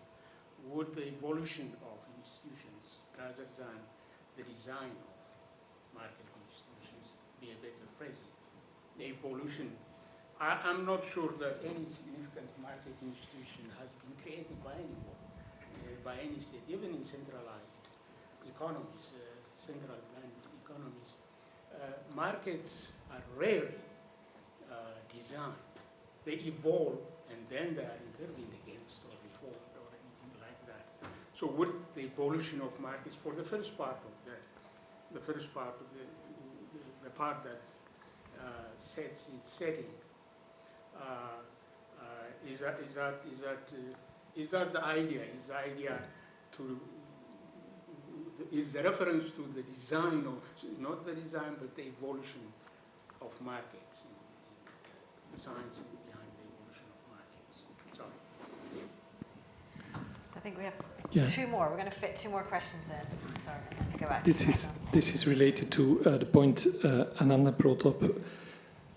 So it seems to me that these behavioral constraints or conditions, that there's a discontinuity there, right? So labor is a case in point. I mean, the history of labor contracts is one where we managed to abolish some of the extremes. So can you shed more light on that? And it seems to me that kind of the satisficing principle is a very good one to start from there. Like you want to reach a minimum on many of these and leave the rest unregulated, otherwise you come to an overcrowding.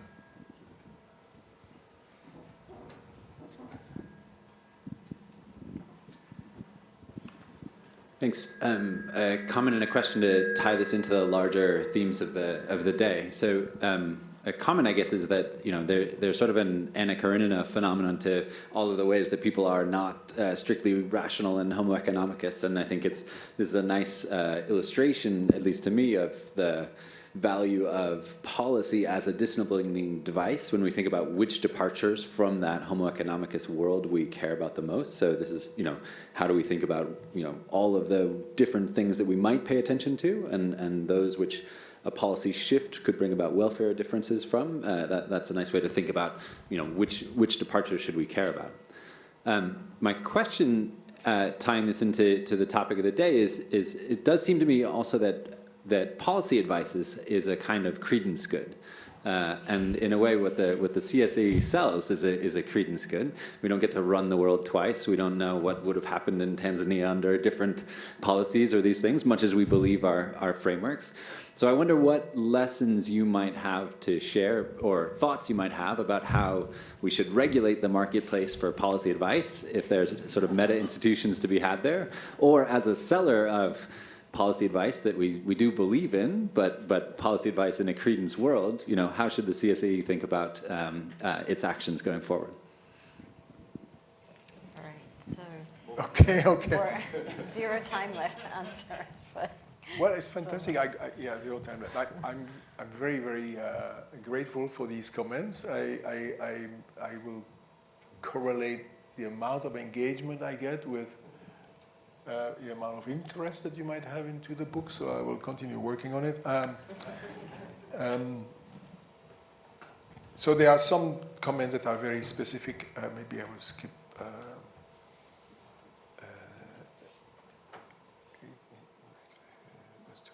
Cost to regulate. So policymakers are still there. So the social welfare decider is still there. So in my world, this decider has not just efficiency objectives. He wants to do something at the lowest possible cost, I guess. But also he has these social equity consideration to take into account. Who are the vulnerable? What does the population regard as who the vulnerables are, and so on. And then there's still going to be, economics is still going to be very, very important to figure out, if that's your objective, you want to protect children from this and that. So what's the lowest cost to do it, keeping in mind that they're going to be some people whose freedom will be impinged upon, and those people might have perfectly, acceptable objectives. Yeah. So that it is a kind of it opens the door to considerations, which I think economists are very uncomfortable with in general. They would much prefer to have welfare theorems without any morality in it. But when you have when you introduce regrettable exchange, what happens is that the person who has been manipulated, let's say, may not agree they have been manipulated at the time. It may take them some time, and they may be always convinced that they were not manipulated. They will resist the idea they were manipulated. They think it's demeaning, it's humiliating to them. They want to believe that they were not cheated. And so that what happens is that who is making a decision? Someone else is making a decision for them. Think about teenagers, I'm sorry, but teenagers, they're convinced that, they want to be free, they want to do all kinds of things. Parents want to protect them against their will. So they are the third party that will just basically put bounds on what their children, be back at 10 o'clock. At 10:30, okay, fine, 10:30, but no more. And they will try to fight these battles, but they're clearly restricting freedom in this case. So the question is, they make moral, and parents will differ massively. But my friend, he can stay until midnight. So they will differ in terms of what they think is acceptable and what is not. So yes, it is not And that's why countries will differ in whether they allow the sale of organs or whether they allow surrogate mothers and all that. So there's a lot of variation actually in these situations, a lot of variations in value judgments. And about, can I say one final thing about value judgments? So I talked about weaknesses of human behavior with respect to markets. But it turns out there's a literature that I know much less about, but which is about weaknesses of the human mind when making moral judgments or moral decisions. And I know much, much less about this literature, but the little bit I know, which is about the trolley experiment, tells you that actually the human mind makes moral judgments that are they're certainly not consequentialist. They care a lot about the process. The process matters a lot. They often don't want to be involved. That will refrain their. They will. So at the end of the day, you don't necessarily get an efficient decision, an efficient outcome. You know, not enough lives are saved, for instance, in the trolley experiment. And so that causes a massive problem for bringing moral judgments by humans into the perspective. Which, by the way, I find a very final point.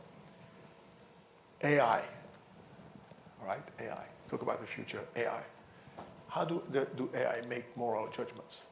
Okay. Well, automated cars. They have to make moral judgments. Right? Do I save the person, the pedestrian, or remember the cyclist, the poor cyclist who was walking her bike in the middle of the night in a road without lighting and walked, this bike in front of an automated car. And the automated car had not been programmed for that. And so the automated car just basically crashed into this poor cyclist and she passed away. So, but obviously she was breaking the law. She was a bit foolish in that sense, but she was not protected from her foolishness, right? So in a sense, it was kind of the person who was at the wheel of the car, but not driving the car because it's a self-driving car, was then sent to jail because she didn't stop the car. And then you think, well, wait a minute, if it had been somebody driving the car, they didn't see the cyclist, they probably would have gone so free. The cyclist was just walking in front of them, sorry, I didn't see you. So it was interesting that the AI, this woman was held at a different level of liability than would a normal human be. So I think that there's going to be, if that's the rule that we have, that we held the AI, because after that, there was a view that said, well, what the AI should do is be no worse than a person. Yeah, no worse than a person. That means the AI would be held to the same principles as the person. But we know that when we make moral judgments about people, we have all these biases that we have. So I think that we should try to make AI better than people, more predictable, more rational, either from a point of view of the ontology or from the point of view of the consequentialism. That's what so there's a lot of food there for thought. Thank you.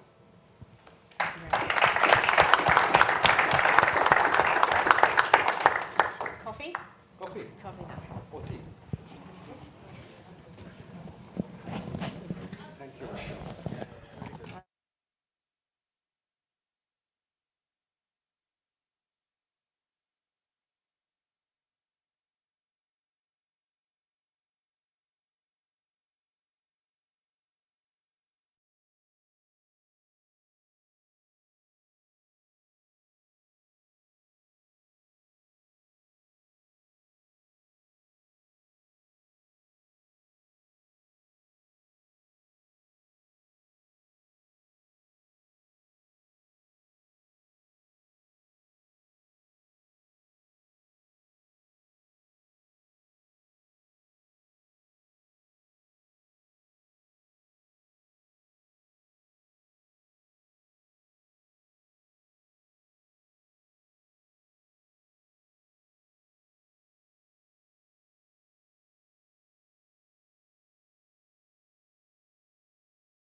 share this feeling.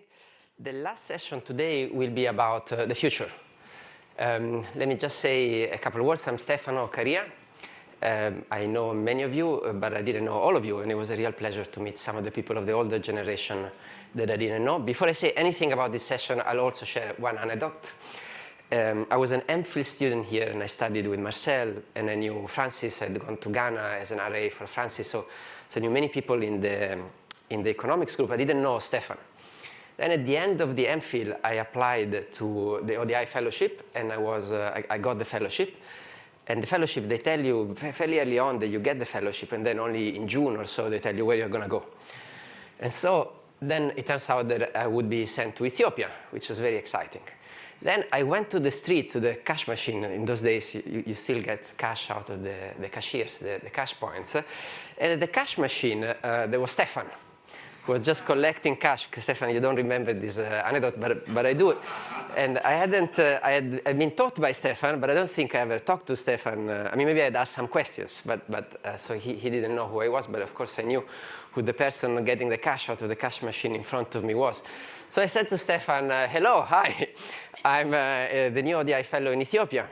And Stefan was like, oh, and we started chatting, and I said, Stefan, can we meet? Because I know you have lots of research going on in Ethiopia, you have a lot of expertise, so it'll be very interesting for me to talk for half an hour about Ethiopia. And of course, this was not going to be possible because Stefan was about to fly here and there for the next couple of weeks, so a meeting would not be possible. So Stefan said, but where are you going now? And it was June, I was an MPhil student, so I was actually on my way to the pub.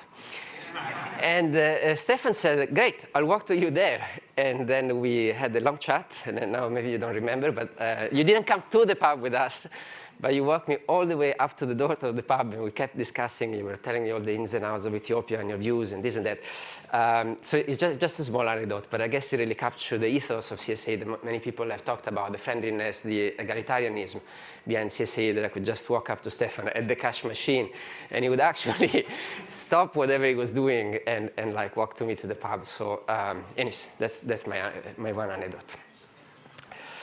So this session is about the future, and it's a set of collective reflections on the future, on the way forward. Collective in the sense that in preparation for this session, I had a number of chats with some of you, 15. So I couldn't chat with everybody. It's a big center. So I chatted with people in the center, outside of the center, and so on and so forth. And I very much look forward to having more of these chats. And so this is a bit of an attempt to kind of weave together some of the themes that emerge in these chats. At the beginning of this set of reflections, it was chaos. And in the sense that lots and lots of themes came up. As you can see, if you do a Wordle on Claude, and you ask Claude to say, okay, what kind of themes are associated, read up about around the CSA online, what kind of themes pop up, this is what you get, and it very much reflected my initial conversations. As you can see, our heart or our center of gravity is still in the right place. Africa is by far the biggest word. Second word is development. Our objective, people remarked on this fact that this is really research meant to change people's lives, change the world. So that was very nice. Research economics also makes a lot of sense. Then the two big themes, poverty and growth. Policy around the same weight, and then Oxford finally arrives only a few words later. But so at the beginning it was a lot of discussions and a lot of, but somehow then I noticed a little bit of a thread. A lot of these discussions centered around this point of what should be the objective of CSA going forward. Okay, and so in this talk I will organize this summary and my reflections and this discussion around this core question. Okay, we reached the age of 40. I very much hope we'll get to celebrate our 50th anniversary in 10 years, perhaps in this room. So imagine that we've got a budget of 10 years worth of research, of activities, of energy. What are we going to do with that? So that's the question that I'm going to say a few words on, and then I'll open up. I'll talk for maybe just over 20 minutes or so, and then I'm going to open up for discussion. So I'll throw in some themes, and I very much hope people will engage with these themes. There are not going to be any decisions that are made today, but I really hope that some of the ideas that are sparked in the discussion will help us plan the next set of activities, the direction going forward. So if this seems a little bit midlife crisis-esque, I guess it's partly because it is, but also it seemed like really the kind of central point of many of these discussions. And I'm going to summarize what has emerged from this discussion, a tentative summary. It's not prescriptive, it will change, and so on and so forth, but let me just try to summarize it in one simple objective. So the objective ought to be to generate well-evidenced, transformative ideas on the economies of Africa. And in the rest of the talk, I'll just unpack word by word this objective. So the objective is proposed objective, possible objective, tentative, to generate well-evidenced, transformative ideas on the economies of Africa. So let's start from the end, economies of Africa. So this came up in lots of the discussion in many different ways, but there are, and this is an audience full of experts of Africa, so I'm at risk of sounding too general, but there are a few key trends that people emphasized that may be really central to the strategic choices that we make going forward, okay? So I'm gonna think of a time frame of roughly the last 25 years, which kind of nicely coincides with the time frame that you had, Simon, though we didn't coordinate. So in the last quarter century, basically, Africa grew considerably. If you look at the World Bank data, that's about almost a 40% increase in GDP, which is roughly the rate of growth of high-income nations. So there is no convergence. Africa is not growing faster than the West, or than the frontier of the rich economies, although in the early years of the decade there was a lot of enthusiasm, because for a few years it was true. Actually, there was catch-up, that Africa was actually growing faster. That has unfortunately stopped, and so overall, roughly, the growth rate is similar. But although it's not catching up, it is growing very steadily. This average number marks a very uneven underlying picture. Some countries have incredible growth success stories. So take Ethiopia, take Rwanda. These places tripled their GDP per capita over the period. That's a transformative, that's incredible change.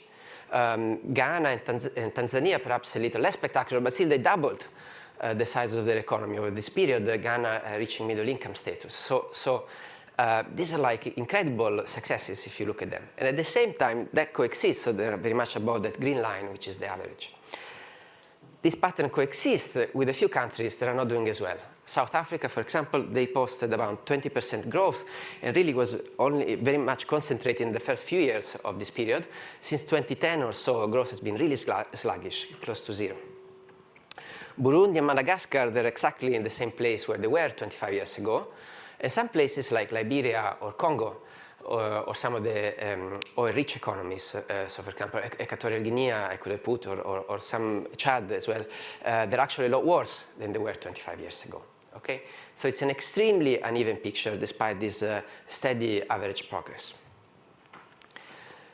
The other trend that came up in lots of this discussion is that it's also a time when state capacity increased considerably. States started raising. There are lots of challenges, but states did increase the amount that they tax their economy, did increase the amount of resources that they have to do stuff. Donors also put a lot of money, and as a result of these two things, what we saw is that the social safety net, the kind of welfare state, social protection, expanded incredibly. It's very hard, actually, to find good evidence and precise data on this, so I don't have a nice figure showing you something like how the percentage of Africans covered by social protection has changed, but a lot of the largest social programs were launched in this period, PSMP in Ethiopia, lots of the South African social assistance programs that sold from this quarter century. And so it's very much the case that the social protection increased. Yet, coverage of social protection is still awfully inadequate. So if you look at statistics, the ILO, for example, has a statistic that they publish, which is percent of people that receive at least one form of social protection. Sub-Saharan Africa has the lowest rate in the world of that. Okay, and you can see it in this map. That's the statistic that I'm plotting here. Well, that is showed in the map. It's, for most countries, is less than 20%. That's the lowest in the world. So put these two things together. On the one hand, there was growth, steady, but very uneven. On the other hand, there was this big increase in social protection from a very low base. And so, although in relative terms it was a big jump, still with big coverage, gaps in coverage, the result was on poverty was this, that we saw that in the early years of this period, poverty rates fell. This was a great success story. They fell from around 60% on average to around 45 or so, but then that progress stopped. And since then, since around 2010 or so, the poverty rate in Africa has stagnated. The population of Africa of the same period, as we know, has increased. And so the total number of people in poverty, in extreme poverty, but also other forms of poverty in sub-Saharan Africa, has actually, unfortunately, been growing. It's the only region in the world where that is true. So you can see basically that we had about 2.3 billion people living in extreme poverty in the early 90s. That has gone down remarkably. Some of the South Asia, in particular, statistics have been questioned in the recent years, but the trend holds. So that we have 1 billion and a bit fewer people in extreme poverty. That is an incredible success, but sub-Saharan African poverty has actually gone up in absolute terms. So these were some of the facts that have emerged in the discussion. Now, there are at least 3 strategic implications that this kind of broad story has for our center.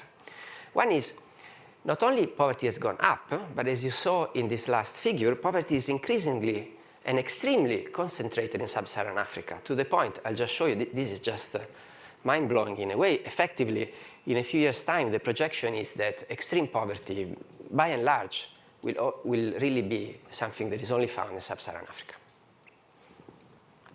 So this will make our focus on Africa as a center, the big word that was at the center of the world, ever so relevant. So in a sense, for us as a center, although it's a terrible development, for us as a center means that our strategic focus is correct. This is the place where most poverty will be. This is the place where work on poverty and on development will probably have its most impacts. Second, this progress, there was uneven. So there were lots of success stories. And these success stories will probably open up incredible opportunities for us to create transformative research and influence the trajectory of African developments.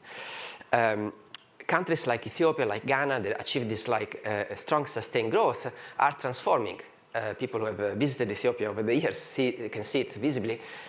Or so some of these other countries. So new institutions are being created with success and failures. So for example, I was at a conference in London just before this conference. There were lots of conferences this week, where they were talking about the Ethiopian Commodity Exchange, which is a mixed success, some successes, some things that are actually not very successful. And at the CSA conference this year, we had Nyao Yarko, who was talking about the Ghana Commodity Exchange. So these are the kind of institutions that countries can start setting up when you have this sustained growth. And these are the kind of opportunity points where, as economists, we may have a lot to contribute. Both of these commodity exchanges, as I said, were not necessarily straightforward successes. And so this really highlights the fact that these are important critical junctures where the work of CSA can make a difference. The growth failures stories, on the other hand, that's a lot trickier. Somebody already said that everybody says it. In each conference, at some point, somebody will make a reference to all the happy families look alike and the unhappy families are unhappy in their own way. So these are very different. There are some resource-rich countries that kind of squander their resource wealth. There are some high-income countries like South Africa that got stuck at a kind of higher level of income. There is conflict and so on and so forth. But I suspect there will be interesting opportunities for research there too. So there was the Economies of Africa. The objective was to produce ideas on the economies of Africa. Okay, and this is another point that came up in the conversation, although in a sense surprisingly late in a lot of these conversations. Now, I don't want to sound like a therapist that is trying to get at the unconscious biases of people when I talk to them, but at some level, I think something that is that should really be at the forefront of our discussion on the way forward is this question of what role should research have in the whole package. We do a lot of things. But at the end of the day, we are a research center based in a university. We are not, for example, IGC. IGC is based at a university, but also has offices all over the world, has a more separate institutional structure. And the same is true of other centers. We are very much a kind of university-based, research-based institute. And so our comparative advantage lies and has to lie in research. A thought experiment that came up in some of these discussions is that suppose you were a very wealthy individual that wants to donate $50 million. These days there are surprisingly several people that are in that position. And send them to the CSAE, please, when you meet them. Suppose you were that kind of person. Now, if you decided that your objective was to, say, increase the quality of of African universities, well, CSAE would not be the right institution for that kind of grant. I hope we would be part of that project somehow, but we would not be the right institution to, for example, do that kind of capacity building work. If, on the other hand, this person had $50 million to produce 3, 5, whatever, transformative ideas on Africa, I think our ambition should be, we should be top of the list when it comes to, okay, who am I going to give this money to? This doesn't mean that we shouldn't do capacity building. It's super important, but ultimately there is a sense in which the center of gravity has got to be the research. Now, there are two ways of making the center of gravity the research, and I'm going to call them, or two models, I'm going to call them the networked model and the research-centric model, okay? So I think we are very much in model A at the moment, where research is the center, but it's a kind of first among equals. So this is a kind of list of things that we do. So we do research, we do capacity building. So for example, there has been a lot of investment in that with the pre-conference. We invest a lot in creating networks. We have a fellowship where we bring African researchers to the center every year. We have our affiliates. We have done in the past, perhaps not so much today, a lot of investment in generating data public goods. We teach a lot. I mean, this is really the university, but CSA staff is heavily involved in creating in teaching the MSc, the DPhils, and so on and so forth. We do a lot of policy engagement. So we have, for example, this very successful meetings model where we bring central bank governors to Oxford and at some point chief economic advisors to Oxford. And these initiatives are fairly unique and very successful. And finally, we have a whole lot of academic impact activities through the journal and through the conference. So lots of things that we do. And at some level, however, when we do these things, we kind of do them as roughly, although research is kind of a bit more important, I've highlighted it, the level at which the level of importance or that we give to each box is kind of similar. The alternative model, perhaps a bit more American, would be to say, no. Research is not just first among equals, it's actually the center of everything. And so, for example, when I'm going to do policy engagement, I'm only going to do policy engagement insofar as it fosters my research or as long as it's about my research as opposed to the research in economics in general. There are pros and cons. Obviously, if it's about your research, you are the gatekeeper of your own quality standards, so you can guarantee quality. And of course, you'll be most knowledgeable about your own research, so you'll be best placed to draw its policy implications. But at the same time, everybody is fairly narrow, no matter how broad, in whatever they do. And in some of these engagements that people described yesterday and today, I guess in some cases people were really ready to go outside of their comfort zone. That's something you would not do if I just had to pick an organization. For example, that's something JPAL would not do. JPAL does policy impact activities, but the policy impact activity is about the evidence produced by the RCTs that they funded. So in terms of these two models, as I said, in my mind, some of the American organizations, SIGA, EGC, and so on, tend to take a bit more of the second one. But in terms of what may make us different from them and should probably guide our choice of model, what really makes us different from them is these deeper links with Africa that people have talked about over and over in the course of these 2 days. And this really may mean that the first model may be more congenial to where we are, to the kind of resources we have. Partly also because as I said, if you veer too much in the direction of that second model, that may stand in the way of achieving the other objectives. Stefan, for example, I think you were famous for going around the FCDO or DFID at the time saying, ban the policy brief, which I guess in a way captures this idea that you shouldn't be trying just to sell your own papers, that there needs to be some sort of separation between those two activities, the research and the policy engagement. Please. So why I said this always, I mean, it's basically, to be clear, it's like I always struggled with the idea one paper has policy implications. It's a body of evidence that has policy implications. So the risk is sometimes even with the one research paper in micro, or the one RCT, that has the policy implication. No, let's look at all of them. And that was why I was trying to ban the policy with a single policy. Fair enough. Your ban has become famous, so people know that they're banned. Although all FCDO-funded organizations keep asking for them, despite the ban. Okay. Now, next word, generate. Okay. Really, again, another theme that came up in some of the discussion, the objective here should be to make a difference. There are some organizations, and here I'm not going to name names, that in a sense, they're very happy to just put their logo on projects that ultimately would have kind of happened anyways, and then claim a lot of credit.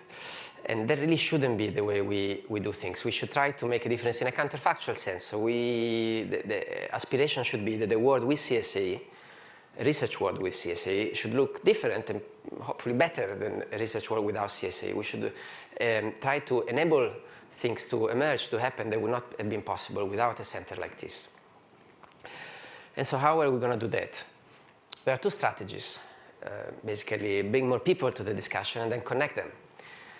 A lot of people in the last couple of days remarked about how CSA was central in basically sparking an interest in development economics and making it possible for them to pursue a career in development economics. So that will remain central to real additionality. These people would not have been in development economics, would have done something else. And so that's one area where the more minds you bring to some of these problems, the more there is going to be additionality. Our capacity building and activities will also fall in this bucket because Africa has gone a long way in developing the quality of its training and its own universities, but there are some gaps that still could need filling. And so that's another area where we can really make a difference in enabling some people to develop a voice and produce research on these questions. Secondly, we need to connect them. Okay, we need to connect junior and senior researchers. We need to connect policymakers and researchers. I mean, this is an area where perhaps we may do more, given that we have these incredible policy networks, and sometimes it sits a little bit on the side of some of the research. But fundamentally, I suspect that the key to generating additionality will be to generate even deeper links with Africa. Some other organizations are doing this. None of the organizations that I mentioned so far has an explicit Africa focus, although lots of them, because of funding constraints, but also because of the kind of big trends in poverty that I highlighted before, do primarily work on Africa. SIGA, for example, has a big focus on Africa, although it's not exclusively on Africa. So just being in Africa and having Africa links will not make a difference anymore. That's not where the frontier lies. People would be doing this even in the absence of us. So the big question will be, how can we push the frontier again? Just like the earlier generation said, okay, nobody's doing research on Africa. Let's do this. Let's do the conference. Let's create these networks. Now other people are having Africa conferences, creating the networks and so on. So the key question that we should be asking ourselves is, how do we push that frontier of the engagement with Africa even further? Stefan, you were mentioning, for example, that we often have calls to bring the conference to Africa. Is that the right strategy? Maybe not. Maybe there is a strategic advantage, a convening advantage in Oxford that create a neutral ground. This I don't know, but this emerged in lots of people's minds. Is a key discussion. Should we be going more to the continent? Certainly, we should do field work, but in terms of the convening, the core of our activities, should it be here? Should it be more in Africa? Will AI change some of these? in particular in capacity building, AI may have some incredible opportunities. I was chatting with some of you about the possibility, for example, of using AI to level the playing field across researchers.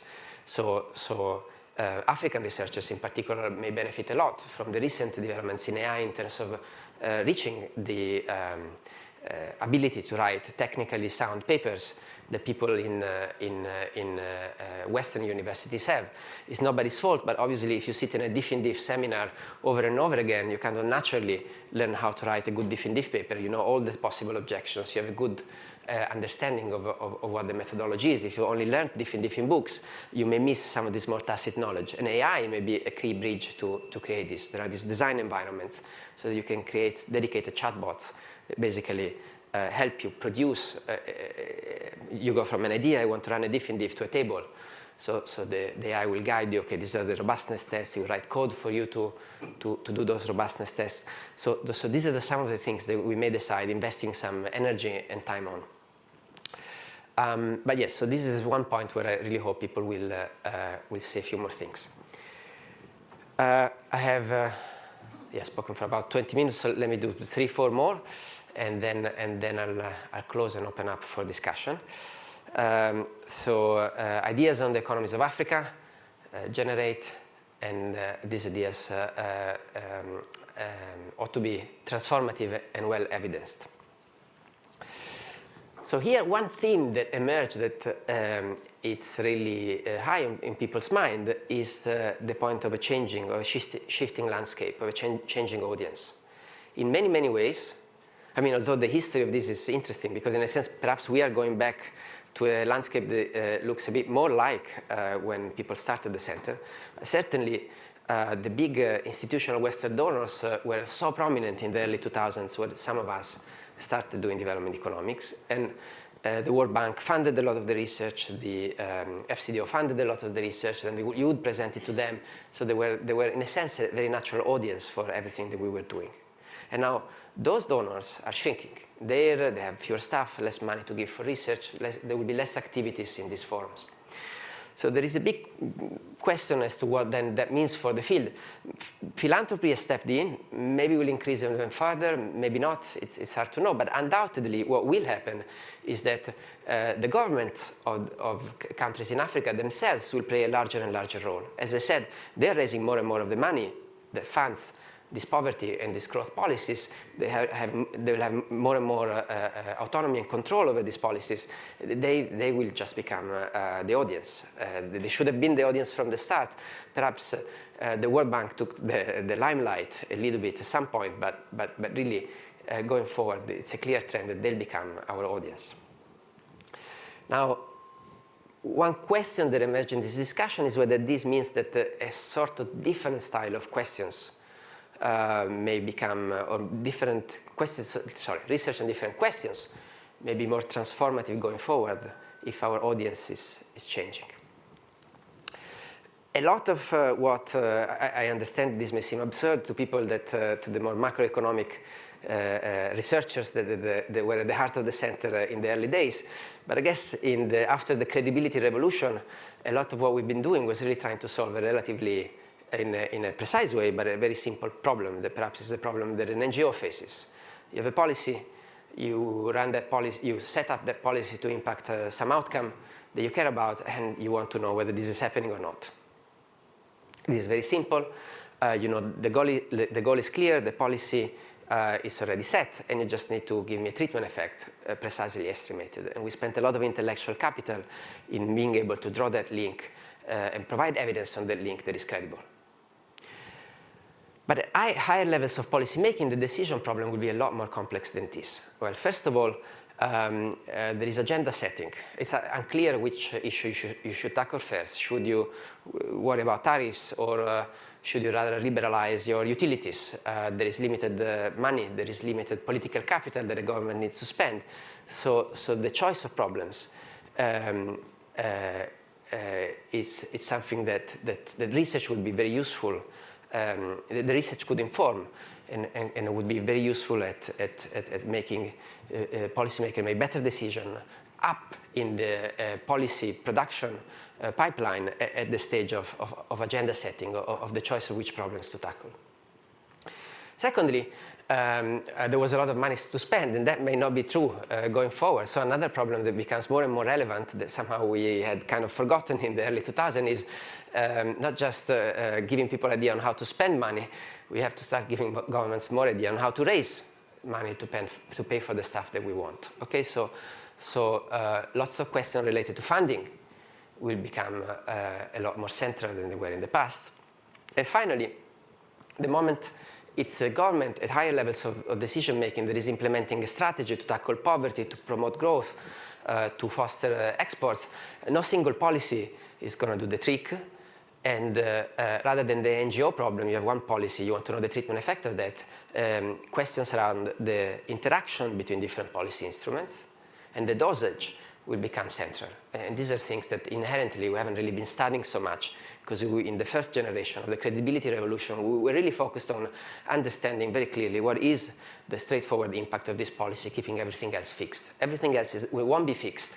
And so understanding those interactions will become more and more central. Now, I think I'm running out of time, so let me just say that basically the tools that we've developed in the credibility revolution are also very much geared towards this NGO problem. But I suspect that this is something that emerged in the conversations in one way or the other. The progress could be possible by joining forces across teams. So, for example, going back to something that you just said, Stefan, again, your ban the policy brief, no single paper will have the evidence. Sometimes people don't do a lot of effort in collecting evidence in a way that is comparable across contexts. That's such a big missed opportunity because the power of the evidence we generate would be so much stronger if we standardize data collection methods, if we standardize some of the outcomes that we measure, so that then you can aggregate evidence and actually deliver a treatment effect that has an estimate of a treatment effect that has a meaningful confidence interval around it rather than a huge one, okay?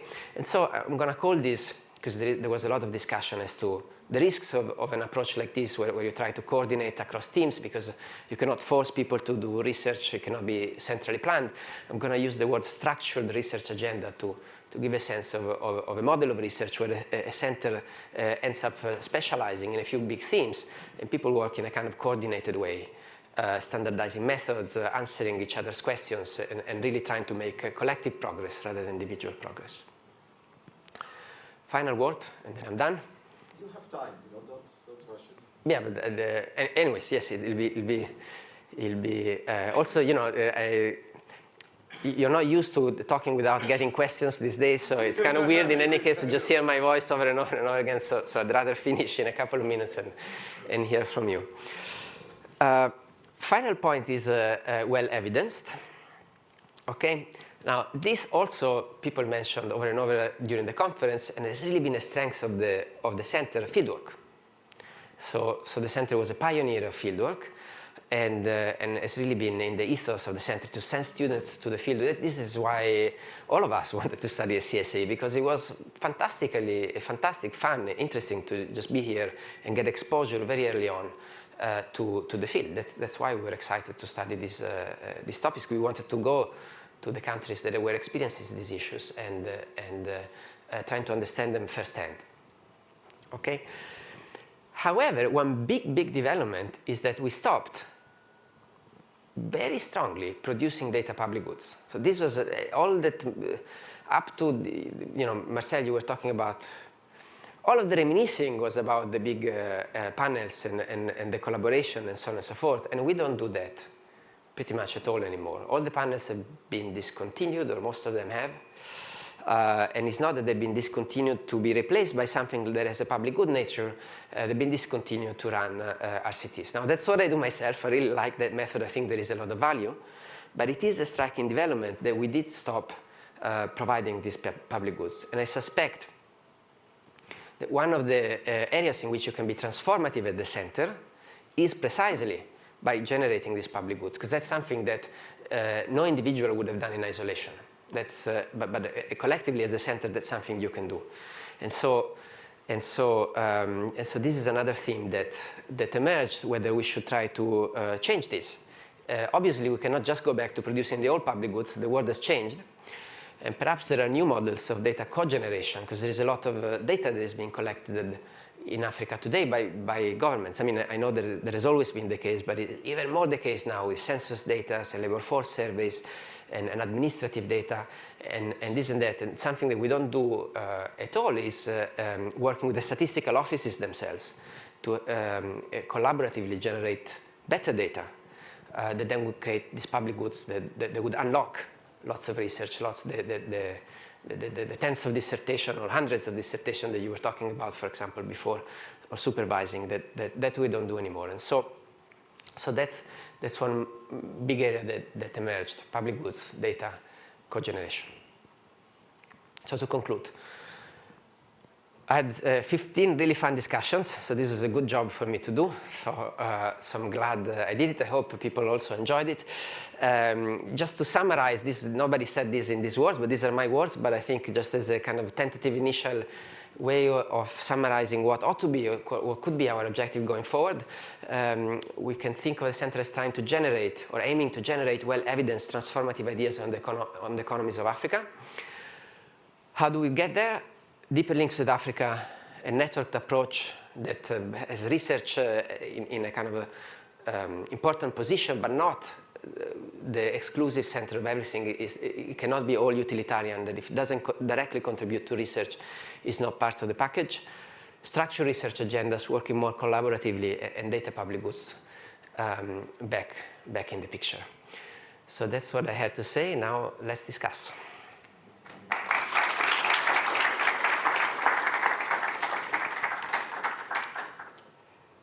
Okay, so now I have to break the ice. Oh, no, I don't have to break the ice. This is CSAE, there is no ice to be broken. Very good. Okay.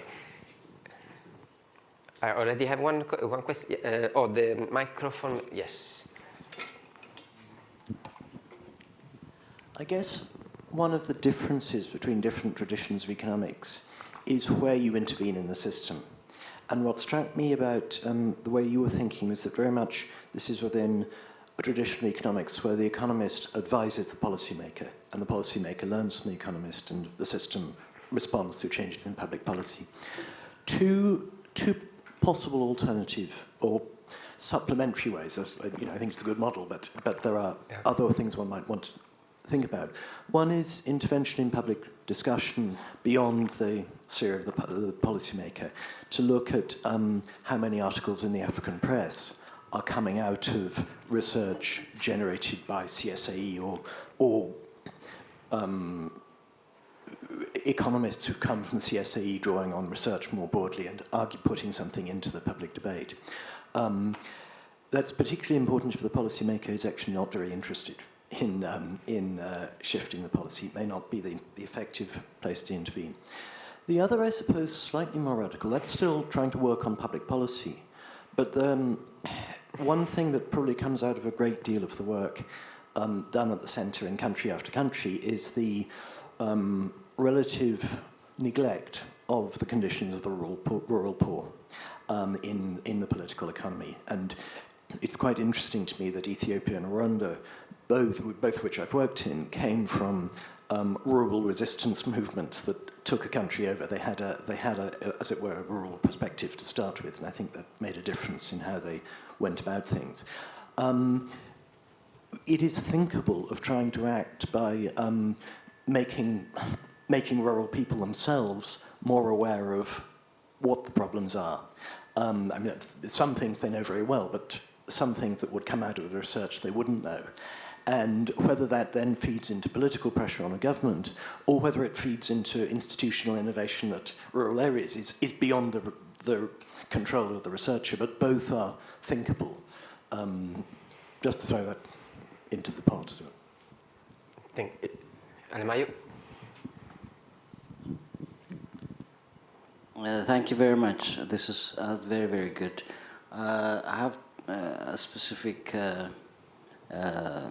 comment or question for discussion. At the center of impactful research is relevance. and you have identified some ways of making research of the center relevant. There are two important ways of enhancing relevance that are commonly practiced in the domain of public activities that I engage in. One is, for the lack of a better phrase, rapid response. Policymakers are keen on getting answers to specific questions that they have to make decisions on very quickly. They simply do not have the time to wait for an extended investigation into the issue to get answers to. So one comment is how do you see the role of CSA going forward in addressing this dimension of policy advice? The second and perhaps more important point is related to how you generate the research agenda. And again, flavor of the month here is co-generation, in the sense that the research agenda is driven by dialogue between the researchers and stakeholders in the, if you are like, the recipient community or country. So this could be researchers, policymakers, or others, on the relevant issues, and then some shared agenda is generated both in terms of themes, but also topics, data, and so on. How, again, would you see in the going forward CSA's use of co-generation? Thank you. Oh, fantastic, Pramila. And then we've got David and another a few people there, and Marcel will come back also to this question because it's very relevant. Is your point on policy, Pramila? Not sure. Not sure? Okay, well, let's see. Okay, please. I don't have a policy brief. I just wanted to say, I would like to hear more about what you mean by a structured research agenda. And here's the rationale. In many ways, thinking about CSAE, it has to be Pan-African. You will have researchers working on Kenya and Tanzania, and as they said, just having evidence of two countries doesn't make you attractive to the rest of Africa unless you have something to say to them. And so perhaps one of the strengths of what we might do in providing that structured research agenda is that we've got to be somehow Pan-African, that we've got to pull these threads together. So I wanted to ask you how you imagine that structured research agenda to work out. And a second query, and it's just a general query, is that you would want, and I think we talked about this very briefly, which is you want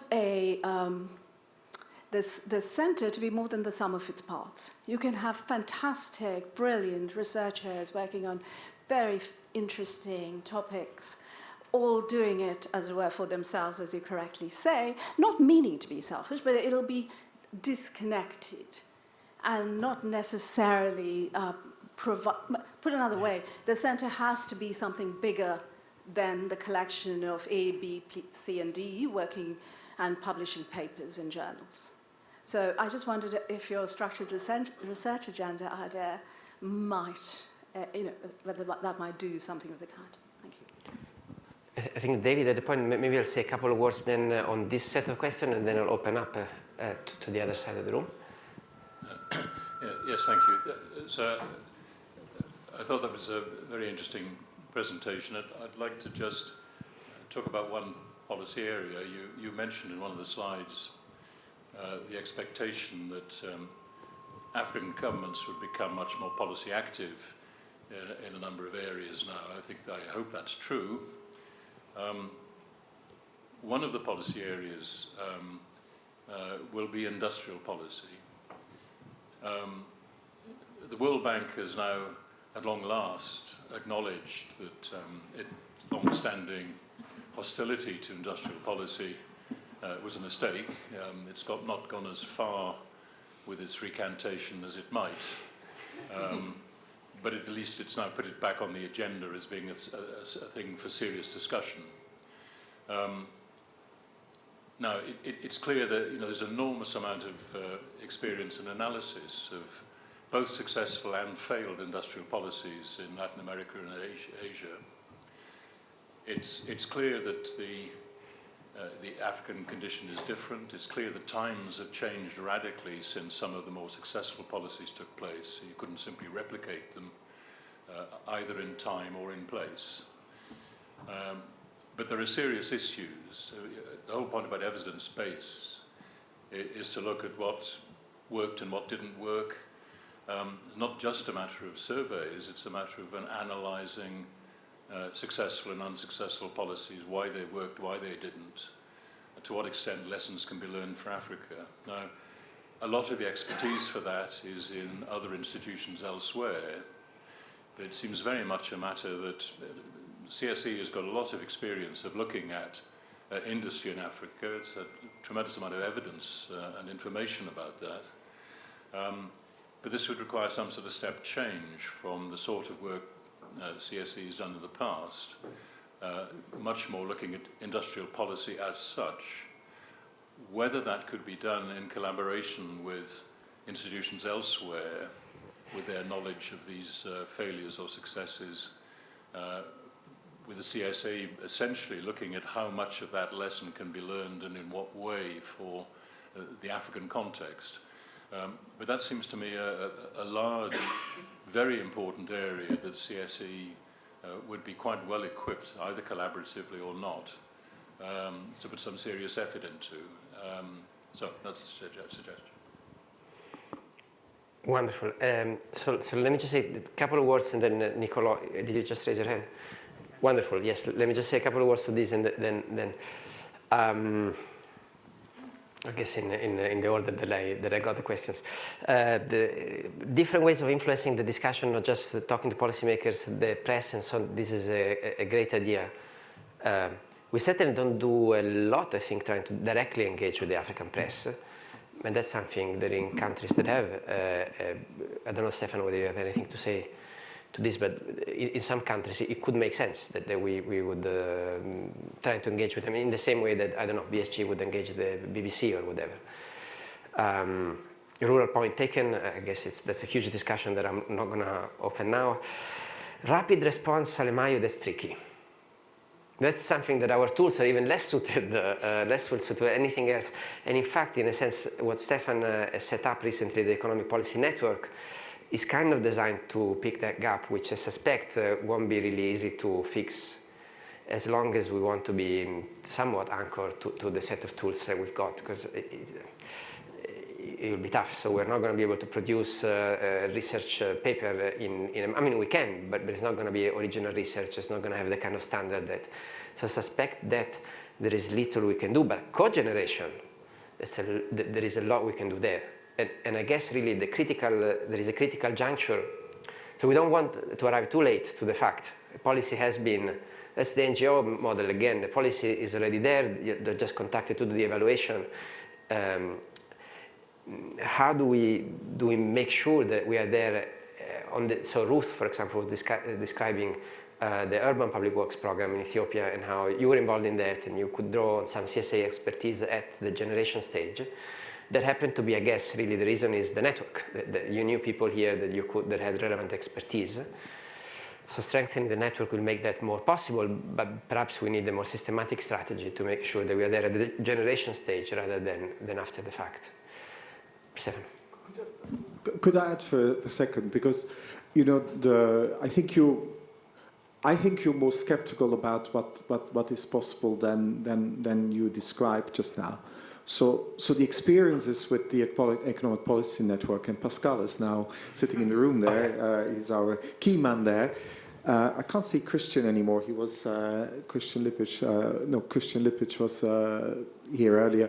But we actually, with that philanthropy money, but also, this is again where it's not about original research, but actually to fairly quickly do searches of what's the state of evidence it can actually be done remarkably fast, I think now, not least also with, you know, interaction with our friend Claude and so on. Of course. But you can do it, and of course it still needs brain and people of really high quality to question. I remember one rapid response question we had, and Claude, no, it was ChatGPT generated 10 references and 7 were fake.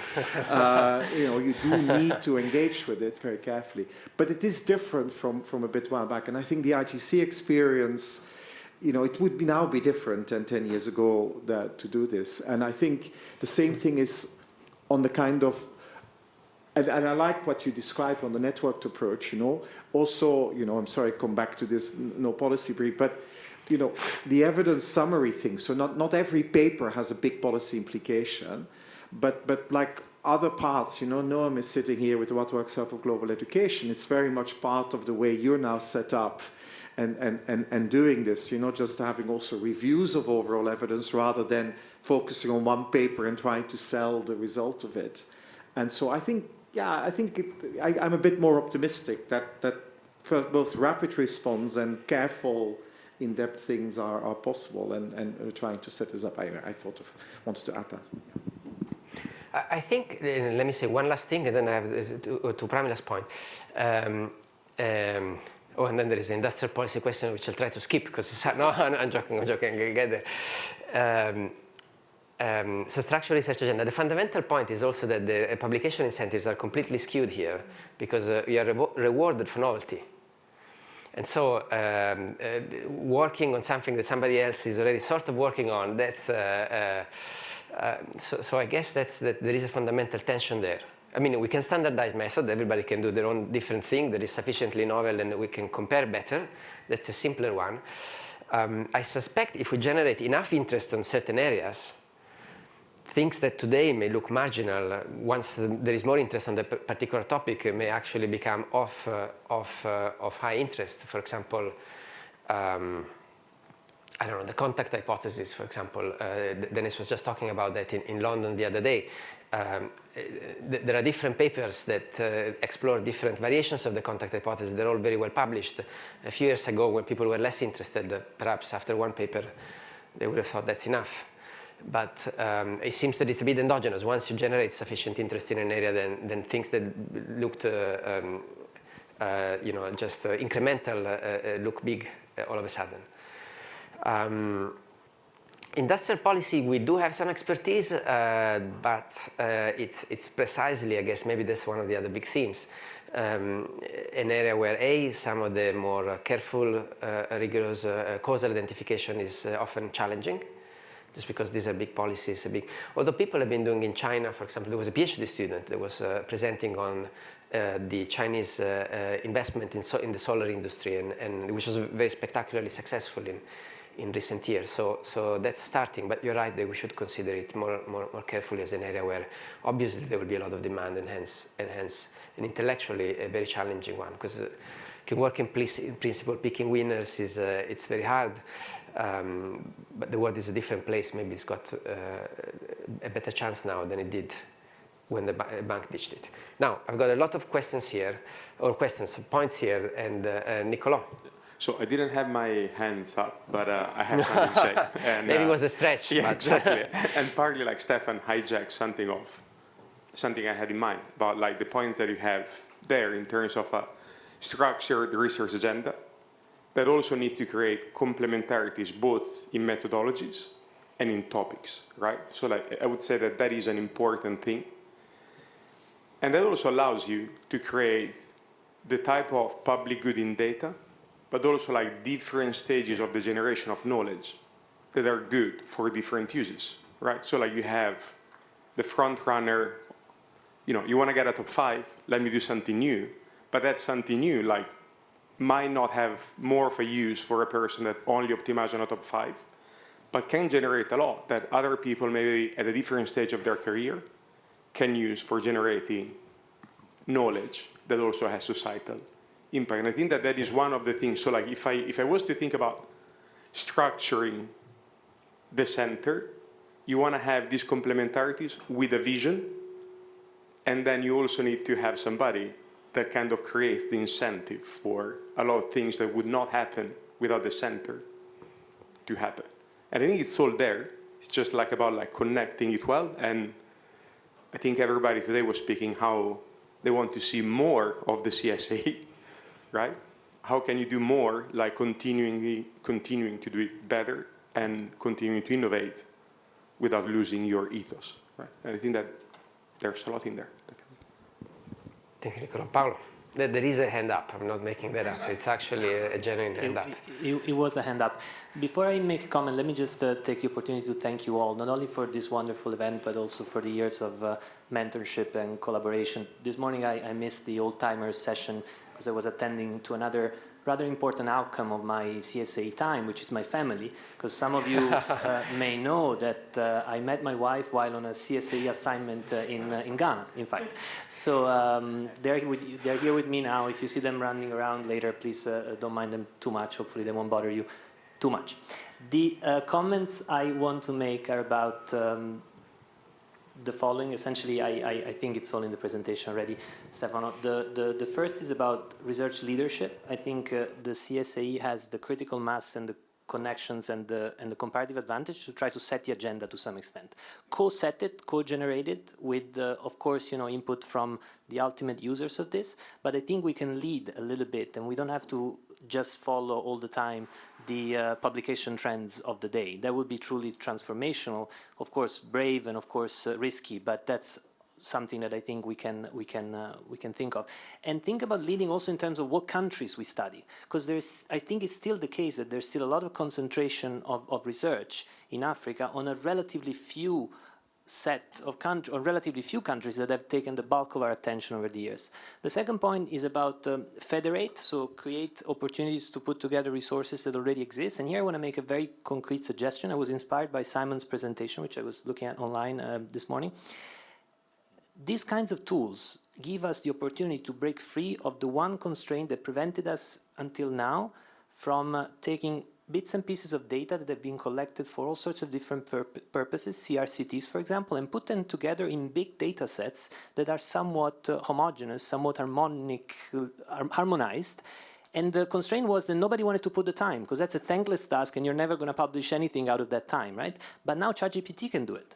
So think about repositories of data on Africa that we could put a call out for and invite researchers to submit, and then there is a dedicated GPT that is designed to do it for us and puts it all together in a harmonized way that I think could be useful for use. On the final point I want to conclude is about motivation. Keep motivating people the way that we were motivated. And here I want to just give you a little anecdote. I measure motivation in weight of luggage brought to the field at the time of our experience at CSAE. And I'm sure you all remember big suitcases filled pretty much with three things: pre-printed questionnaires, because we were not sure we could print them in the field. Amazing technology, those beautiful initial handheld devices. Calling them tablets is a bit of a stretch. You all know the shaky feeling of getting back to your room in the evening and trying to download the data, hoping that it was actually there. And finally, in my personal case, stones, literally. And I know the right person in the room is giggling, because I started on all this, and that's what really drove me to do what I do these days from the very beginning. It was behavioral experiments. At the time, it was measuring risk, and Abigail Barr being the wonderful researcher she is, she had thought about it throughout, to the point of designing these wonderful kits that were needed to do lottery choice type of games, and they involved a huge amount of marbles. And by marbles, I mean balls made of marble, as in stones. And so in my first ever trip to Ghana, and that's how I probably fell in love with the field, I brought an outrageous amount of stones to the country for the amusement of the people at the airport. You can only imagine what happened when they checked my luggage and they saw what was in it. But thank you all so much. It was fantastic.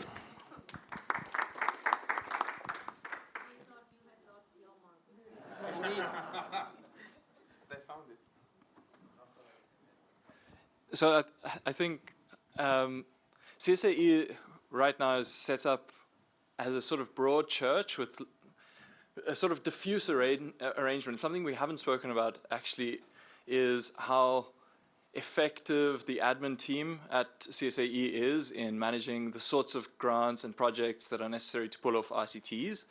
And then we're bringing in researchers who operate as semi-independent agents within that system, pulling off projects. Their incentives align with what the field values, which is solving this NGO problem that you've described. So I think, I mean, and Pramila and Nicolo spoke about sort of how to shift away from that and setting a research agenda which allows us to transcend that in some way. But I think also about incentives within the institution and CSAE, thinking about how individual researchers incentives can shift away from those things which are much more conventional within the field and takes on some of the risk that individuals might be unwilling to take on in leading that research agenda. So both in terms of the content and the direction, but also about incentives. How exactly, I don't know, but that's probably something we should think about.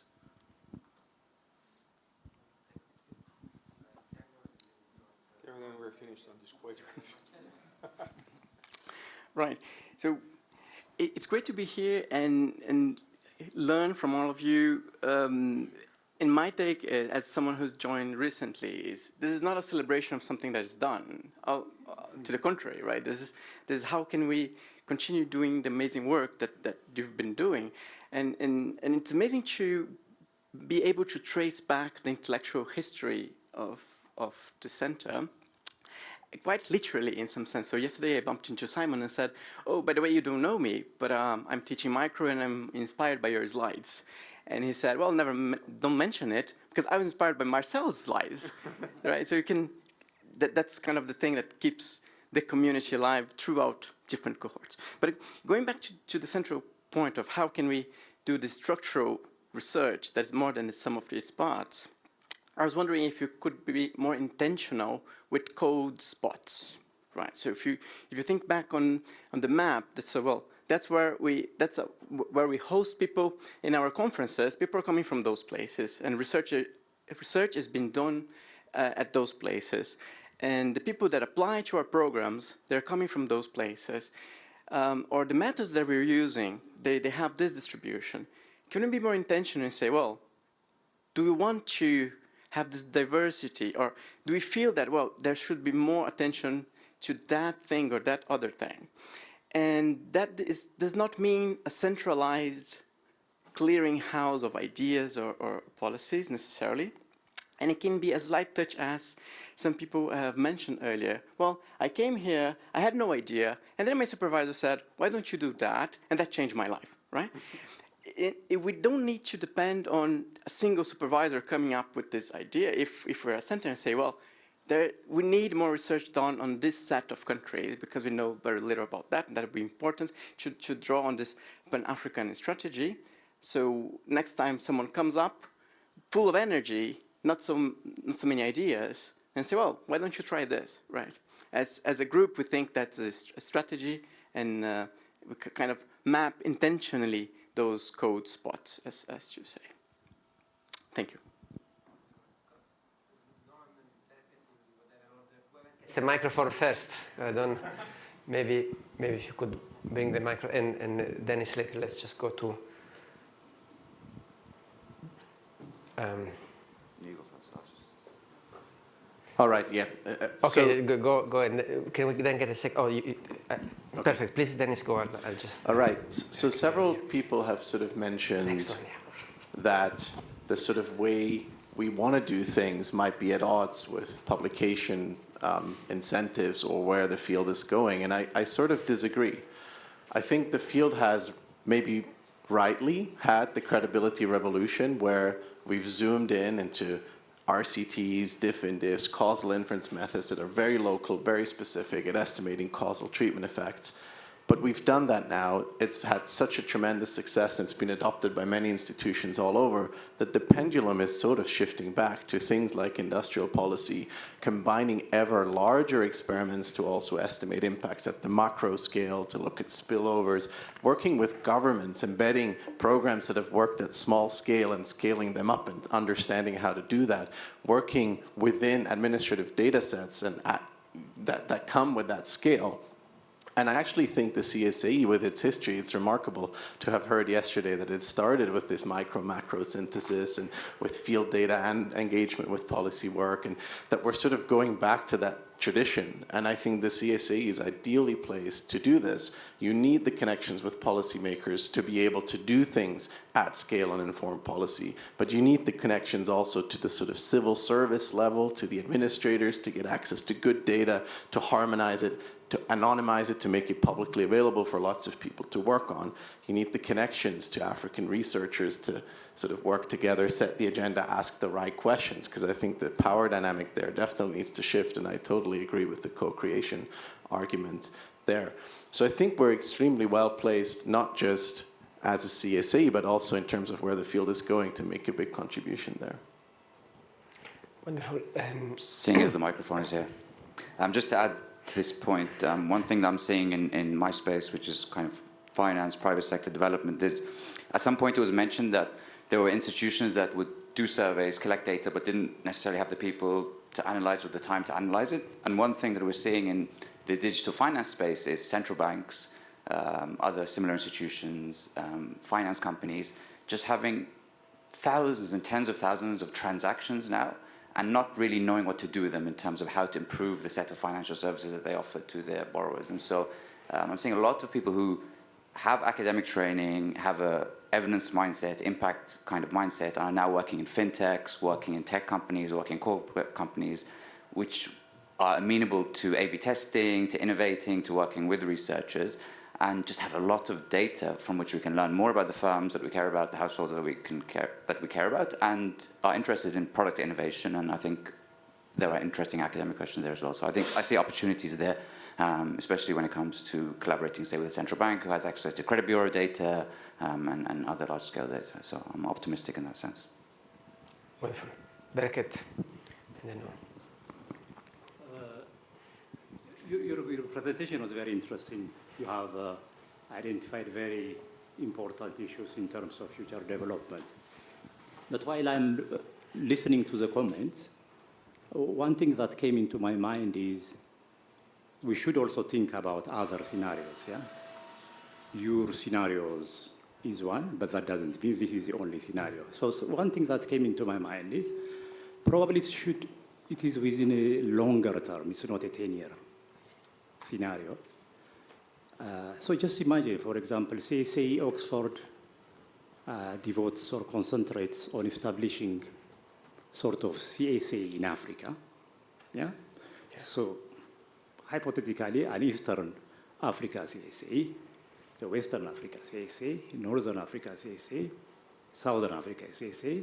So basically, slowly covering the whole of the continent. Of course, this cannot be done within 10-year period.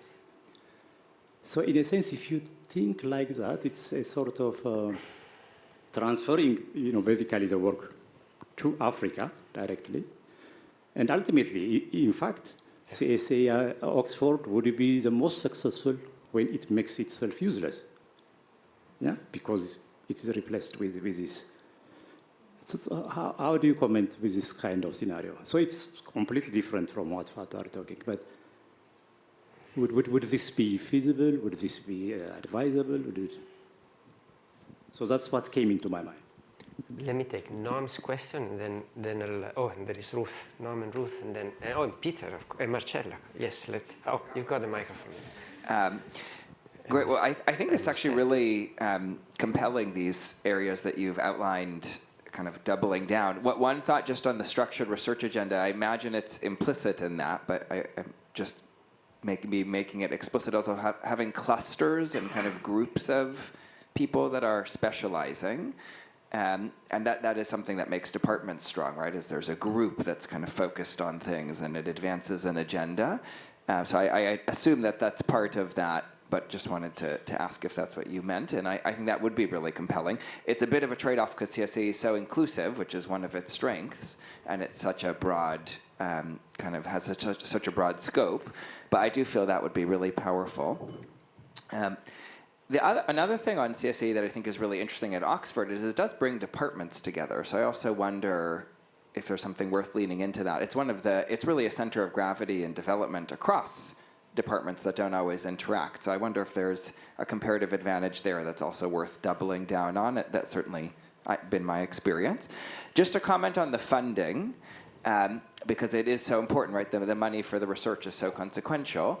It is drying up for the traditional kind of research, but there's a lot of money still. And there's a lot of money for implementation. So I know in education, for example, 2 foundations that recently have been set up in the last 5 years that are each moving 100 million into education. And they care a lot about evidence, because actually it's related. They're coming from tech people who really care about data and innovation, and they want to fund research, but they want to find a different kind of research that's a bit more embedded in implementation, connected with governments. So another thing that I think about when I think about CSAE is a group of researchers who are also pretty practical, which is pretty rare, actually. And I wonder if that's something to lean into, is embedded research with governments, with implementers, and kind of seizing the moment where there's this interest in funding implementation, but data-driven implementation or evidence-based implementation. I think Peter and Marcel and then Ruth and then Kate. That was the order in my... Sorry, thanks. It's a bit related to Noah's first point. First of all, thank you very much. I think this is really great to see the strategic thinking on that. So having been in academic life for a bit back now, I find that the research power of this kind of centers really depends crucially on the younger generation.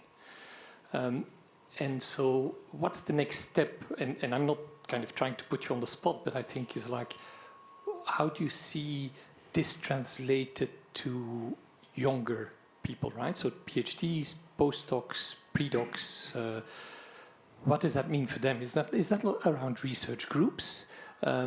Can we use the network to help serve them? Like, I mean, at some point with a few, we had the idea of like, why don't we start a website with topics that are most relevant and policy relevant, right? In FCDO to make that gap, to close that gap. So can we use our network, CSAE, can we perhaps activate this more like as we do now and help it serve some of the purposes being, I think, the younger generation very much, but also, if possible, linking to policymakers. I'll stop there. Okay, so two hopefully super quick points. The first one, I just wanted to go back to your slide, Stefano, which I found very inspiring for 2 reasons. On the objectives, and you talk about generate, well, evidence, transformative ideas. A lot of people have talked about this, but haven't named it. And I wonder whether people relate to the idea of an evidence revolution, which actually means doing more of what, at least in my knowledge today, has been done very little in the center, which is systematic reviews, which is precisely the collation of an enormous body of knowledge, which no doubt CSAE has, in writing, in publications on the relative same research questions, and extracting from that lessons on transportable knowledge. I mean, that's not doing funky new stuff or like lab experiment, but that's the stuff that the countries that at least I work in now as an economist of Save the Children, they need to know what works regularly, what does not work. And it's something that, you know, systematic reviews are very much sort of the public health, the health guys. But it's something that has been now, it's been coming strong also in economics. So why is the center not doing more of that? It seems like low-hanging fruit and something on which we can build a lot. So that's my first point.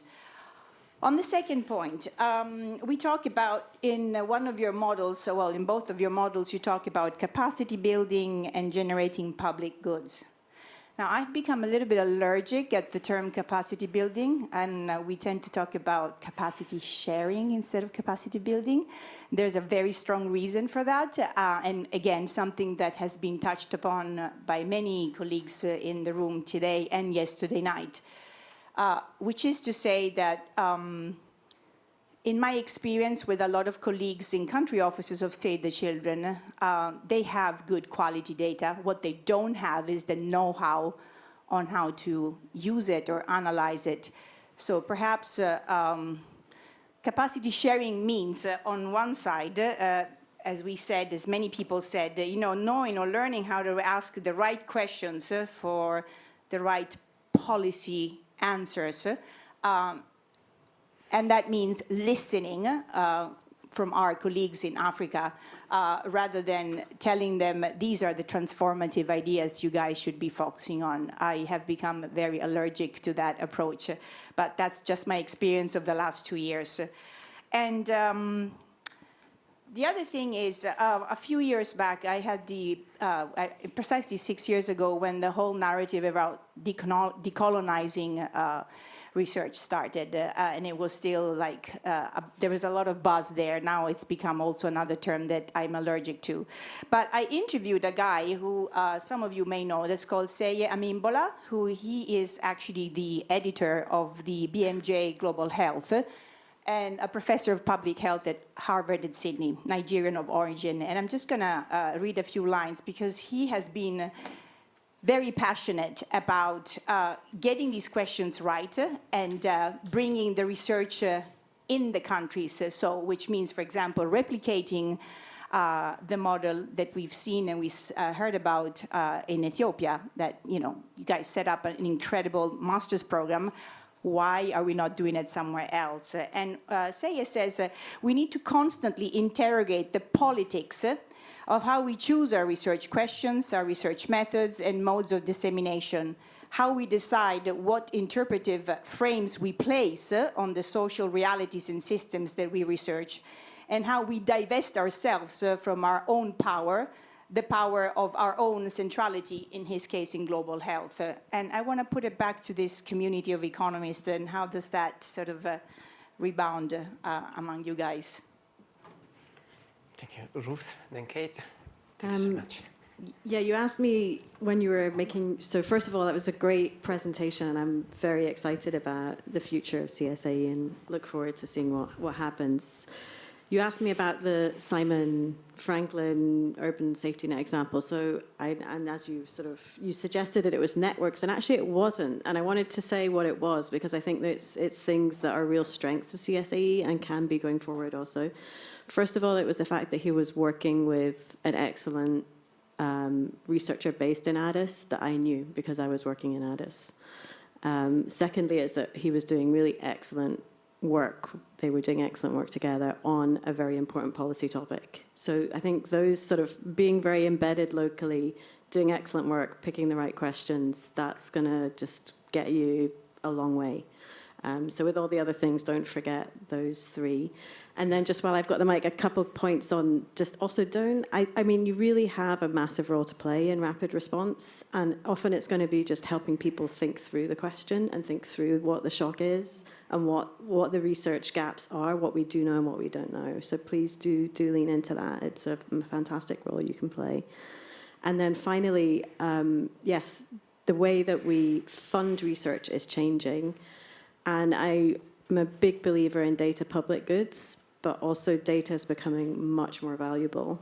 And one of your key comparative advantages of the center is that you are collecting data on communities that not very many people have a lot of data, are in a rigorous way. And so just think about how you go forward in this complex environment of still putting as much data out as possible, but also recognizing that this is a real value that you have.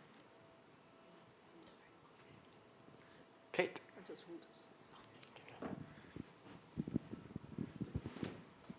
Yeah, I'd been thinking quite a lot since we had our discussion about this sort of question of what, where is the centre going? But some of that is a question of reflecting on where it's come from.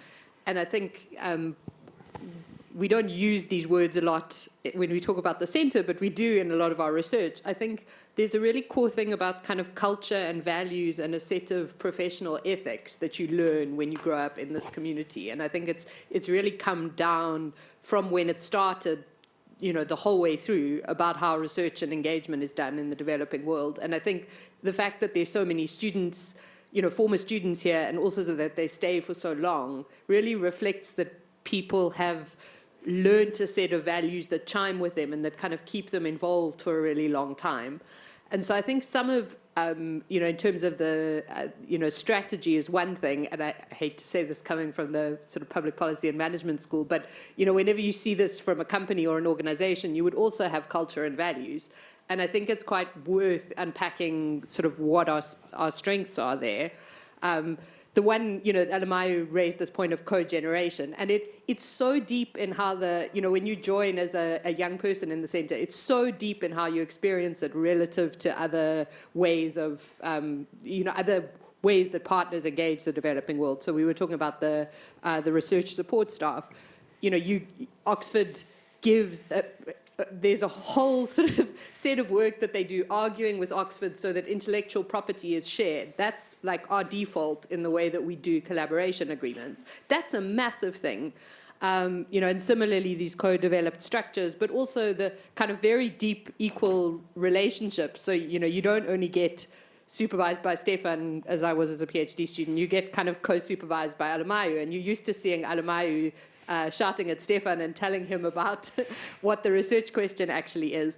And I think just that, you know, doing a bit of work as we go forward in talking to the rest of the world, we know what that is, but talking to the rest of the world about what that is. Because I think there's some really profound lessons in there, and it's why many of us come, and it's why people stay, and why they have such affection for it. So, you know, I think the co-generation of research is one, and what do we actually mean by that?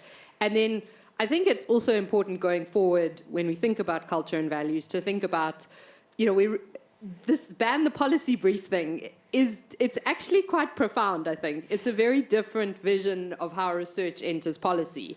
And, you know, I think it goes deeper than a sort of, are we talking about the body of evidence versus my paper? It's about a kind of humility in the center that I think all of the senior people live and demonstrate in how they work in country, and they sort of pass that on to the students. So it's not assuming you know the question before you go into the room, because that's the fundamental, that, you know, when you produce a policy brief, you assume you know what the policymaker's question is. And I think there are a lot of people who don't work in that way. They're very humble. There's a lot of lack of ego. And, you know, really putting the policy problem at the center. So I think in both those ways, I think kind of trying to articulate for ourselves, you know, what is the way that we do things, and then keeping that very much at the core of what we do going forward, I think would be quite important. That's great, Kate. Thank you so much. Marcel, I was about to volunteer you, but you automatically...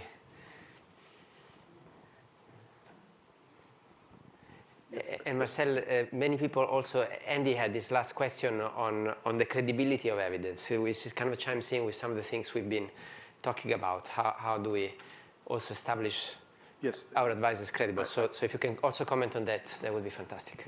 That's what I want to comment on. Wonderful. Stefan warned me that you put me on the spot about that. So Andy said, well, should policy advisors be held accountable for their mistakes?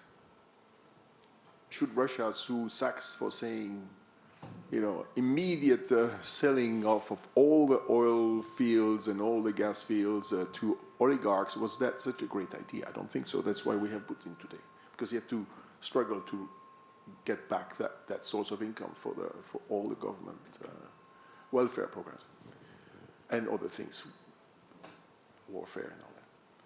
But so I think that the first reaction to that was to say, well, you know, it's an advice. Should the person giving advice be liable for the advice? I thought, no. I mean, as long as there's a disclaimer and maybe an informed consent or something like that, they said it's just advice. But at the same time, I thought, well, could the advice be malicious? or self-serving or careless. And I remember one time I was asked to, that's when ESRC found out reviews of projects by other researchers. So it was anonymized, I didn't know what the research was. But the story of this project was they basically applied for money to send a student to the field. The student went to the field, it went horribly wrong, it was Kenya, went horribly wrong, the student was disgusted, left because he was not getting advice, or he or she, I don't know. And so there was no research. No research was produced. But there was a good point, the research has an impact. So because the advisor traveled to Kenya and gave advice to the minister who received the advice, very favorably. So there was an impact, but there was no research. To me, so get rid of the impact fetish. I don't believe the impact fetish. Why should, if you don't have anything useful to say, don't say anything at all. And most of the research we do, we don't have anything, because most of the RCTs that we do don't have an effect or have a small effect and all that. So most of the time we should just shut up. But how do we protect against malfeasance, misrepresentation and all that? Well, actually as academics, we have a long list of things we do to prevent that. We subject our work to the scrutiny of peers. We have journals that are ranked by order of importance and all that. We run conferences where everybody can come and listen to what we have to say. Now we have IRB, we have PAP registration, we have Dataverse for the data, we have a whole bunch of disclosures and so on. And we have a deontology, which is, basically we're all very intrinsically motivated. All right? So I think, and that is stronger in top universities than it is in lesser universities. Or lower ranked or whatever you want to do it. So that I think is part of the answer. So people who receive an advice should take the advice, and are these people published? Is this they are saying something, but they haven't published anything on that. So they've been scrutinized, they failed. So basically that what they are saying is not based on something that's been scrutinized by others. So I think that's how I would see the answer to that question, that we already have, in a sense, built up a lot of credibility institutions and we're proud of them. And we fight over them even sometimes. So that takes me to a second point, which is, I remember this conversation at the institute, the Freeman Spooner Institute for International Studies, when I arrived, and there was a new director of the whole institute, and he said, I have lots of contacts in Washington. Would it be good if we use our contacts to push for the policies we believe in? And then I said, well, wait a minute. I mean, don't we live in a democracy? Why should we become a lobby and influence policy directly, right? I mean, that's not something we should do. So what we should do, as I said, was to improve the quality of the public debate or the policy debate. So that could be a very broad discussion with the public and so on. It could be maybe a more specialized discussion, but I think that's the role that we have, which is to improve the quality of the debate, and we can offer all kinds of arguments. Some of that simply logical or theoretical, some are empirical based, some are meta-analysis, some are even conjectures. As long as we qualify them, that to me, that's fine.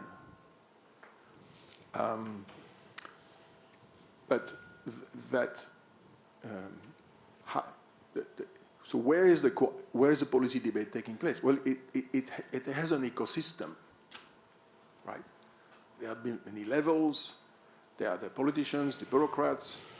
There are pundits. There are newspapers. There are NGOs. There are lobbies. There are all kinds of people. And if we want to beat the lobbies, really, I mean, they can lie all day long. So we have no chance fighting the lobbies with the truth, right? I mean, it's much easier to get an argument through by inventing stuff. So raising the quality of the debate is what we should aim to achieve, rather than achieving impact. Because after all, as Paul reminded us yesterday, it's Africans who will develop Africa. It's not us. So, I mean, let alone the few Africans who are here. So what I'm trying to say here. So we shouldn't aim to develop Africa ourselves. We should basically aim people in Africa to do a better job. And so the final thing I was going to say is that they're going to be users of the policy advice. These users have to understand the way we operate, so they understand the credibility thing. They understand that, well, we have a fetish with journal articles, but there is a reason for it, because behind it is a whole system. And so they become better users of the policy advice. And so involvement in teaching and everything could be improved. And there are new outlets that we can collaborate with, including the University of Benin with Leonard, or the Stanford MBA program, and so on, in Africa. Dennis, and then we'll probably draw it to a close after that. Can I just one thing that you said, Marcel, that I wanted to add to is also this interaction between what you just said and capacity building and or co-generation. Like often you sort of hear the argument, oh, we should involve more African researchers because they have better connections and more policy influence and so on. But I think they should also just be better funded to do research for research's sake, because it's interesting and because they have great ideas, and they have to typically teach way too much and publish way too much in numbers, not in quality, and so the incentives are wrong. But we don't just want them because there's more impact or whatever, but it's like just for research's sake, because it's important, interesting ideas, and that should be supported as well. Okay. I think, Stefan, if you want to... You wrap up your bits. All right. Well, this was an incredible response. So if I was at all worried that there wouldn't be a response, that worry was clearly misplaced, because it's really fantastic. Some of it was very challenging. Should we engineer our own exit and envision CSA being moved to Africa in 5 different offices across the continent? Maybe not. That's a big. In fact, that's a great conversation for the pub later. So I hope we can take that up.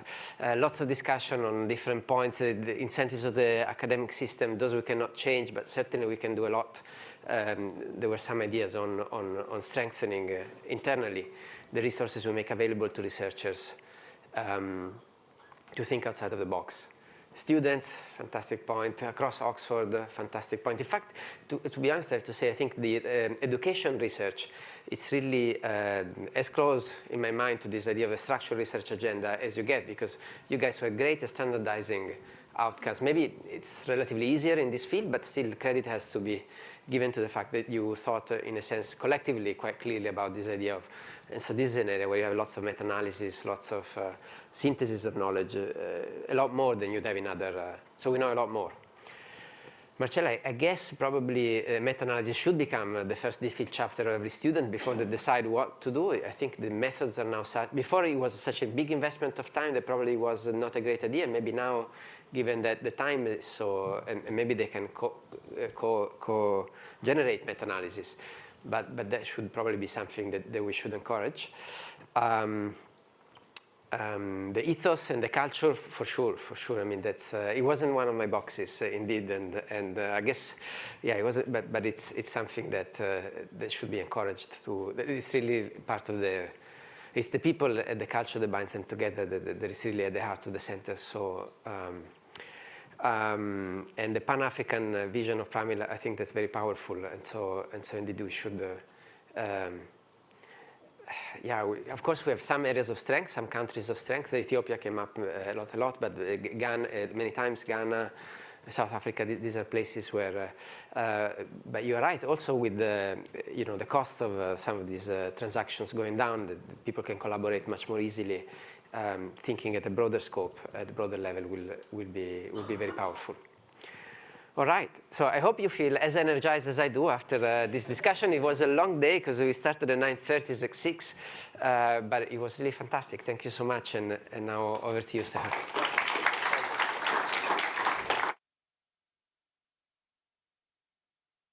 Yes. No, it's that. No. So look, I shouldn't take very long. This is unlikely going to be a rapid session. Usually this is a moment. Okay, I will still give me a bit of a reaction to something Stefano said, and just to keep on thinking and to keep invite you to do it. But I want to, I think, 4 things quickly do. So the first one is, normally this is a moment where we thank people for organizing this. I'm actually making, rather than just saying thank you to Rose, I'm going to make Rose speak. We never hear her. Rose, we haven't heard you. Just, it will be on. It's green. Oh, okay, it's on. Thank you to all of you for coming. It's really lovely to see so many of you. Yeah, the centre's very important to me. I've been here for centuries, it feels like. But, yeah, it's nice to see you all. Thank you. Right. Yes.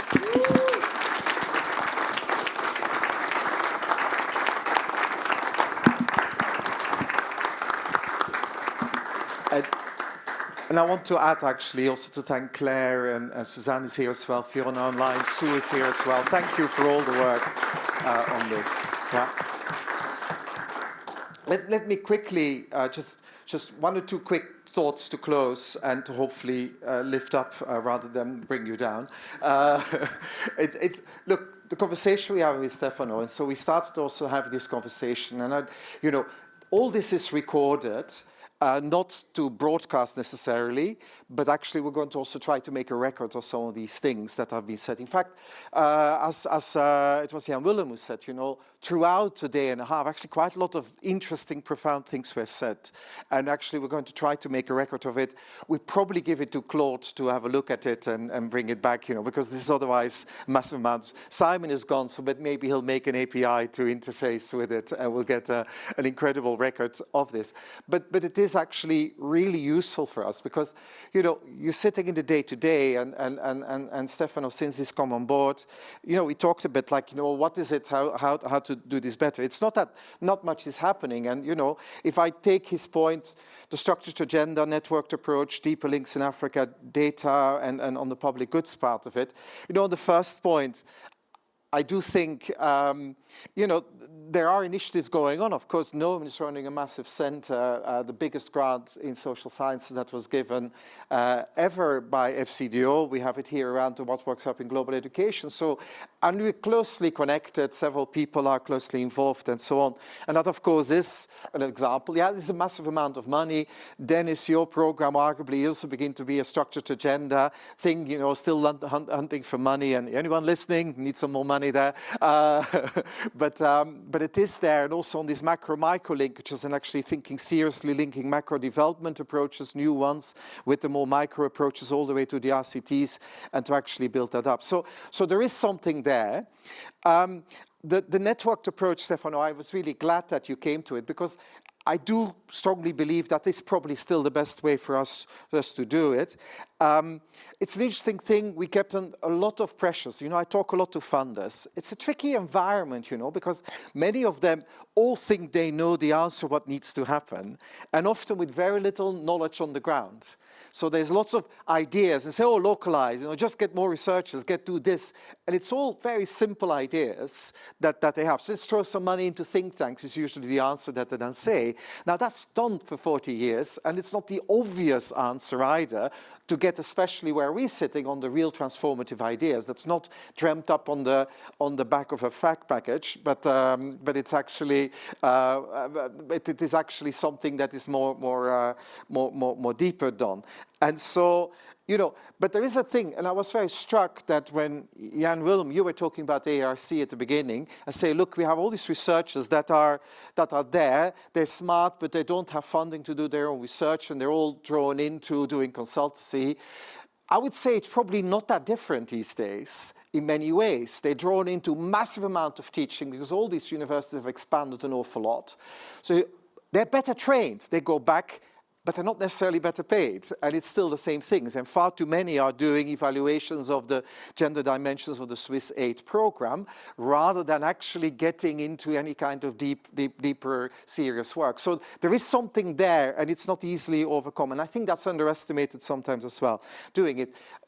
Mohamed, I loved your point about the data, and definitely on the central banks. You know, we have a long history initially of working so closely with central banks. This is actually probably an interesting one, and I think it's probably something sent back also to ARC, a new way of engaging with central banks with all the microdata that they sit on. Could be quite a fascinating thing. Then the thing that the deeper links into Africa, okay, we're not going to deep think. A lot of people mention the policy engagement. You got the right word for the Silicon Valley people, the co-creation word, you know. But we know there's lots of meanings to it and to do this. I would actually say there's an additional dimension they have in terms of, say, working with governments and other partners. You know, it's about trusted relationships. And to actually, you know, coming back to some of what Marcel is talking about, you know, and back on the last thing, it's also building up trusted relationship that we can be trusted as partners, that we're not just extractive, that we actually are working with them and that are generally doing it. And that means long-term relationships and overcoming some of these kind of things. Because, you know, and it's Oxford as a label has an entry point, but we have to keep on proving that we're worthy of doing that. And there is something there as well. And we noticed definitely with Pascal also on the Economic Policy Network, there is the brand, but you need to keep on reinforcing it. The first time they love the idea, oh, it's someone from Oxford advising. But we have to then prove that we can be trusted partners in doing this as well. And so that's a great thing. Just want to say something on the data and the public goods part. You know, it's a great point. So the longitudinal data, and with some people, oh, why don't we start with longitudinal data collection? We just can't get the funding for it. And the funders have definitely totally moved away from that. And there's certain things that we have to just be realistic, that actually it's a hard one. But having said that, Mohamed alluded to it, you know, with digitization of a lot of things in governments, admin data, in 10 years, there will be massive amounts of admin data in Africa as well. And maybe we should be on the forefront to begin to think about it and actually doing this and working with them back to the implementation and doing it.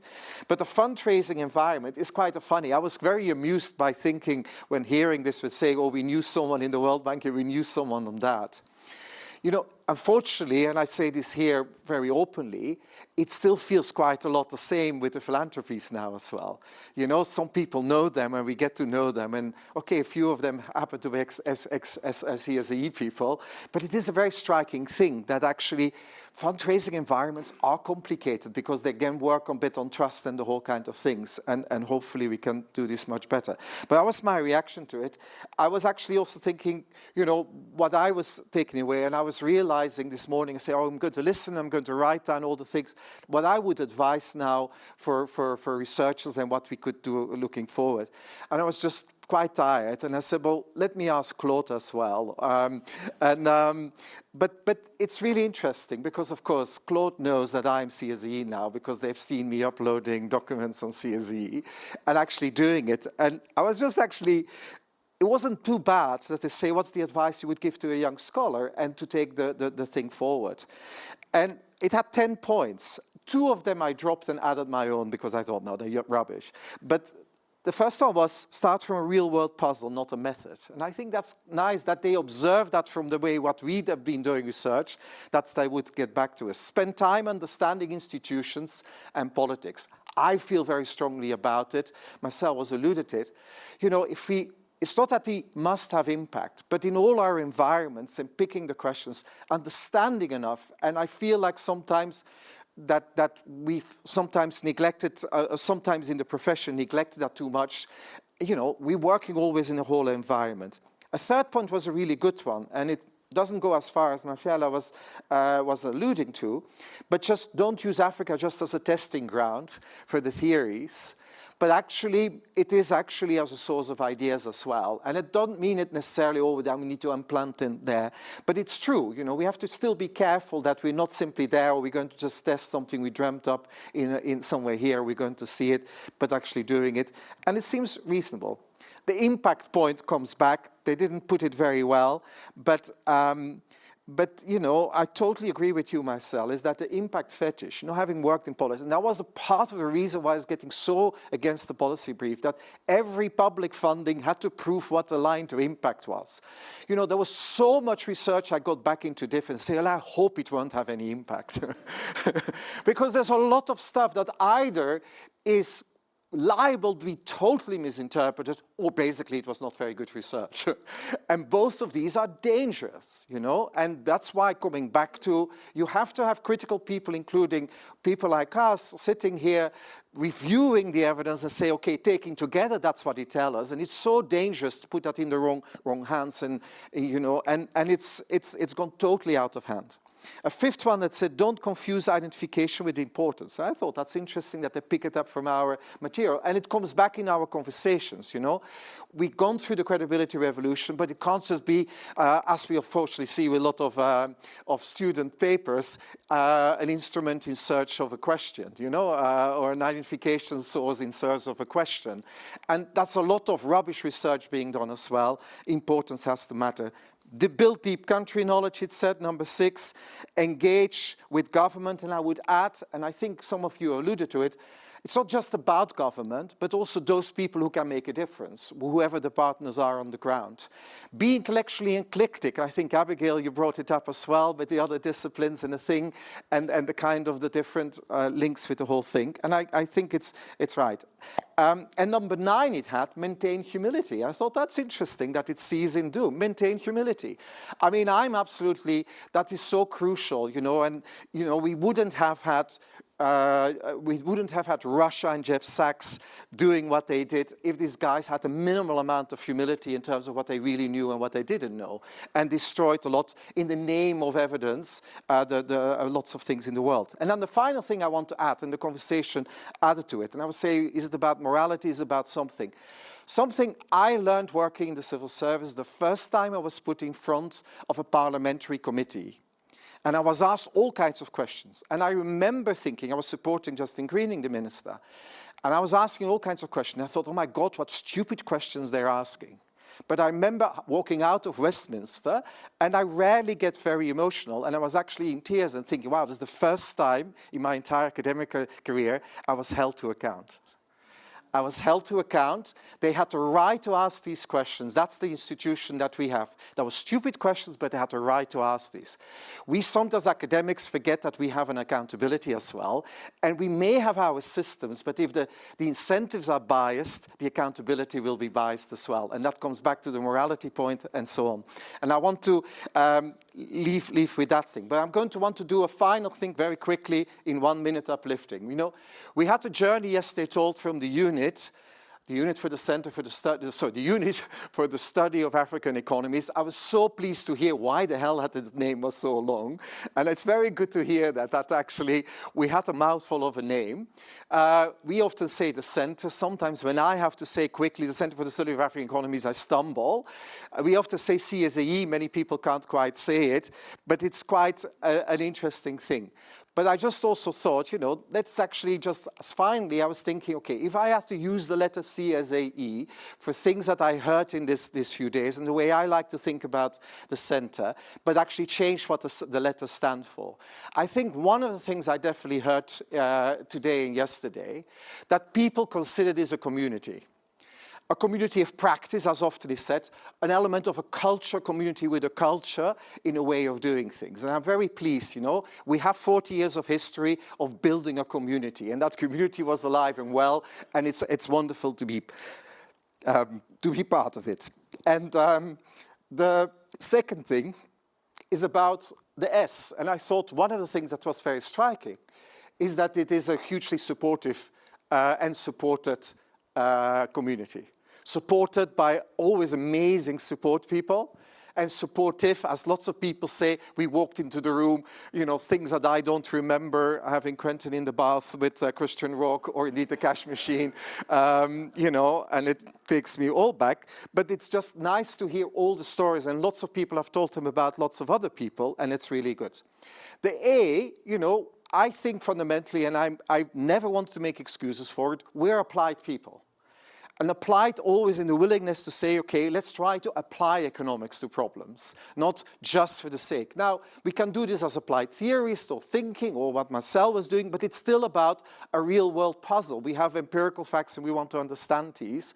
We want to undo it, but we are applied people. It can be about impact, and as I said earlier, no, it is about the real world. Maybe understanding the real world, occasionally with meaningful impact and meaningful advice that come from it. And then the final one, the E, and that is actually still where I'm very proud to be all part of it. Every single person here wants excellence. Excellence academic, excellence in the advice they give, and really self-critical about it. And I leave it with that. And well, thank you for coming. It's been a great 2 days for me. It's been hard work for a lot of people, but I enjoyed it thoroughly, and thanks very much for coming.